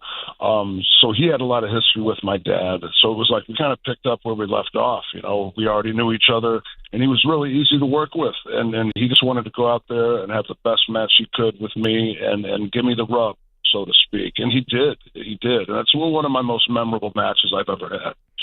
Can I say I grew up watching your dad, and as a young Andrew Perloff would scream at the TV, he doesn't need the cast anymore. I just want to put that out there. But I mean, it took him a long time to heal up. He's still having problems with that forearm, man. Right. All right. You know, there's been a lot of interesting documentaries on pro wrestling lately. I've seen a lot on the original WrestleMania, which reminded me of your dad so much too. And now there's a show coming out on Netflix, WWE Unreal. How do you feel about having cameras behind the scenes? The old school in me doesn't love it, but I've learned over the last few years, especially, you know, you got to change with the times. I think there's a large amount of fans out there that are very curious and they want to know behind the scenes and you know, how we do what we do and make it look so effortless, you know, 2, 3, 4 nights a week, live television. But, you know, there's a part of me that also misses the just the magic, like when I was a kid, the number one thing that people would ask my father and, you know, kids at school would ask me is it real? Is it real? And, of course, everyone knows now it's entertainment, and, you know, we're not trying to say that it's not. But my job is to go out there in that ring and get you to kind of suspend your belief while you're in that arena and make you believe that what you're seeing, that there's real emotion behind it. And I think that there is real emotion behind it in most cases. You know, we're like actors in that sense where you find that place and you get to that place before you go through that curtain. And I know at least I do, but yeah, it's kind of, it's hard and honestly, I don't love the idea, but I'm also, it's intriguing. And I think there's a large group of fans that are going to love seeing, you know, what it takes to put on a WWE show. We're talking with the 14-time WWE World Champion Randy Orton is joining us. SummerSlam happening this weekend for the first time ever, Pearl, 2-day event. EJ and myself are going to be out there on Saturday. We're looking forward to it. Randy Orton is going to have an epic tag team match. It's him and Jelly Roll, the musician, the Grammy-nominated musician, along fighting Logan Paul and Drew McIntyre. We'll get into that in just a moment. But Randy, you know, another guy you've had legendary and epic matches against is obviously John Cena, who's on his retirement tour right now. Now, we work in sports, okay? So we know you always take the retirement with a grain of salt. Like, we see all these guys come back, and in WWE, everyone comes back. So do you think this is a real retirement from Cena or just retiring for now? So I know John very well, and I can tell you without a doubt that when John Cena says that this is his retirement tour, he means it. And whenever that last match, whatever that is, that will be his last match. And he'll come around and say hi, but I don't think that you'll ever see him perform again in the ring as a WWE wrestler. I think that's it for John, because you're right. You know, how many times have certain guys retired and come back and retired and come back? And I get it, because this is part of who we are. This is our identity. You know, it's very hard to hang up the boots and keep them hung. But John's different, and he knows that he knows that nobody stays retired in this profession. And so he's going to be that one guy that actually does. Randy, what about yourself? I mean, you've been through so many injuries. You're still wrestling. It's amazing. It looks great. Still obviously sound great on the mic, but have you thought about when the end comes for you? Honestly, a few years ago, I had a double spinal fusion in my lower lumbar, and that's a specific injury and repair surgery that no other wrestlers on the roster have. And Shawn Michaels had a fusion, 20 years ago. He wrestled like months later, but then he took like 3, 4, 5 years off to that. So I'm the only guy to have that issue and be back in the ring. And for a second there, I thought I was done. But I got lucky at Dr. Adam Cantor out in Newport Beach, California. Shout out to that doctor because, man, he put me back together, didn't cut through any muscle in my core, and he was able to get me back in that ring. So I've been to that point where I thought that it was over and not on my terms. So I definitely want to be able to do it like John and go out on my terms. But I'm 45. I got about 4.5 more years on my contract. And, man, if my body will hold up, I'll sign another 5-year contract, and that one's up. But if I can – right now, the goal would be able to wrestle until just before my 50th birthday. But, man, I'm going to be one of those guys. I think I've done 23 WrestleManias. Undertaker's done 28. I'd like to beat that record. So I'm going to be around as long as that my body will permit me to be around. Well, that's the honest to God's truth. Yeah, I'm not going to end up going to Hollywood. That's not. Listen, I'd love to be the new Batman. Trust me, But I think realistically, I'm telling you, man, wrestling is that's who I am. Yeah. I'm a WWE superstar. I'm a wrestler, and I'm going to do that as long as my body permits. Well, you've done a great job, obviously, and we've appreciated being able to watch you do what you do so well. I would think you more Bane than Superman. But final for you, let's talk about SummerSlam because it's going to be you and Jelly Roll in a tag team match against Logan Paul and Drew McIntyre. What's been your advice to Jelly Roll, who, maybe just by looks, you wouldn't say maybe he's the most athletic guy, but he has gotten in the ring and he's done well for himself. He has. The dedication that this guy has to where he's gotten his body and his mind as far as preparing for SummerSlam. I mean, and this has been a couple of years coming. He's lost 200 pounds, and in a short while, like he's been busting his ass. He's still planning on losing more weight, and the lighter he gets, the better he feels. He says his energy is like 10 times what it was before when he was carrying around all that weight. I think that his passion for what we do, because he's a fan at heart, it's reinvigorated my love for what I do for a living. And I feel a chemistry with him. He's a genuinely just a good man. He gives time to anybody that he approaches or approaches him. He doesn't. I'm around him enough now these past few weeks, months, whatever, where I can really. It's not an act. Some of these guys, they know when to put it on, they turn it off, and they treat people like shit when no one's looking. Maybe this guy, he treats everybody the same, man, and it's with respect and love. And as far as advice to him, we're in the ring, we're training together, we're preparing for tomorrow, for this weekend, SummerSlam, and there's all sorts of things that I picked up along the way that I'm able to kind of, we're fast-tracking him, 2 decades worth of experience in a month's time. So it's a tall order, but he's really taken to it. And no, when you think Jelly Roll, you might not think WWE wrestler, but I'm telling you, man, we've done a good job. And I think tomorrow a lot of people, I don't know if people quite understand what they're going to expect. In a typical scenario, we might keep a guy like that on the apron. We might not let him get in the ring too much, and they do one little thing. This guy's in a tag team match. We're semi-main event and SummerSlam night 1. This is a huge spot for him to be in. He can't just hang out on the apron and watch me do my thing. He's going to be in there with me. He's going to be wrestling. He's going to be doing a lot of stuff, and it's going to be fun to watch for everybody, me included. And these fans, the socks are going to be blown off. It's going to be a wild night. Randy, we're up against the break. Real quick, has he taught you to sing? I know you've taught him to wrestle. Yeah. So he actually mentioned yesterday that for all the help that I've given him and advice, that he wanted to, I think the way he put it was write a song with me. And I don't really know if he knows what he's getting into. I'm like tone deaf. I don't know if I could write a song. I don't know what. I think, you know what? I'll put this out there. Maybe he could do my entrance music. Maybe they could do my entrance theme, voices, and, Rev Theory, who sings the song, did an amazing job. But if Jelly Roll wanted to cover that song, man, I wouldn't be opposed to that. I don't know if you're going to hear any vocals from me, though, on it.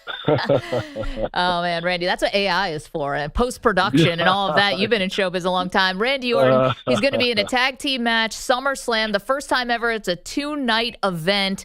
It's his tag team partner, Jelly Roll, the Grammy-nominated singer, is going to go up against Logan Paul and Drew McIntyre. Randy, thank you so much for the time, and good luck. Thank you, Maggie. Appreciate you guys. Appreciate you. Randy Orton, the Viper, Pearl, RKOing people left and right. I'll RKO your grandmother. That's what I say. Yeah. Oh, my God. That was, he got a little deep on us. I love it. All these, I don't say it like this way, all these years, but the guy's, his life has been wrestling, and he probably could have gone Hollywood. I mean, he's a really good looking dude and clearly talented. But this is it. This is his life. All right, we got to take a quick break. Appreciate Randy Orton there, and we have more football for you on the other side. You're in a 5-minute break.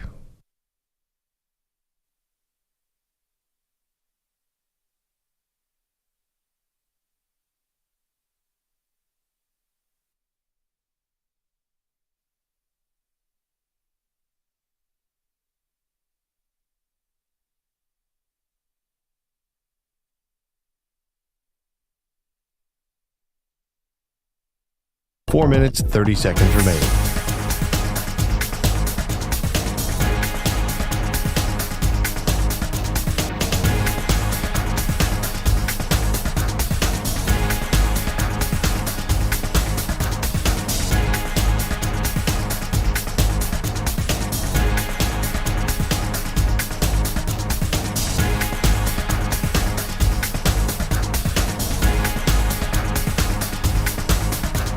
Four minutes remaining.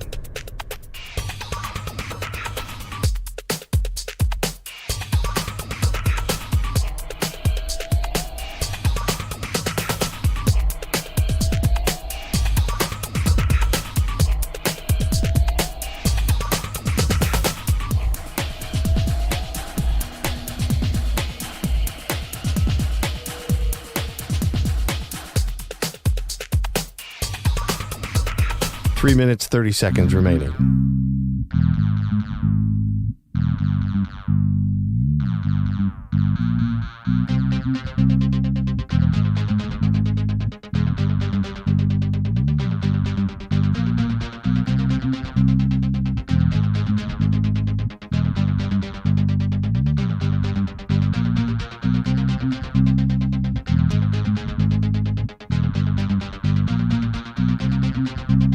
Three minutes remaining.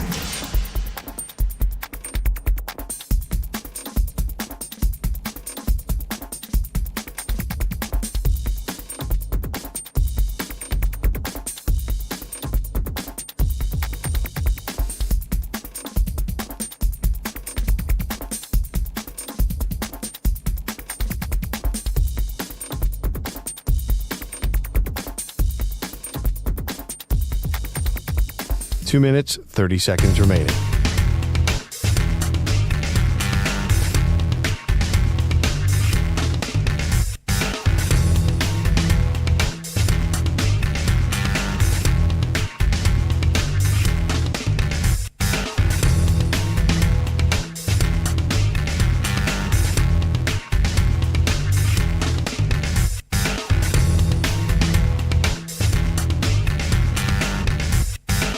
Two minutes remaining.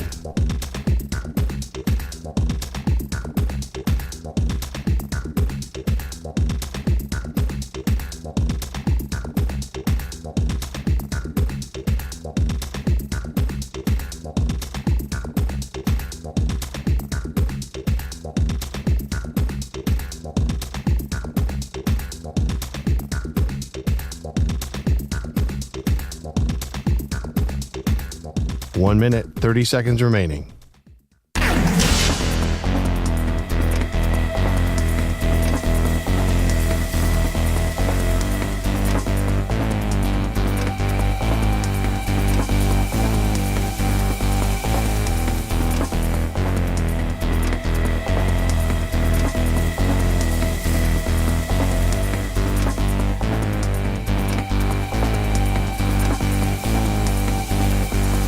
One minute remaining.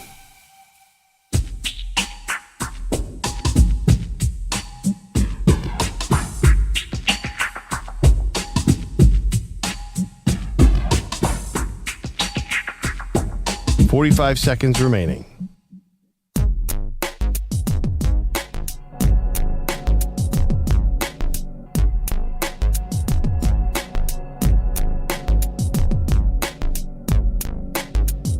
$30 seconds remaining.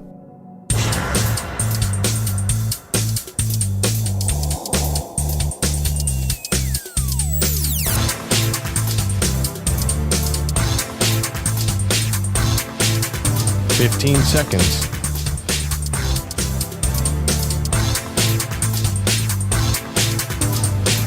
Break ends in 5 seconds.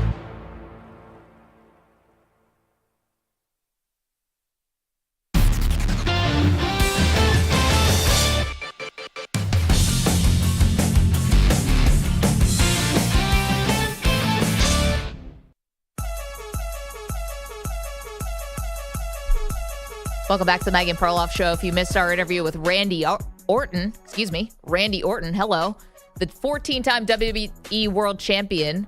He was fantastic. He's got SummerSlam. He's going to be in a tag team match with Jelly Roll. Pearl, you a fan?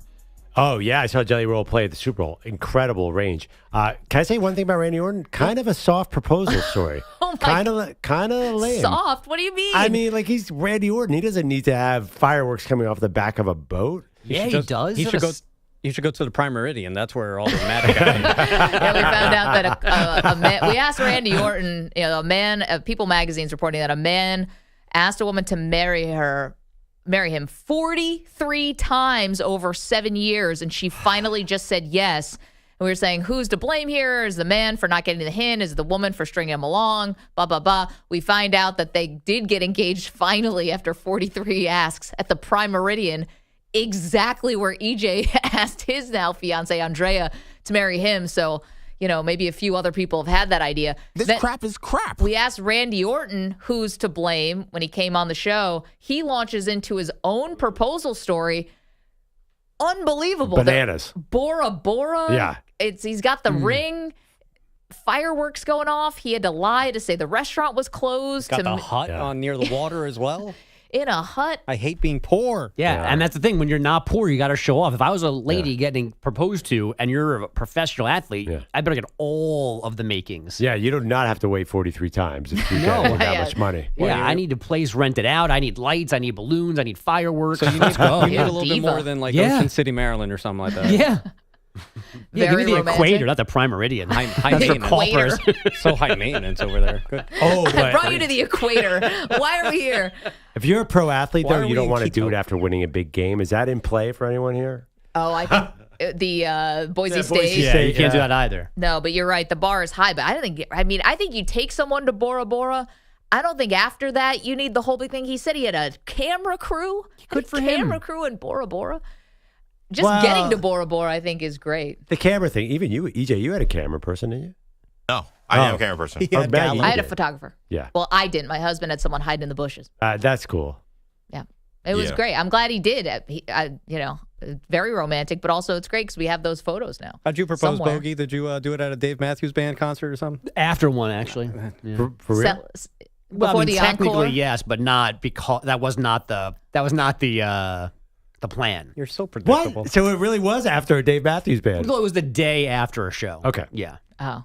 Well, that's It pretty wasn't good. just It like he was went not- from crash into me right into Will You No. Marry Me? It just was coincidence. Well, when you see 300 shows a year. Not yet. Every day is one day after the Not even at 50 Dave yet. show. So David ends in Y. Was that effort? Was that number 37? She finally said yes, folks. No. 1 for 1.